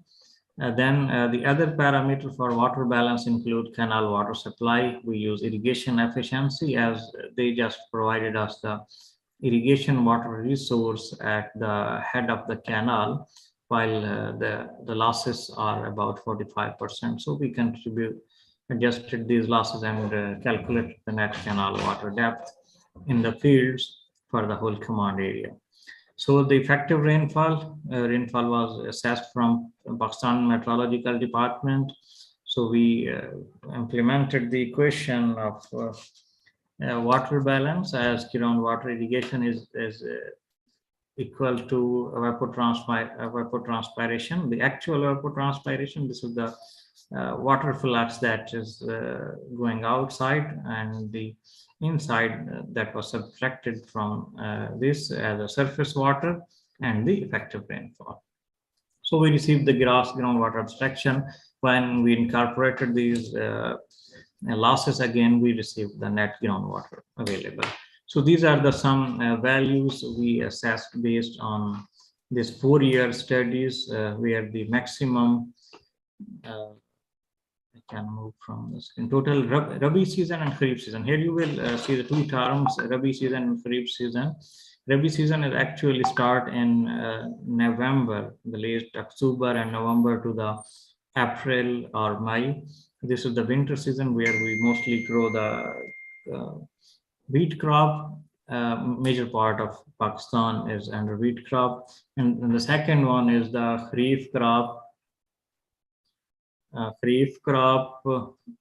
Kharif season that start actually from the April, May to October, and we cultivate cotton, we cultivate rice, we cultivate maize, and other hot climate-based season. So the total canal water availability during the Rabi season was 112 or 112 millimeter, the depth of water through the whole canal command area. For the Kharif season, it was 219 millimeter, and overall annual it was 331 millimeter. So the next is the net canal water availability. Can see clearly from 112 to it reduced to 40 millimeter during the Rabi. More than 60% water was lost during the conveyance system. Similar for the Kharif season, and the total net water available through canal system for the crop production was 120 millimeter.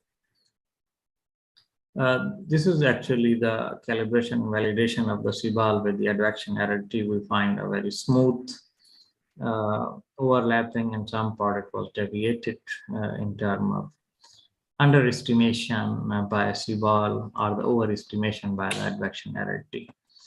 These are the some statistical value that we perform analysis. We found a very good North-South cliff efficiency with the range of 0.7 to 0.85, and the overall annual 0.83 with the 0.83 values.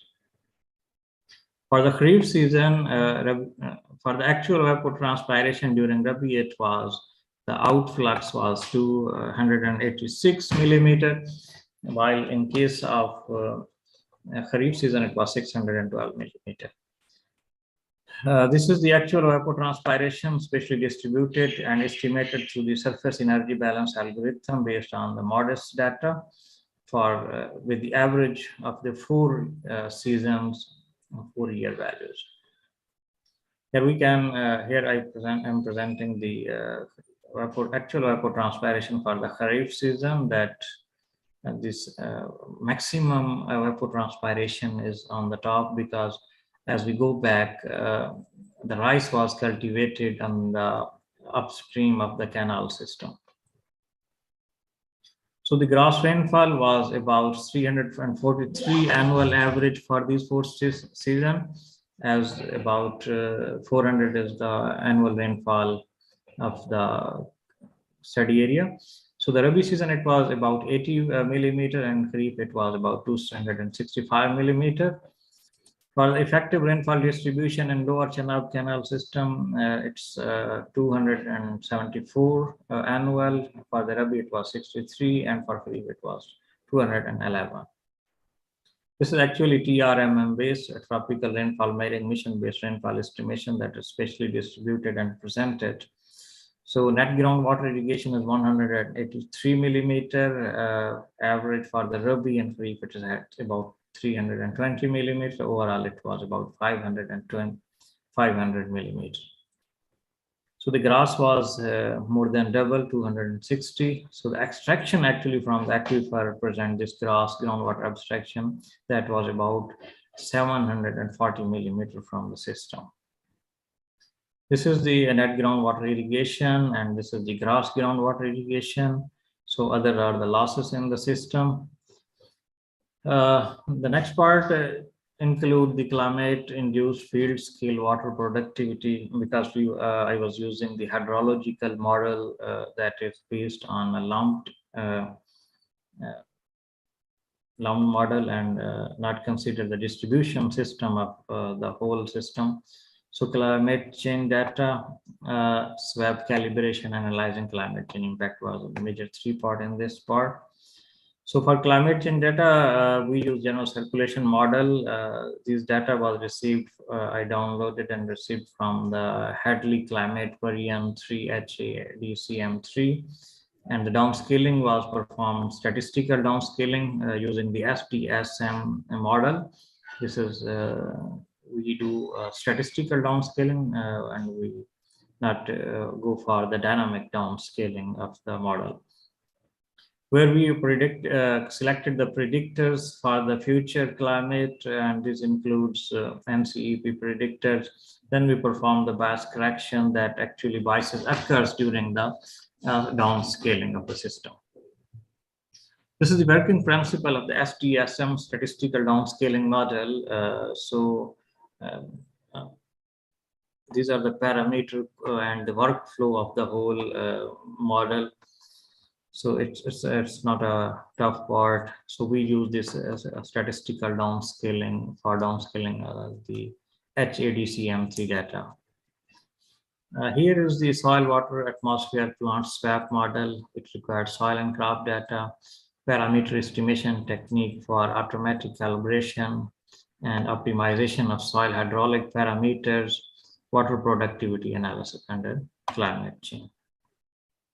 This is the working pattern of this SWAP.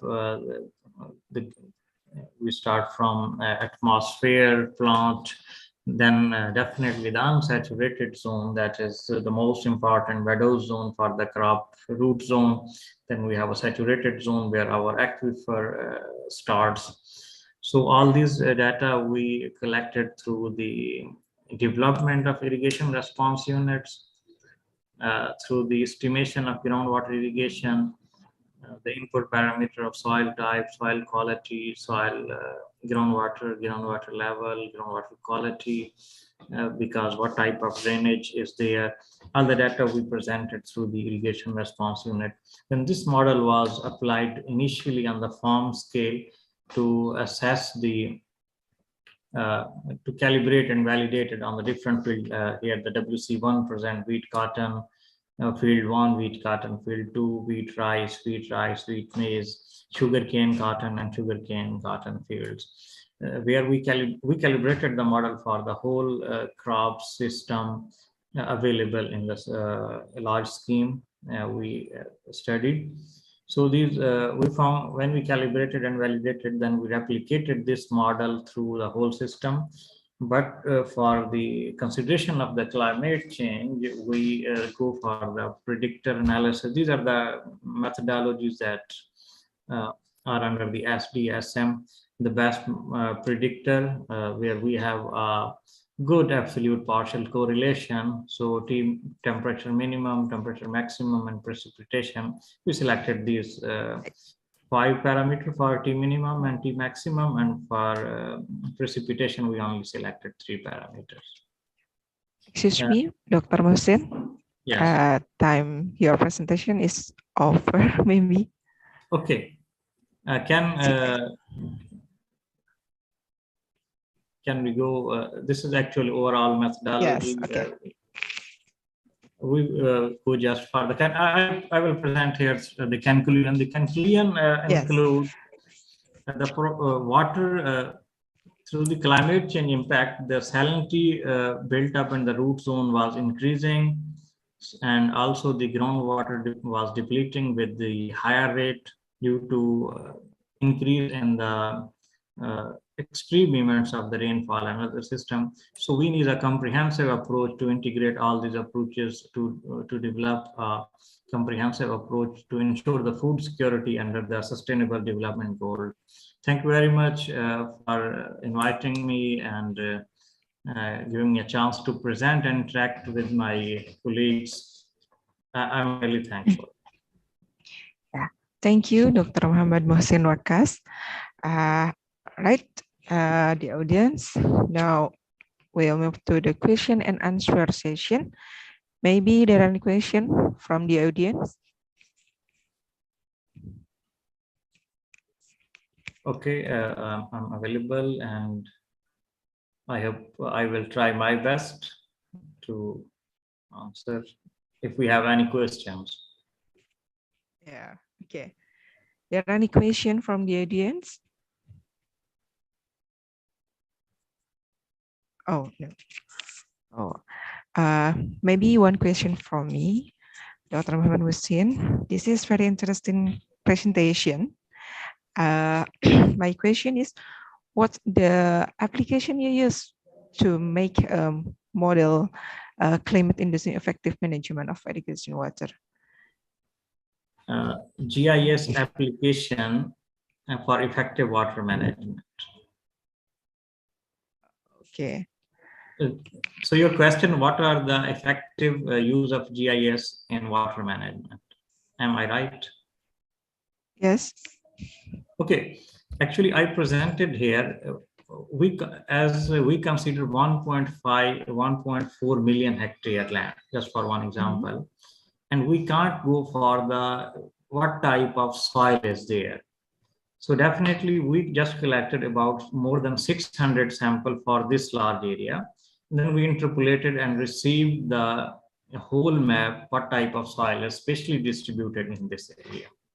Similarly, in case of rainfall, we just have 3 meteorological stations. So getting the data of unsampled location through sample points is the basic application of GIS in water management, so that a policy decision can be made that what type of groundwater is and what type of groundwater quality is, what type of groundwater abstraction level is, what type of groundwater or the soil type is, so that a comprehensive parameter, what type of crop farmers are growing. So the spatial analysis with less data. If we go for the crop mapping, for example, in Pakistan, where the land holding of the farmer is more than 10 acres. So we can't go through the labor work.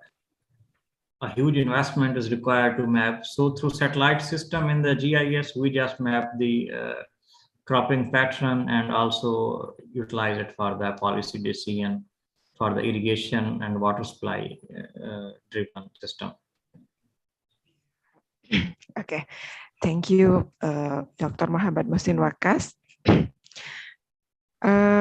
Finally, for the first session in keynote speaker time is over, and the next we will move to the second speaker maybe. Thank you, Thank Dr. you, Muhammad Mohsin Wakas. Thank you very much. Okay.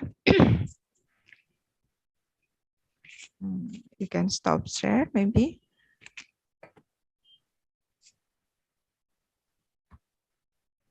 Okay.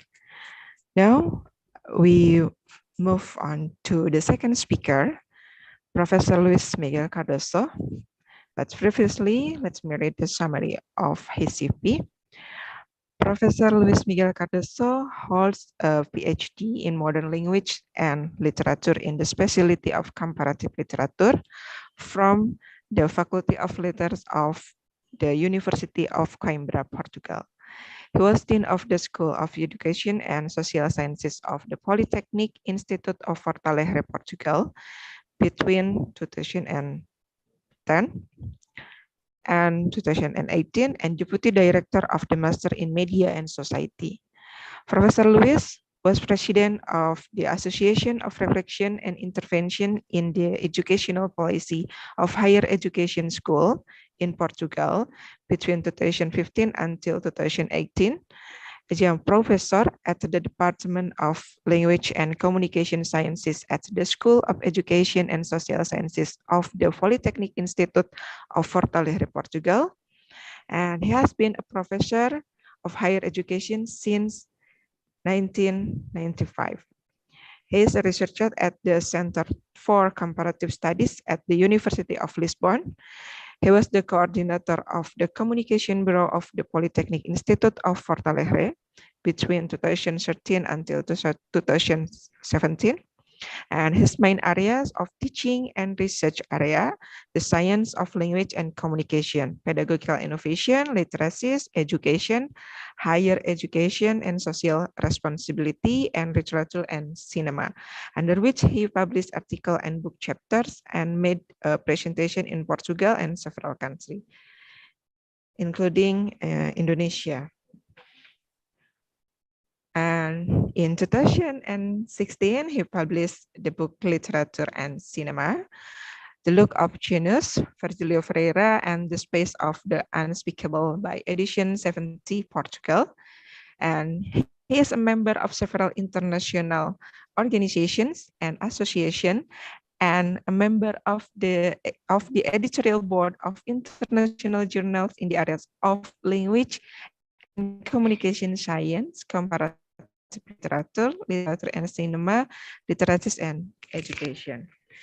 Without further ado, I'd like to welcome Professor Luis Miguel Cardoso to start the presentation. Please.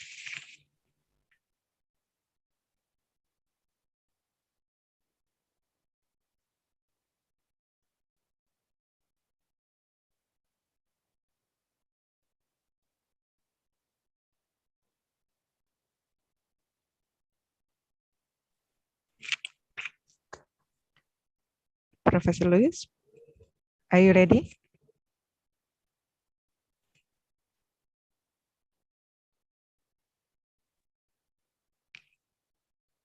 Yes, good morning. Greetings from Portugal to Indonesia. Good morning, my dear friends, and good morning, my dear colleagues. I had here a small problem regarding the connectivity and the sound, but now it's all solved. So it's a great pleasure to be here. So first of all, I would like to thank the organizing committee for the kind invitation to be here at this conference, and of course, congratulate the organizing committee for this extraordinary conference.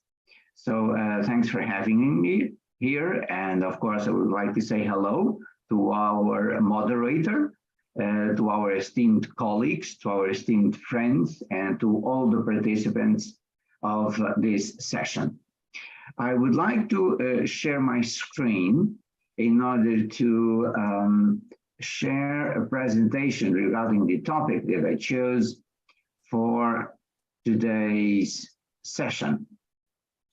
So understanding digital humanities is one of the most interesting challenges that we have today in this 21st century. And one of the major trends that we are understanding now is a great shift regarding education and the connections between education and technology. And this great shift is affecting not just the way that we are teaching and learning, but also the ways that we are making and developing research. And according to these three very important ideas, learning, teaching, and research, such topics can be connected through this trend that is very important nowadays, that is the digital humanities. So, my dear friends, let us begin this very small presentation by asking, first of all, what is digital research and why it is important nowadays that we have to change our frameworks, we have to change our paradigms regarding research as we have been doing in the last decades. Because today, digital is all around us, and digital is one of the key elements in our universities today. So digital research can be defined as the use of digital technologies that change the way research is carried out and make it possible to face new challenges in the area. And why do we need to engage the digital world, and why do we need to engage the digital tools that are being offered to us by these great technological advances? Because we have a lot of reasons to carry out research. And this also means that we have a lot of different types of research. For example, when we think about report research, when we think about qualitative research, quantitative research, analytical research, persuasive research, experimental research, survey research, or problem solution research, well, we are talking about different paths regarding our common goals of understanding the need to go ahead with technology in our higher education systems, in our universities, so that we can increase our methods regarding research. So this means that we have to adapt. This means that we have to be flexible. This means that we have to understand that the great connection between education and technology is going to provide us a lot of different tools that we can grasp. So when we think about digital research, of course, we have to highlight some digital research skills that are now required in our universities to all of us, dear colleagues, who are understanding the need to go ahead with this new type of research. So these research skills include critical thinking, analysis, dissemination, and problem solving. And these are the four basic digital research skills that we have to develop in our educational systems, we have to develop in our universities, and we have to develop in our own line of research. So this is a connection between imagination, creativity, logic, data analysis, conceptual thinking, and of course, we cannot forget the dissemination, because research only makes sense if our results are shared. This is why conferences like this one are so important, because in these conferences, we can share best practices. In these conferences, we can connect with other colleagues from different countries, different continents, and can create opportunities to go ahead with new networking challenges. And with networking, we can truly believe that these digital research skills will be required and will be needed for the next years to come. So, my dear friends, it is important to understand that these digital skills are, of course, connected with a lot of digital research trends that we have today, not just in our universities, but of course, in all our educational systems. So what are the main research trends that we have today? So the first idea that I would like to highlight is that our research is now with a great emphasis, a great focus on large-scale, mass-critical research focused on real-world challenges. So our research has to be adapted and has to respond to the challenges that we receive from our communities, from our regions, from our districts, from our countries, and of course, from international challenges as well. So our research must be adapted to these needs. We have to answer the questions and the academia, of course, must be active. Academia, of course, must be active by responding to these challenges. So we have to also analyze the strong emphasis on research impact.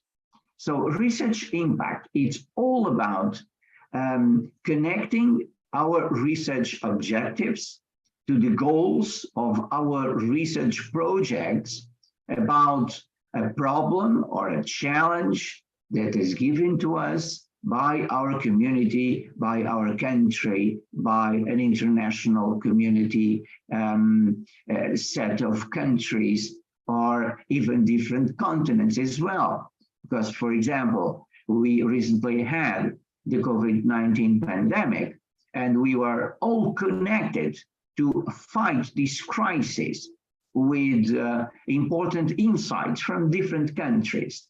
So we have to also understand that our new research basis is changing. And the research basis nowadays is focused on equipment in large scale, regional scale, national, but also international scale. And we have a great emphasis on transparency. We have to work with a transparency connection, with a transparency policy, with open access regarding research findings. And these create, of course, new opportunities to go ahead. So when we think about research opportunities, we are also talking about top digital trends that we have today. For example, networks and social media. Networks and social media are, of course, one of the most important topics that we have in our lives nowadays regarding communication, regarding sharing knowledge. And when we are using networks and social media, we can create groups of researchers in order to establish common goals, in order to go ahead and to define policies about research in our countries or connecting different countries. The second top digital trend is, of course, mobile computing and mobile work. We are now working from different continents. We are now working from different countries, from different regions, but we are all connected because we are using technological devices, because we are using connectivity, because we are using mobile computing and mobile work. So this is not just a trend that also connects us to the lockdowns and to the COVID experience. Now, we are living in a post-COVID world, and this is still a very important idea. So mobile computing and mobile work will be together in our future.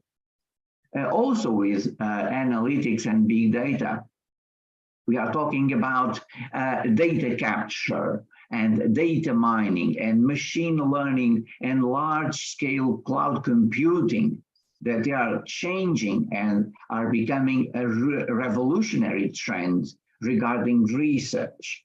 So because we have a lot of data to analyze, and one of the pathways that is most interesting is the so-called the Internet of Things. So this is about a network of physical objects or things that are embedded in electronic components, in software and sensors. And this all allows these objects to collect and exchange data. Of course, the Internet of Things is also connected with the IT consumerization.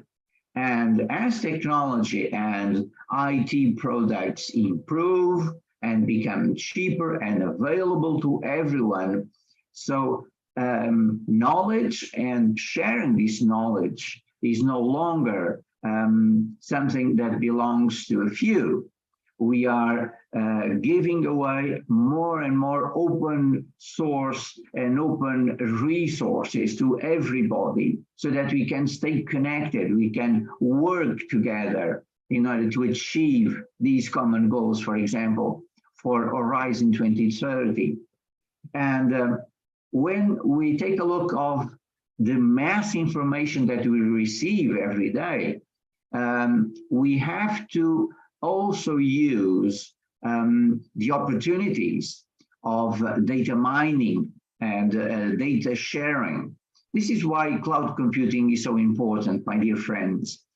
Cloud computing offers new opportunities to deliver digital services on a global basis, and it can introduce innovations in a more agile way. So all of these are trends that are important for research, but also we have a security issue, we have a safety issue. So we are also becoming increasingly connected to global networks, but we are very dependent on IT, as we all know. And this dependency on IT is growing very fast. And nowadays we are debating the artificial intelligence challenges that we have to consider that is a great opportunity to move on and to have a new approach regarding education, of course. So this leads us to a lot of implications regarding research, knowledge, and the different areas of knowledge, different areas of our universities, for example, humanities. Humanities are now changing, and the humanities are now getting connected with this new digital world. This is why we talk about the concept digital humanities. So we are connecting humanities, humanities as we know from a conservative point of view, that are changing now through IT, through technological devices, through technological opportunities into this digital world. So this is a great change, my dear friends. If we could highlight three major important levels regarding digital humanities, we could say that this all begins with Web 1.0. So this is all about content delivery. And this is about a static model. We are talking about basic web pages, digitization. But of course, humanities grasp this opportunity to change with very small steps the way that we were making research, we were creating new types of approach regarding knowledge. And then we use the Web 2.0. So this is about sharing and user-generating content. So this means that now we are using social networks, we are using blogs, we are using wikis, media sharing and remixing. We are in a more participatory way using databases. We are using digital exhibitions, online text editing, and so on and so on.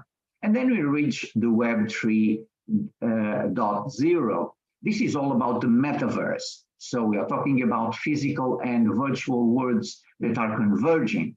We're talking about new dynamics. We're talking about semantic tags, we're talking about ontology, we're talking about complex algorithms, smart machines, artificial intelligence. So all this is, of course, changing the humanities.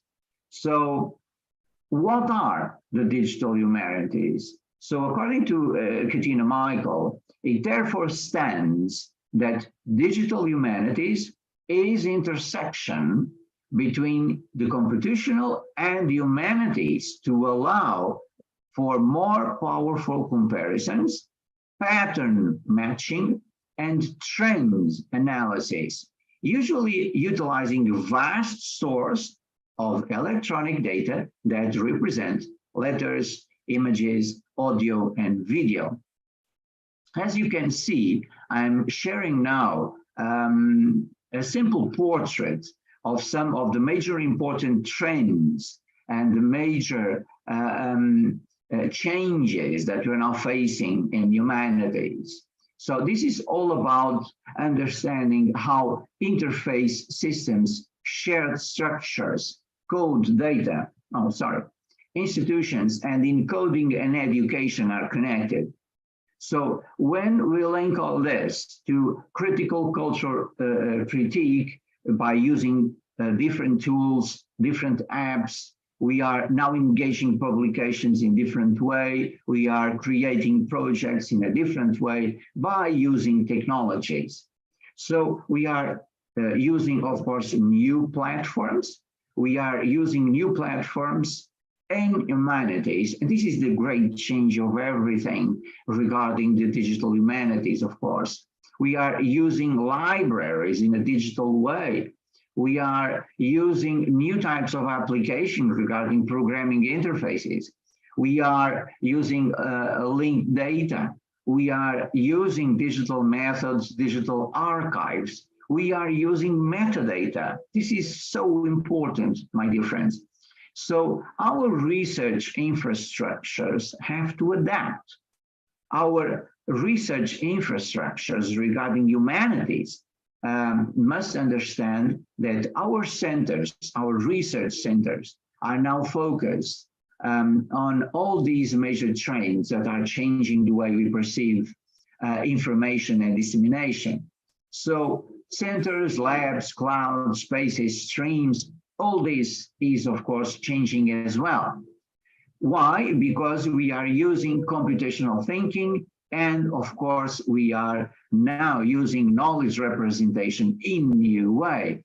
So we have a lot of opportunities to create new paths for humanities. And when we think about the concept of digital humanities, of course, I would like to share the opinion and the insights of Professor David Barry from the University of Sussex. And according to Professor David Barry, digital humanities are at the leading edge of applying computer-based technology in the humanities. So this means that humanities, as I said before, are changing. We are now having the need to incorporate key insights from languages, from literature, from history, music, media, communications, computer science, and information studies. We have to combine all this, and we have to create new frameworks.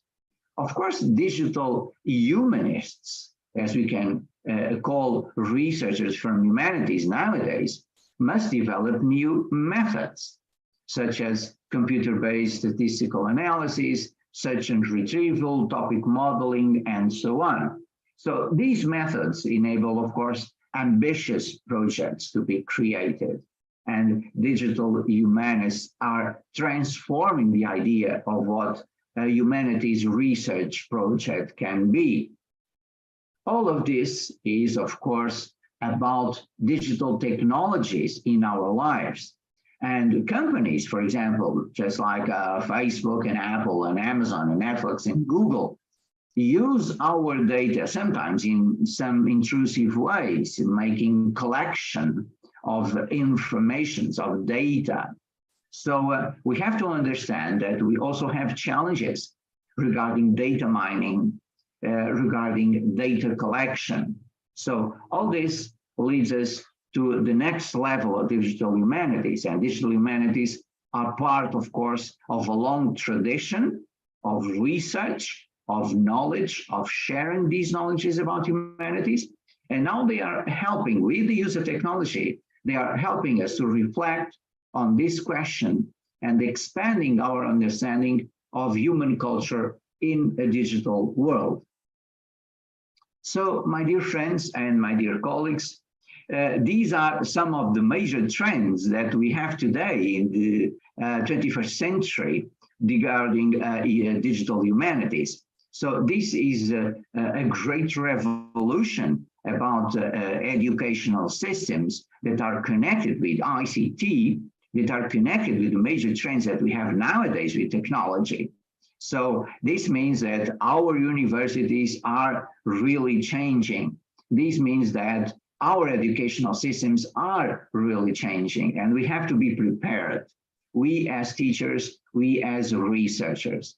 So again, I would like to thank the opportunity of being here at this conference. I would like to thank the opportunity of sharing these ideas, these insights. And of course, if you have any question, I'll be more than willing to answer. Thank you. Thank you, Professor Luis. Interesting presentation today. And all right, now we will move to the question and answer session.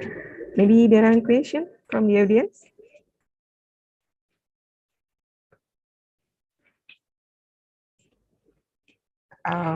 No? Okay, just reading the question from the audience. I will ask you, Professor Luis. It is very interesting topic, and I have read a book of Professor Berry, Understanding of Humanities, and I have read one of articles by Christian Fuchs and Marisol Sandoval. The title about social media and public information society.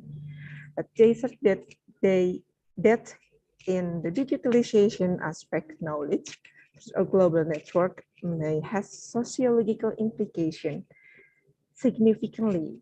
Maybe you have another opinion about that. Or your opinion about the social implication of digitization understanding now? Yes, it's a very complex problem that we have mentioned because we are dealing with a new approach regarding information and regarding dissemination of information. When we are using technology, we are also using, of course, internet and social media as well.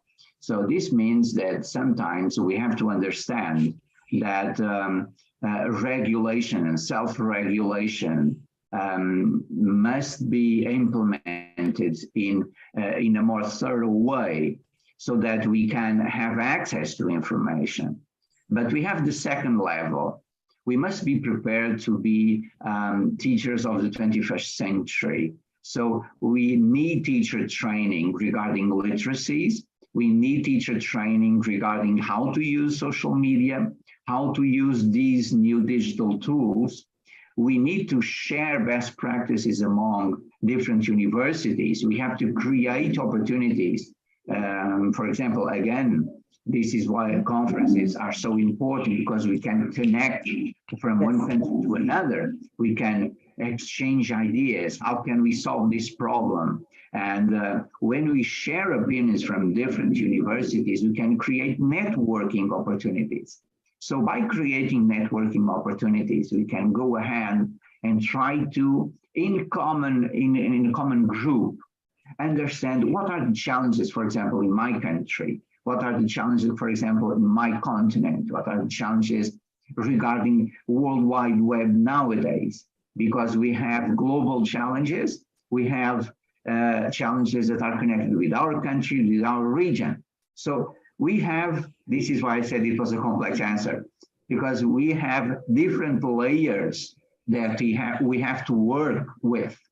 So when we are connected, when we are using IT, when we are using artificial intelligence, for example, we have to think that everything is giving us two options. Either we accept the opportunity to go ahead and change the way that we address education, or we think technology has an obstacle. But we have to be optimistic, and we have to face these challenges in this 21st century. So education and technology must be connected. And of course, this is the path for our common future. Thank you. Thank you for your opinion, Professor Luis.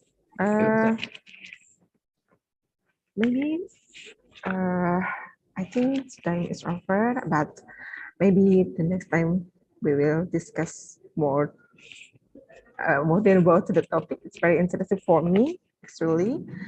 And thank you for listening about your topic. And Finally, now we have reached the end of this presentation.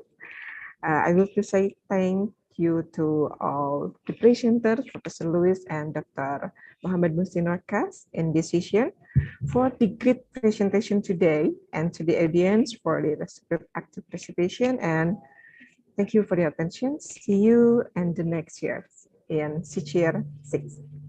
Thank you. Thank you. Thank you. See you soon.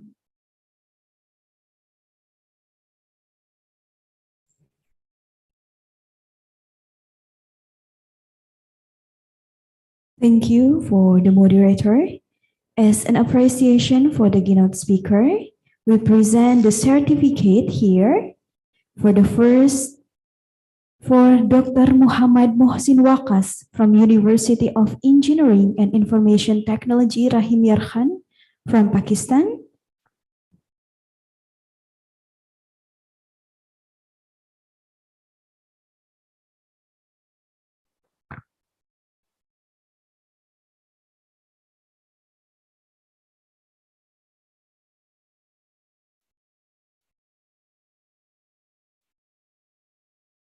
And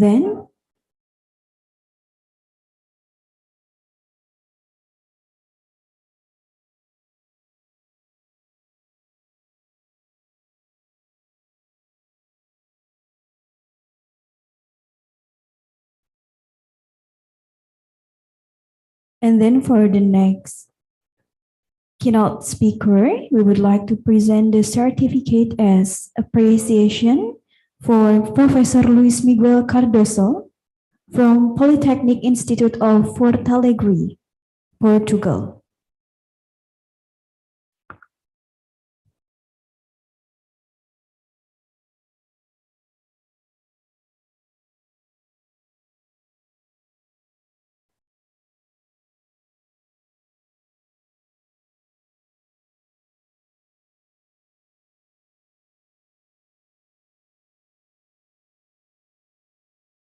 All right, ladies and gentlemen, we are going to move into the next keynote speaker sessions, which is the last keynote speaker session for today's, for day 1. And in this session, the speakers will be accompanied by the moderator, Dr. Nur Aini SPD MPD from Universitas Negeri Makassar, Indonesia. For the moderator, the time is yours.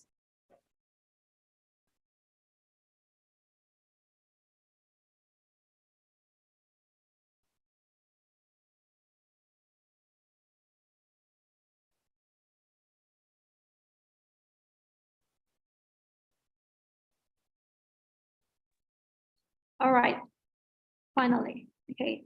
Sorry, I'm trying to unmute myself. All right. Thank you very much for the MC for the great opportunities for me. Well, today I would like to go with 2 great keynote speakers. So it was a really privilege for me to be a part of this great, the 5th Siliwangi International Conference on Innovation in Research, the first day. So, well, we are going to start with our next keynote speaker. Let me read briefly about our keynote speaker. Okay, wait a moment. We have Associate Professor Dr. Ahmed J. Obai from Department of Computer Science, Faculty Computer Science and Mathematics, University of Kupa, Iraq. So his bachelor in a computer science degree in information system from College of Computer, University of Anhar, Iraq. And then his master degree of computer science engineering from School of Information Technology, Jawaharlal Nehru Technological University, and Doctor of Philosophy in Web Mining from College of Information Technology, University of Babylon, Iraq. He is a certified web mining consultant with over 14 years of experience in working as a faculty member in a University of Kupa, Iraq. Okay, and he has taught courses in web designing, web scripting, JavaScript, VB.NET, MATLAB, Toolbox, and other courses on PHP, CMC, and from more than 10 international organizations and institutes from USA. Wow, it was really amazing from Dr. Ahmed J. Obaid. And actually, he has a lot of experiences and a lot of it's a long actually biography. Okay, so I'm sorry, I cannot tell the whole, but one thing that I'm gonna take is okay, let me see. Ahmed J. Obaid has supervised several final projects of bachelor and master in his main line of work, and authored and co-authored several scientific publications in journal, books, and conferences, more than 65 journal research articles, more than 5 book chapters, 15 conference papers, 10 conference proceedings, 8 books editing, 2 patents, and he's also reviewer in many Scopus journal. And Dr. Ahmed Atkan participated as a keynote speakers, more than 40 conferences, webinar, and is about 10 webinars, session chairs, and in many international events. Okay, so please welcome our associate professor, Dr. Ahmed J. Obaid. How are you, Prof? How are you doing? Okay, you are still on mute. Okay.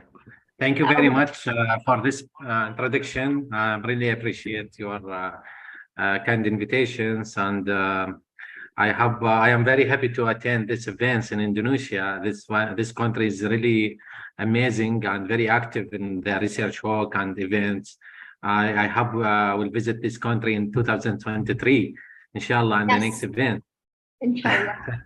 Yeah, well, we are looking for it. We can wait to see you in person, Professor, in Indonesia. Yeah. Inshallah. Okay. I am really happy to do that. Inshallah, and next year we will arrange a meeting and visiting to your university and my colleges there.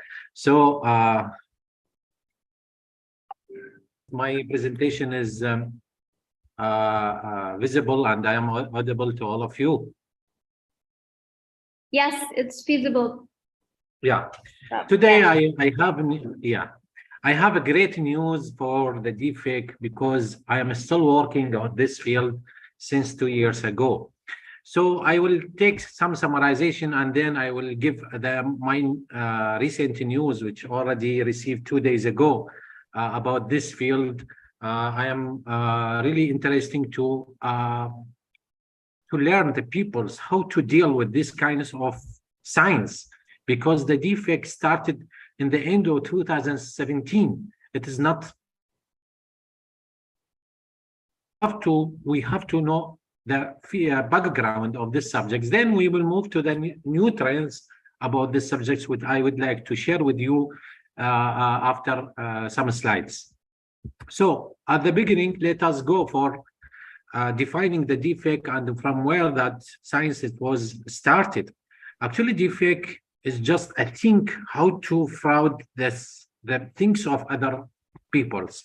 Means if I have a sign if I have some knowledge about how to deal with the media contents such as images, photos, videos, and such other contents, I can share that contents to them, but I have to change some real things with the fraud things. Now, let me, based on the shark websites, which have published just a few days ago, they are announced that the loss of business and economics in the 2021, it's around $94 billion in USA only. Means this is very huge number of lose. Means the number of people who are lost their money. If we are total, we are accumulated, or we are some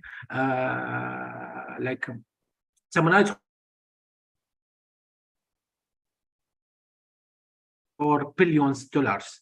means the fraud comes like in companies, in payments, in any such other ways. So let us focus on this seminar about two things, which are the image. People's maybe they have already their accounts in Facebook got hacked, or maybe some other accounts is duplicated. These kinds of technology to maybe create a new Facebook accounts, then messaging your circles for inviting them to add your accounts in fake accounts, means in their friend list, and there they will request some other certain request, for example, money, or charging their phones, or maybe moving the images between them. So if we are thinking about how this media can be shared with other peoples, most of our peoples now sharing all their medias over the social media networks, means so many actors, so many peoples who want to they are looking for links, likes, share, comments, or maybe some activated events over the Snapchat, over the Telegram, over the Facebook, over the Instagram. They already share their content. So actually the hackers using 4 kinds of techniques to manipulate the contents of images, means they can go to your media there, and they are learn their algorithms to generate a new things that is not related to you and not related to other contents, means they can doing a small scene about yourself. You are said something bad or something good, or maybe something related to other people's. You just imagine that if there are some people who are able to manipulate your photo with other scenes, what kind of dangerous you will go to, in the next years, means in the next 5 years, next 10 years, you don't shock if you are find over the internet some videos related to you, and you are never doing that things in your life. So typically there are 4 kinds of technologies for manipulating or changing the contents of real face with other fake contents. Here, just example of each one, means we can changing the expressions, change the features, change the synthesis of our faces with some other faces, maybe that already available over the internet. Here, I'm just show you one example about the practical application of these things. Here is just example of changing one famous actress from Hollywood. One person, he is already not known. So after, I think all of you can browsing the YouTube and the media or over the internet in 2021, the new movie, actually, it was captured for the Tom Cruise and already published over the internet. And really that actress just announced over the media, I am really not doing that movie. I am not doing that things. Please do not believe anything. I am really shocked. He's just talking about himself. Because this Tom Cruise also, he's shocked from the kinds of techniques that manipulate these kinds of contents. He already shocked. So here, if someone, you just imagine that. If I am changing my face with this face, I am doing something else here, maybe with other people's, I am sitting them here, or maybe I am doing some actions not related to me. What you are thinking about that? I'm just show you one example. You just imagine that if this photo belongs to someone else.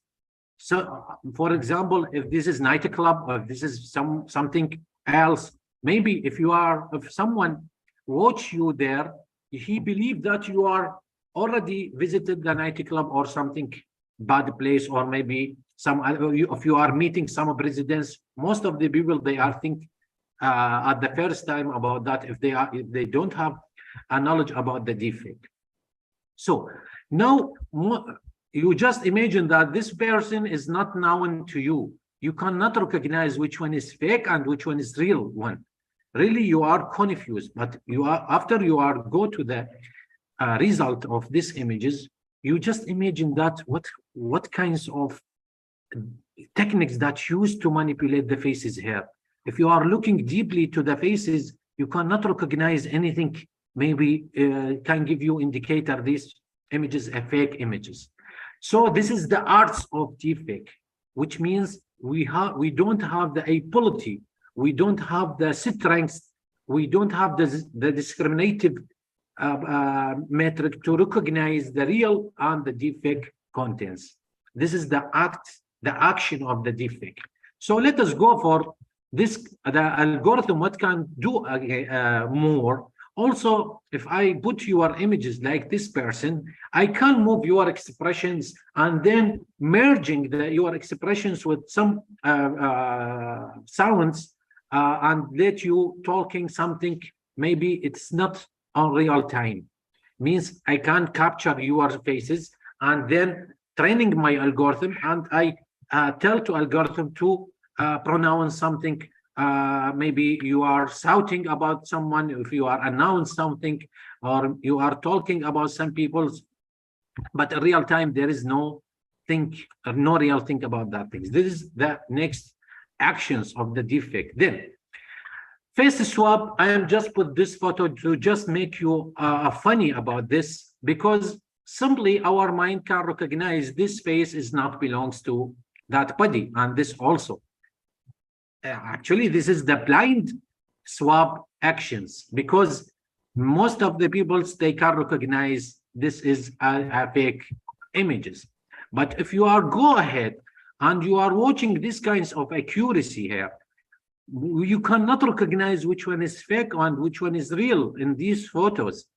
And also, you cannot recognize what kinds of actions or what kinds of techniques that use. I'm really confused. If you can help me to recognize which face is real and which face is fake. You just looking to their eyes, mouth, and hair, and you try to find in your mind something tell you a real image. You are try, you will not reach to the decision. Even you will reach a decision for one, but you cannot reach a decision for all the images. Here also is one example. I'm just show you 6 photos now. I am sure you are unable to believe that images, some images here is real and some images here is deepfake. You are trying to find the results in your mind, but you are unable to reach the decision in fast manner. These kinds of challenge we are facing very soon. In next coming years, we are facing a new kinds of evolution in deepfake. But let me give you one good news about these photos. All the previous are fake images. No one is real. So I think you are now shocked how this, my God, how this algorithm it's working. So I cannot believe how that algorithm working over my images. So maybe you are just laughing about, okay, I think the hackers cannot get my photos. No, simply if they cannot get your photos or your private images, so you already share these images over the Facebook, over the Instagram, over the social media, and maybe if not, your friends maybe take a screens, take images and sharing that images over their social media. So simply these actions receive very much attention from DARPA. Why? Because there is let me show you. I'm just try to I think the screen is now sharing with you. I'm just trying to show you one things. Okay, it's still visible, Rob? Now I am just browsing the YouTube. It is visible to all of you? Not yet. It's still the slide is about problem statement there. No. I will share again because. Okay. Okay. Now let us go for this this video.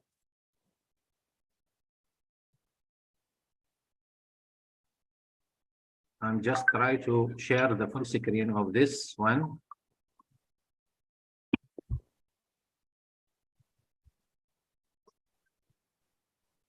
Okay, so now it's visible to all of you?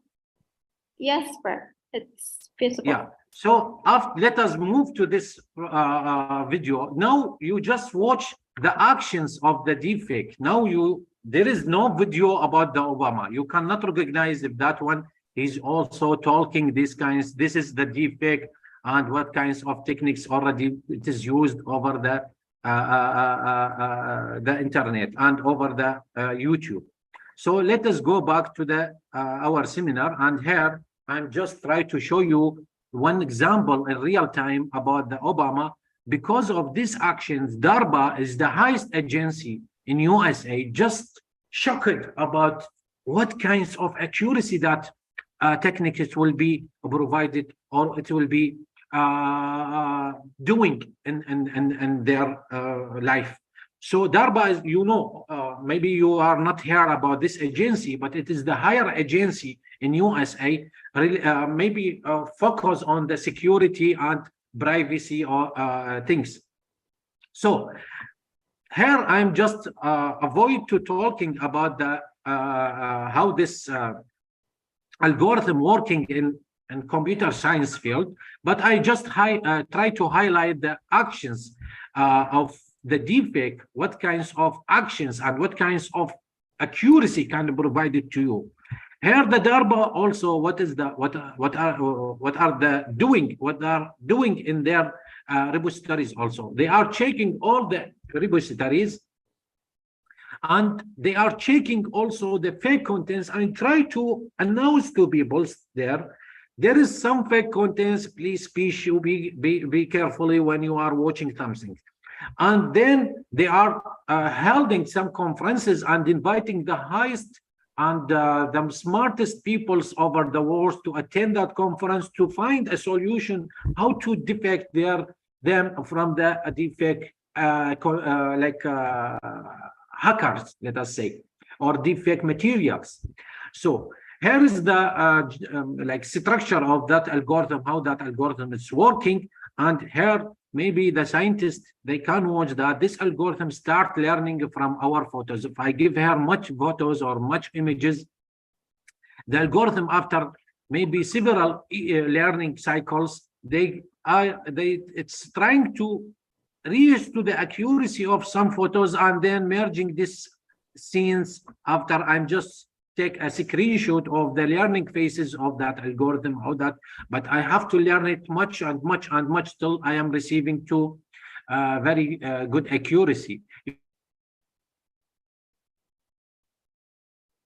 Things, personal people, sorry, it was maybe made by good companies that already want to hack it or they want already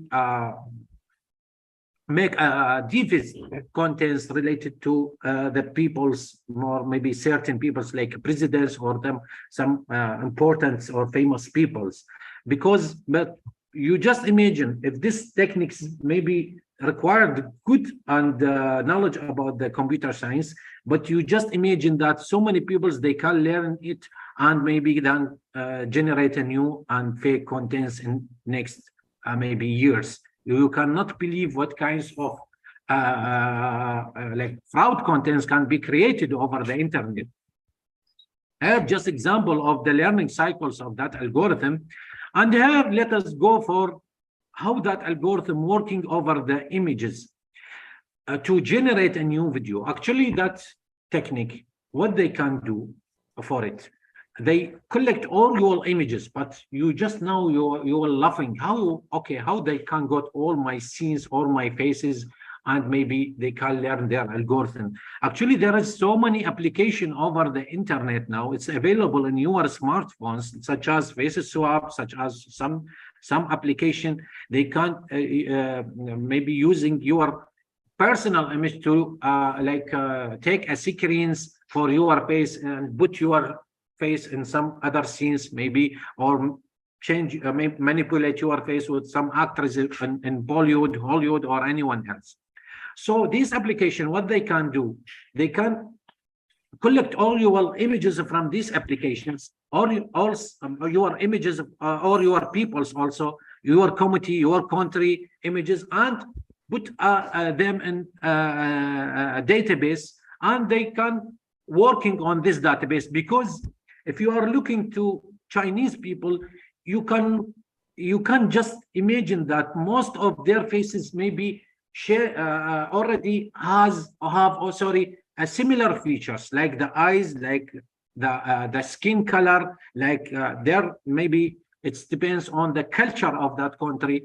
If you just imagine that the changed contents of between or among these images is just a teeny. I have to recognize maybe or focus on the eyes, like shape or mesh, or over the mouth or nose. But such other contests maybe already sharing with others, maybe most of them they have a circular face or maybe the same hairstyle, maybe the changed contents among them is just little than other people from other country like Iraq or some other country. So these kinds of materials is very useful to these companies to generate a new or deepest content and about your committee. Most of the people now install this application in their phones, and they are taking screens for them and sharing those photos over the Facebook or over the social media. I am just, oh, okay, I am laughing my face in. So here, what we are doing here, I am just working with my postgraduate students and developing. We are just selecting the deepfake contents from DARPA that already they have generated a new data set for research work. We are selected one data set from them with 500,000 images there, and we are working on that data sets. We are reaching a good accuracy on that data sets. The other fake contents also can be found like newspapers or news media. Maybe there are several news already generated over the social media. Most of the people cannot recognize the fake contents because the text is very difficult to find any techniques to that able to give you a decision if that text was real or not. You have to go to the original source, and maybe you have to wait for sometimes till you reach a decision if that news it was real or not. Here I just screens some examples from very reputed news channels like Reuters, like Washington Post. They already announced several news, especially over the COVID-19 years, 2020, 2021. And later they are discovered that news, it was fake news. Why? Because there maybe transmitters, they already send these materials to them. And after sometimes, or maybe a long time, they discover that news, it was fake news. But how about the people who already read that news and believe about that news, it was real and it was correct news? Because this is very reputed channels. Here I am give one example about these reputed channels. My research work recently, I have did one projects related to discover the fake news over the FNU challenge datasets, and that datasets it was collect around 70,000 news from Microsoft, and those news created by peoples, and most of these news maybe are real and others are fake news, and we have did the second ranking results over the state of the art. Here is my research work in this field. Here I'm just show you one example about the available data sets that already collected from the application in smartphones, and then most of the researchers working over these data sets to recognize the fake and real contents. And you can see here face to face. This is one application already collected the data set from the animals peoples, because already this application installed over the smartphones, and these data sets collected from the people so that already share their contents. So here, this is the accuracy, summarized accuracy for some fake contents. And most of the researchers now working over these data sets to find a solution to how to defect and ourselves from deepfake contents in the future. Maybe we can reach to several techniques, but we cannot update that techniques to discover all the materials, because this is very difficult and complex challenge to reach a technique that can tell us what all the materials, if it is real or fake contents, because this kinds of science or research need very high accuracy and also a lot of research work in this field. Here I'm just give a statistics for the available data sets and how many like materials that generated for each one. Suppose in this phase for NOSIC data sets in 2019, already 1,000 faces swab generated and 1,000 deepfake generated from these data sets that already collected from real videos, and the hackers or the peoples doing this fake contents already that generated from the original contents. Here is my research work flowchart, which I already share about the images and for face for NOSIC, and we have reached to accuracy around 94. But still that projects need very much development to be able to handle the other data sets. Here is my projects that already started from the beginning of this year, and I am happy to share with all of you that this is the first book over the world who already focused to collect the techniques and the experiments of how to know that everything about the deepfake over the other media, and what are the recent techniques that may be used to discover these kinds of fraud. Actually, this project will, inshallah, it will be released in December with 27 chapters that focus over the focus on very much algorithms that used to generate the deepfake contents and try to detect the fake contents for the data sets that we already shared in the previous slides. This is the references, and thank you very much for the listening. I have this presentation give you a feedback about the deepest fake contents and how you how to know the recent research work that already achieved in this data set. Thank you very much for the listening and for inviting me for this event. Wishing to you all the best in the future. All right. Thank you very much, Professor Ahmed J. Obaid. So further participants, I would like to invite, but after the next keynote speaker, so we try to give the chance for the question and answer session after the presentation from our next keynote speaker, Dr. Gul Erkol Bayram. Okay, so please be patient to wait for the time to ask a question for those great keynote speaker. So, well, thank you very much, Prof. Ahmed J. Obaid. I would like to invite the next keynote speaker, Dr. Gul Erkol Bayram. Welcome, Professor Gul Erkol Bayram. How are you doing? Okay, so while we are waiting for Dr. Gul Erkol Bayram to share the screen, let me read a short biography from Dr. Gul Erkol Bayram. Okay, yes, listening. Okay, nice to meet you. I'm so glad to see you today. Welcome to the 5th Siliwangi International Conference. It's such an honor for us to have you in this great international conference. So, Dr. Erkol Bayram is currently an associate professor in the School of Tourism and Hotel Management, Department of Tour Guiding, University of Sinop, Turkey. So she has worked as an internal trainer and teacher in the tour guiding arena. Her doctorate is on tourism management from the Sakarya University, Turkey, and she completed her dissertation research on tour guiding in Turkey. Her core subjects are tourism, tour guiding, tourism policy and planning, women's studies. She also has many books, chapters in international, and published her books as an editor in the National arena.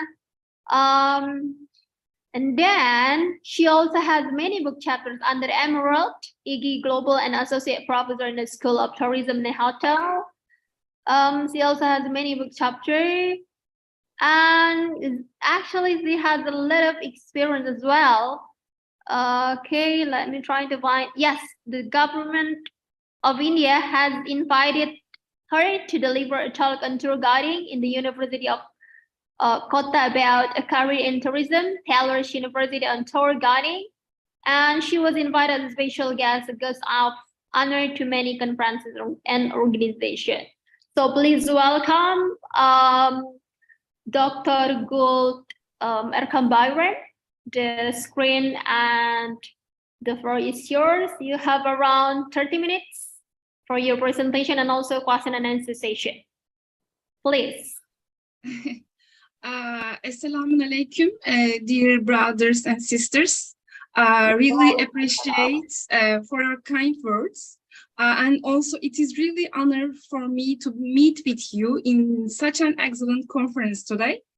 I am participating from Turkey and representing to my country. And firstly, I would like to express my really appreciate to participate with my country.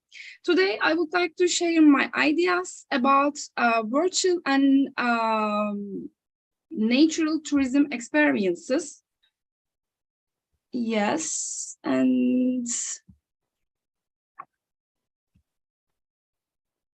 okay.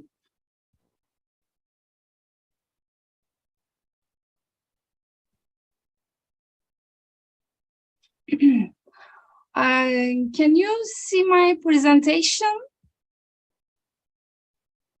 rightly? Yes, it's visible. Okay, very good. Today, we can have a look on the natural and virtual tourism experiences with the comparative perspective. Firstly, we can start with the definition of tourism.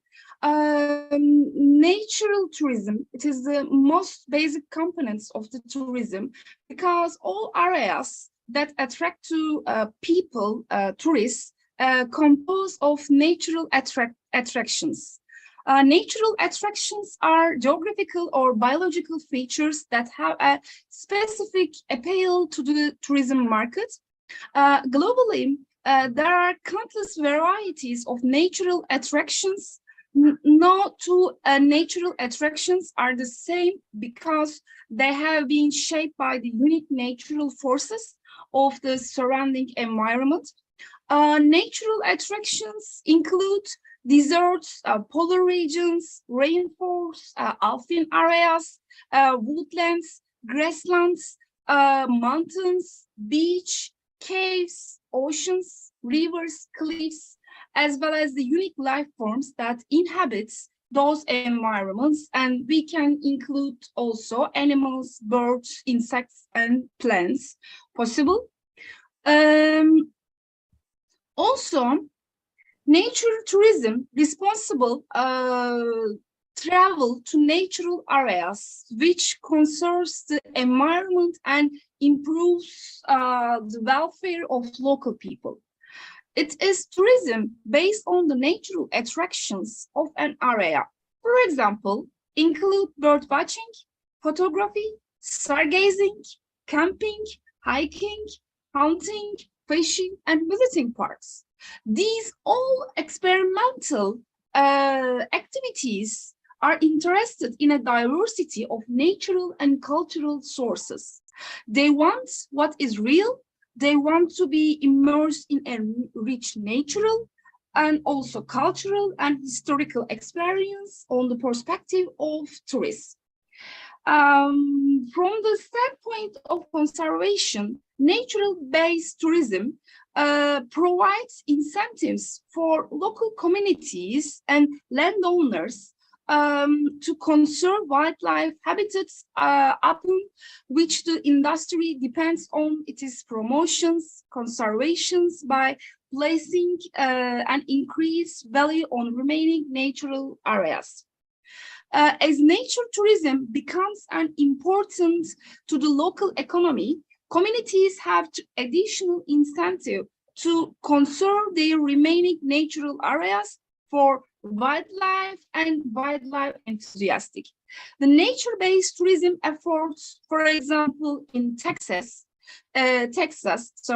will continue to focus on achieving habitat conservation by providing information, assistance to private landowners and communities, business, and local community leaders wishing to make natural tourism an integral part of their business and community. If we want to be successful in the nature-based tourism activities in a country or a region, we firstly focusing on local and governmental integrity. It is the main components of this. Natural tourism, as you see on the screen, composed of very big diversification, biodiversity, livelihood benefits, global understanding, revenue generation, environmental education, cultural exchange and healthy being, visitor appreciation and awareness. It is the big markets, and we focusing on every role is so important. It is not the big one or it is not the small one. The role, no matter how the size of the role, is so important for realizing our dreams on behalf of natural tourism. The reason for visiting natural experiencing or natural places that, as a tourist, we wish to enjoy the grandeur of nature. We wish to escape from pressures of the urban life. We wish to escape from humanity. We want to explore different landscapes, and also we want to experience outdoor adventure in a natural settings. Also, we have a wish to learn about the environment, and we wish to participate in conserving environment.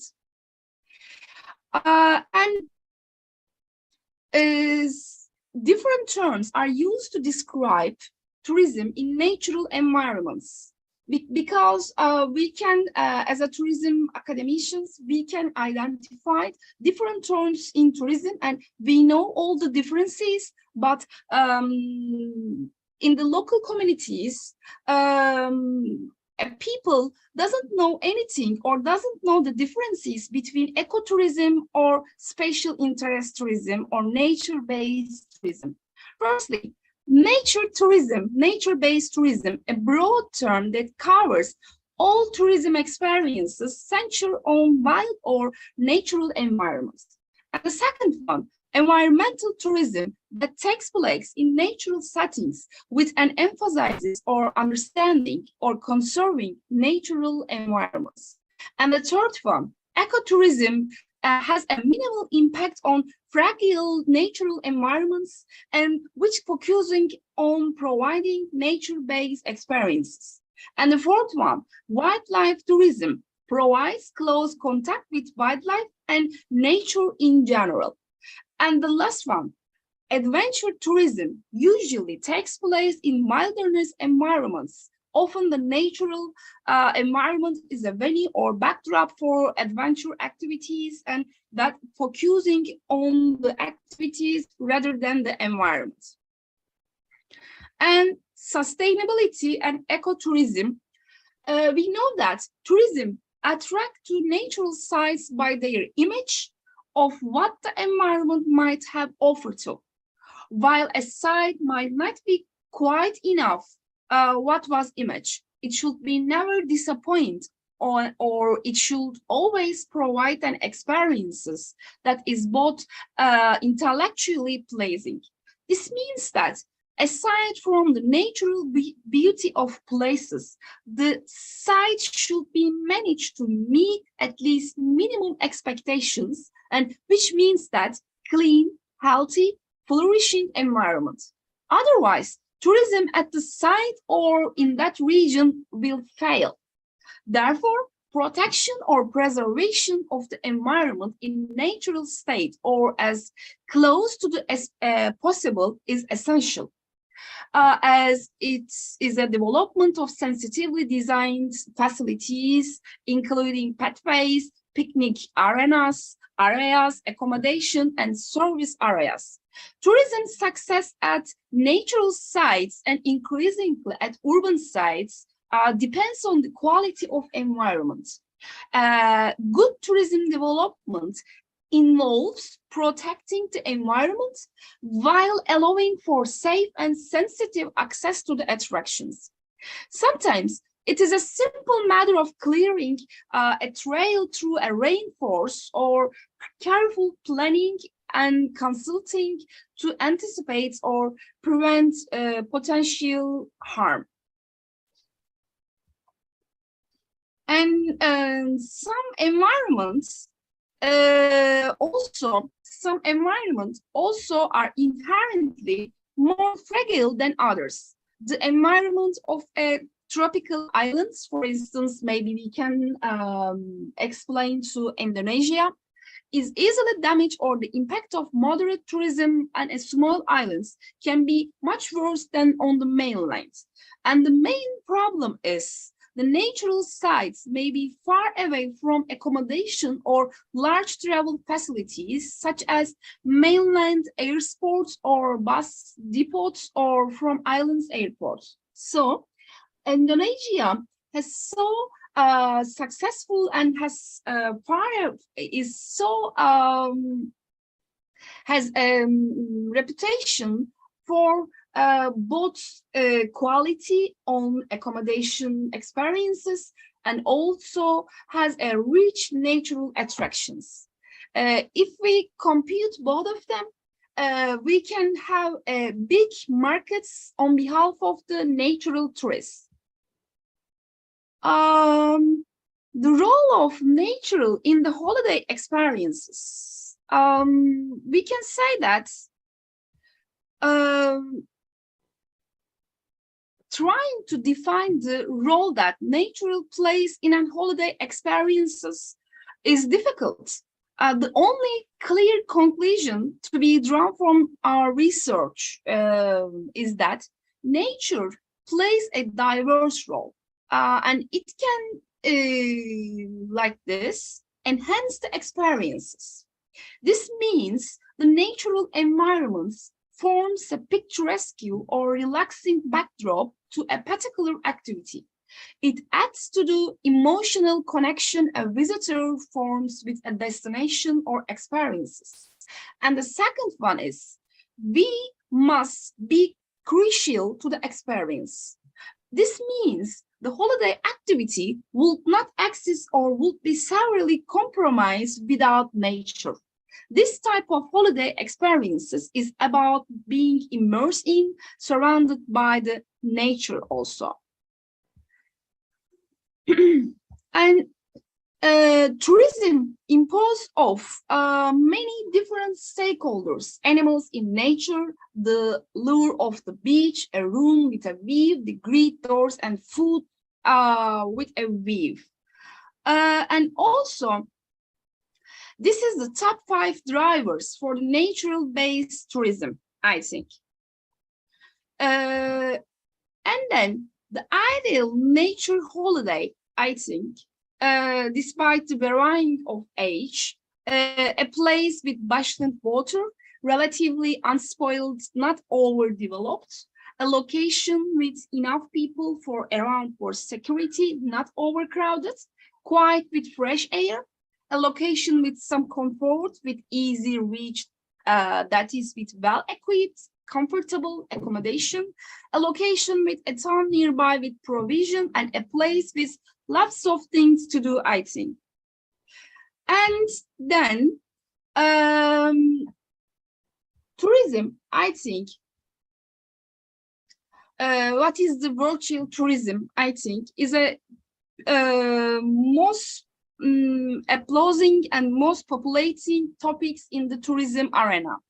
Virtual tourism present viewers with an immersive experiences of an activity or on location destination through the use of technology. There are tons of different types of virtual tourism offerings, but there is usually a combination of virtual reality, still image, video, audio, narration, interactivity, and other multimedia formats to provide an experience of a destination that a user cannot get through image or websites. What are the benefits of virtual tourism? Because everyone knows that virtual tourism is so popular and is so using tool. Because viewers can experience activities, locations, and destinations from the comfort on their own homes, there are many clear benefits to virtual tourism. The most obvious of these benefits is that viewers can see and experience a destination without traveling to it, which means that they aren't limited by variable flights, travel logistics, safety concerns, and whether destinations are open. They don't even have to think about time zones or weather conditions. And the immersive experiences allows the viewer to imagine themselves in a destination. The impact of tourism on vulnerable destination is reduced also. How we can virtual tourism use? The other part of our presentation. There are lots of great ways for hotels, destinations to take advantage of this technology. And the demand of virtual tourism, it goes well beyond COVID-19. Hotels, travel agencies, and local governments use some virtual reality video to capture everything about a destination in an immersive way. Let's have a quick look on the video by using virtual reality. Firstly, the 4 islands.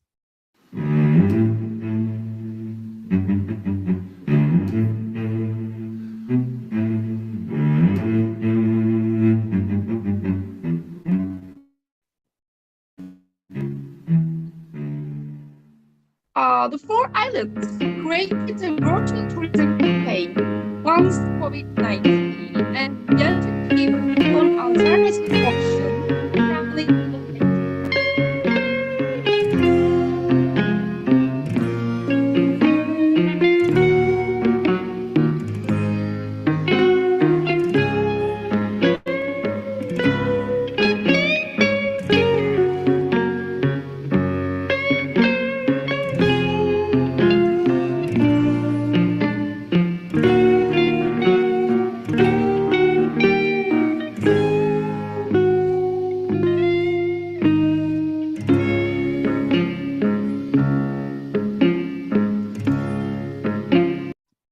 And the other one is Dubai 3068.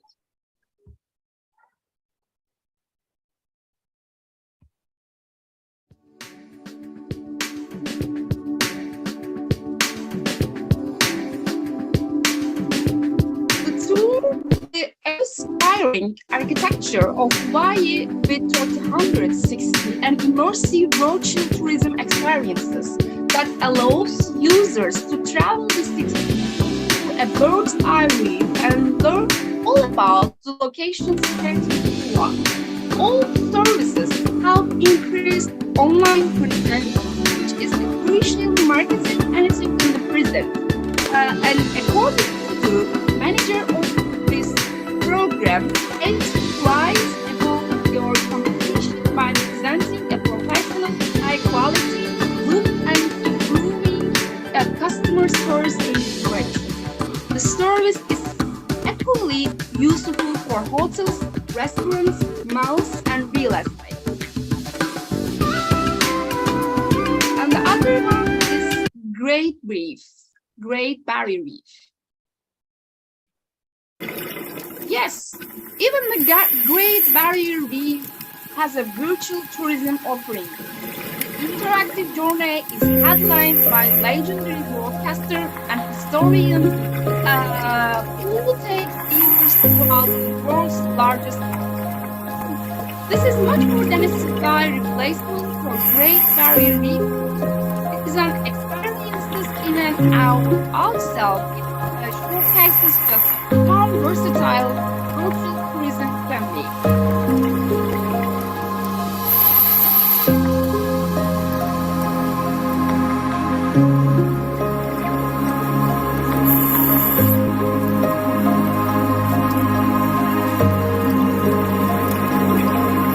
And the other one topic is, what does virtual tourism means for the hospitality in tourism industry? Virtual tourism is one of the many keys to travel industry's resilience and ability to bounce back from the unprecedented time, showcasing everything that a property of a destination has to offer is a great way to build excitement for normal travel and to keep the destination top of the minds of travelers are able to vacation again. Virtual tourism has been launched as a way for hotels and destinations to highlight the intangibles of their location, capturing the spatial feel of the place and drawing interest from travelers who might not otherwise consider. And how can hotels capitalize on the tourism trends? It is a big question with the different stakeholders.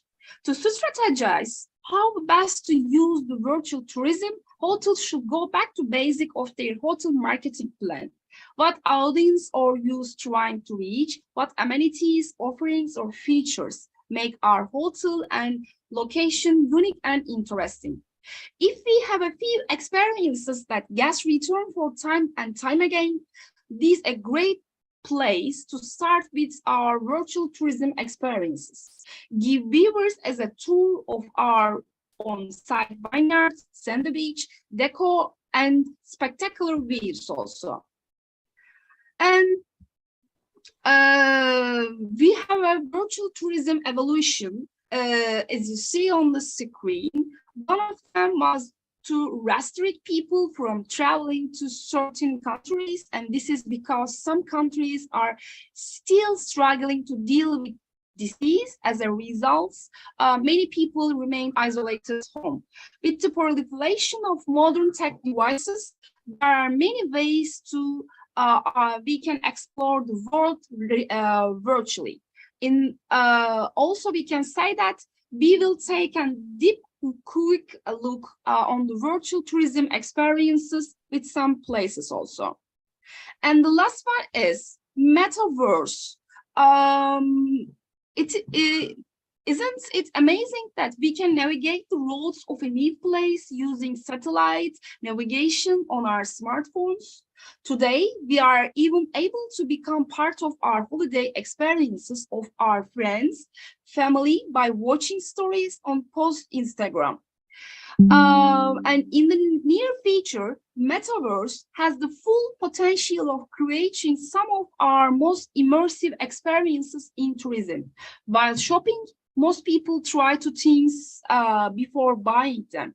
And metaverse has completely transformed the travel industry by providing tourists with virtual tourism experiences before finalizing their trips. And maybe we can, before finalize our speech, I would like to show a video in our feature. Our feature is metaverse, and please think before watch this.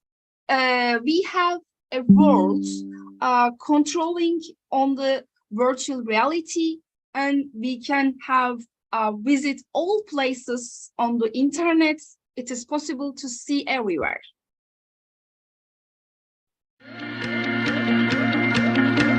A place-based virtual reality experiences will be a way forward for the future of tourism, and especially in these uncertain times of the pandemic of COVID-19, people will be glad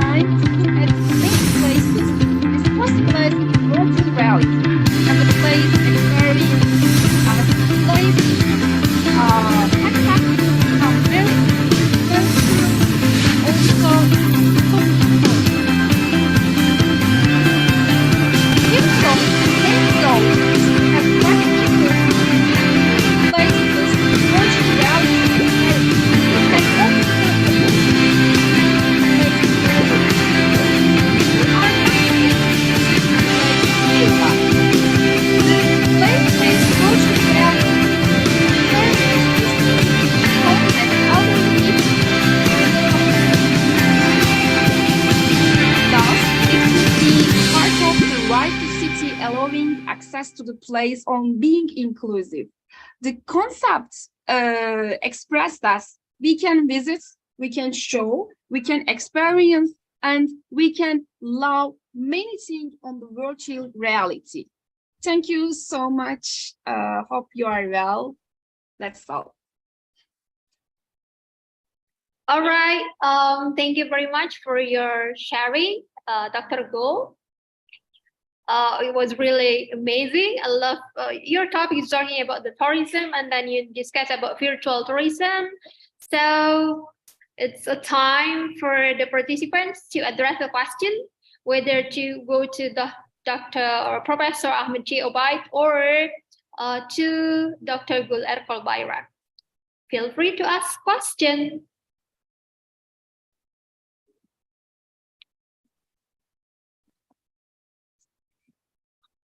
Okay, we are trying to find whether that is in a chat box, or if you are not, okay, Siti Shakira is raising hand, please. Siti Shakira. Yeah, okay. Yes. You may start. Thank you so much for the opportunity. I'm going to ask to Professor Ahmed J. Obaid regarding to the presentation just now. It is a very interesting topic that you were talking about, that fake face manipulation application. So actually talking about this, there are so many realities that on social media that people actually, even though actually they are not using face manipulation, but sometimes when they are uploading or showing their photos on social media, actually some of those are perhaps fake, even though they are not using the face manipulation application. So my question actually, perhaps it's also some of my experiences. And then how to say that? People, or perhaps more people, tend to show or upload their photos in social media to, let's say, to get more attention from netizens, or just to express their special moments. But sometimes to do this, some people use, face manipulation application to show. If I'm not mistaken, just now you show an example of this. So my question is, how far do you think this kind of face manipulation application, or this kind of application will change or affect a person's social identity? Because you are a person who focuses on analyzing how far people use this kind of application in using social media. So that's my question, Maddie, Professor Ahmed J. Obaid. Thank you. Okay, ma'am. Thank you. Actually, this is very smart question, because if you are looking to the social media, you will watch there a lot of people, they already sharing their personal or individual images or photos, and maybe there is personal contents already shared, and there is no privacy over that. So the challenge is there. Maybe the people, they are selected these kinds of individual contents, suppose your own images, and because the algorithm is it's not learn from single or maybe a few images. It want a very good numbers of images to be learned and generate a new contents. But what kinds of action they can do now? If you are looking to the actress, especially the women's from the actress level, if you are looking to her face in real time, you will find this difference from the images that already shared over the internet. Why? Because most of the people in her site, they are already doing some modification over the hair face to be looking very or good or beautiful to others. But in real time, you will find hair face maybe it's different from the media. So, and this time, how to identify the fake contents. Actually, if the fake contents comes in this site, we are very safe and we are very happy because there is no dangerous about us. But if the deepfake comes to our personal photos and put our faces in very critical situations, suppose there is some bad scenes, some bad words already recorded from our side and announce the materials that we are already said, or maybe pick our faces in some movies and some scenes, that is the dangerous of level of our life. Why? Because the other peoples, they cannot believe if that things it was real or not. But to how to defend us from these kinds, actually we have to be aware that using the free application over the smartphones, we have to be aware to sharing any high quality images or photos to others via the social media. Why? Because we are give our personal information free of charge to the peoples who may want to make or doing bad things to us. We have to protect our images, the high resolution images, to be shared with others, because maybe they are using these images or photos to generate the fake contents. And the other things we have to learn, our peoples do not believe anything over the internet. Do not believe any news that already share with you. You have to think about the deep fake. You have to think about the fake contents. Do not go for your emotions, your feels. You have to think about other people's. I think most of us will face this challenge, because I will tell you one story. It's just 2 months before, one of our students in the college, they already hair photos already shared over the groups. And once we are watching hair photo, oh my God, this is with higher hair and some other places is not good. But after they are, the university made questions to us, we already tested that images through some good applications that are already free. And over the internet, we are writing a report to them. This is a fake content and it was generated by some smart applications, and it is not real contents. So you just imagine that these things happens to your family, happens to your friends. So I think announce these kinds, what I am doing to do in the future. In this book, I would like to share with everywhere, to just give a small knowledge to the people to do not believe these contents in the future. You have to go for your analyzing, and then later maybe you will decide it if you can believe or not. Thank you.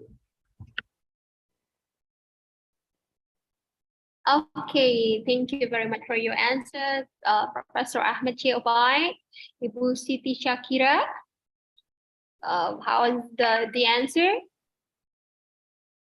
Yes, thank you so much for the great answers. Welcome. Thank you. Yeah, it's very nice to see you here.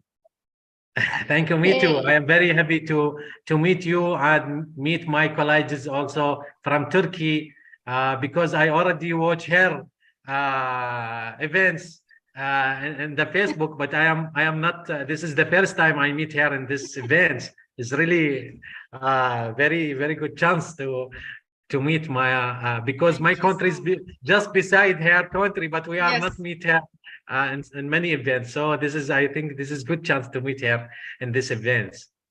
Thank you so much, dear Professor. This is a very kind honor to hear from such beautiful words, and also it is a very big honor to hear from your excellent presentation.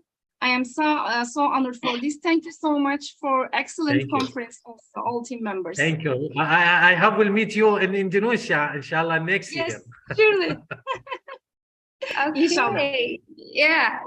So actually it was really excellent and a great international conference, and try to be us the time for us to meet virtually. So hopefully next year we are going to meet you guys in person in Indonesia. We are Inshallah.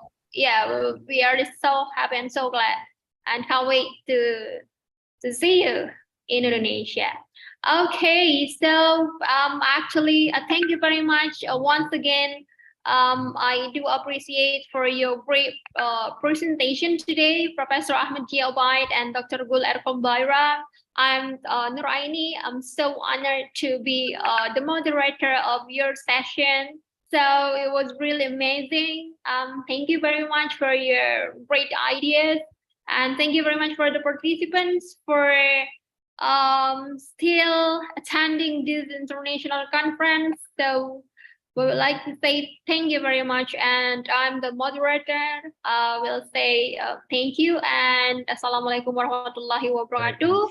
And I give it back to the MC. Thank you very much. Nice to meet you guys.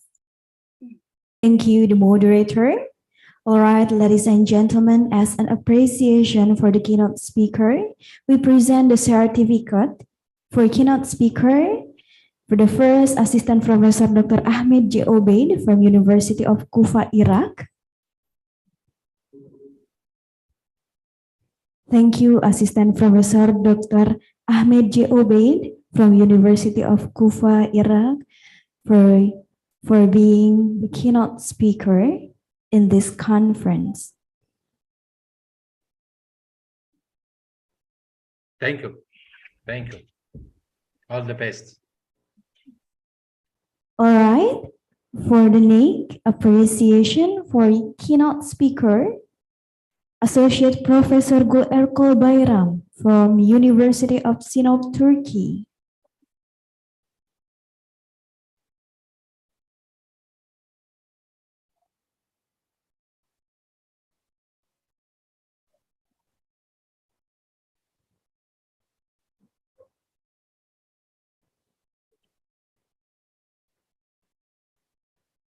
All right, thank you for all the keynote speaker who has already participated in this conference, especially for today's conference. All right, ladies and gentlemen, we are in the end of the day one, the 5th Siliwangi International Conference on Innovation in Research 2022. Don't forget to join day 2 tomorrow, 18th November 2022, via Zoom and also in Grand Harmony Hotel. You can join the Zoom meeting at 7:30 a.m. and the conference will be started at 8 a.m. All right, for tomorrow, for your information, we have great keynote speakers.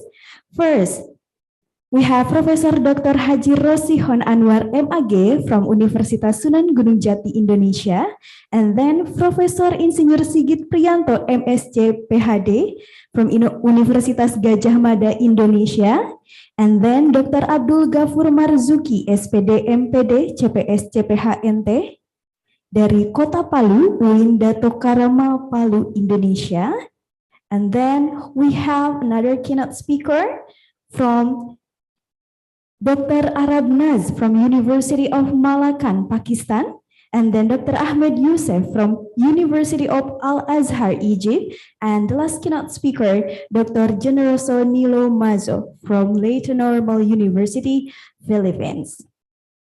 All right, ladies and gentlemen, before we close today's conference, we would like to capture the moment for today's agenda. So please, for all participants, you can turn on your camera.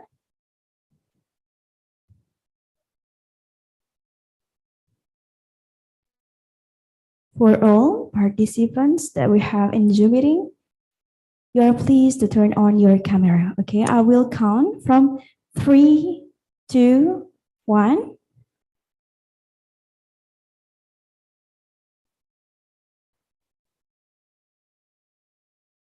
Okay, the next slide. 3, 2, 1.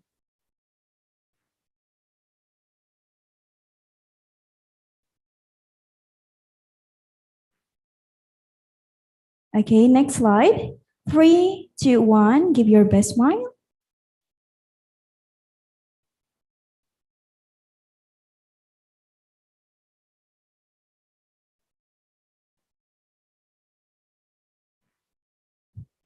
All right, ladies and gentlemen, I am ICT Mardia. Thank you for your great cooperation and see you tomorrow in the day 2, the 5th Siliwangi International Conference on Innovation in Research 2022. Wassalamualaikum warahmatullahi wabarakatuh.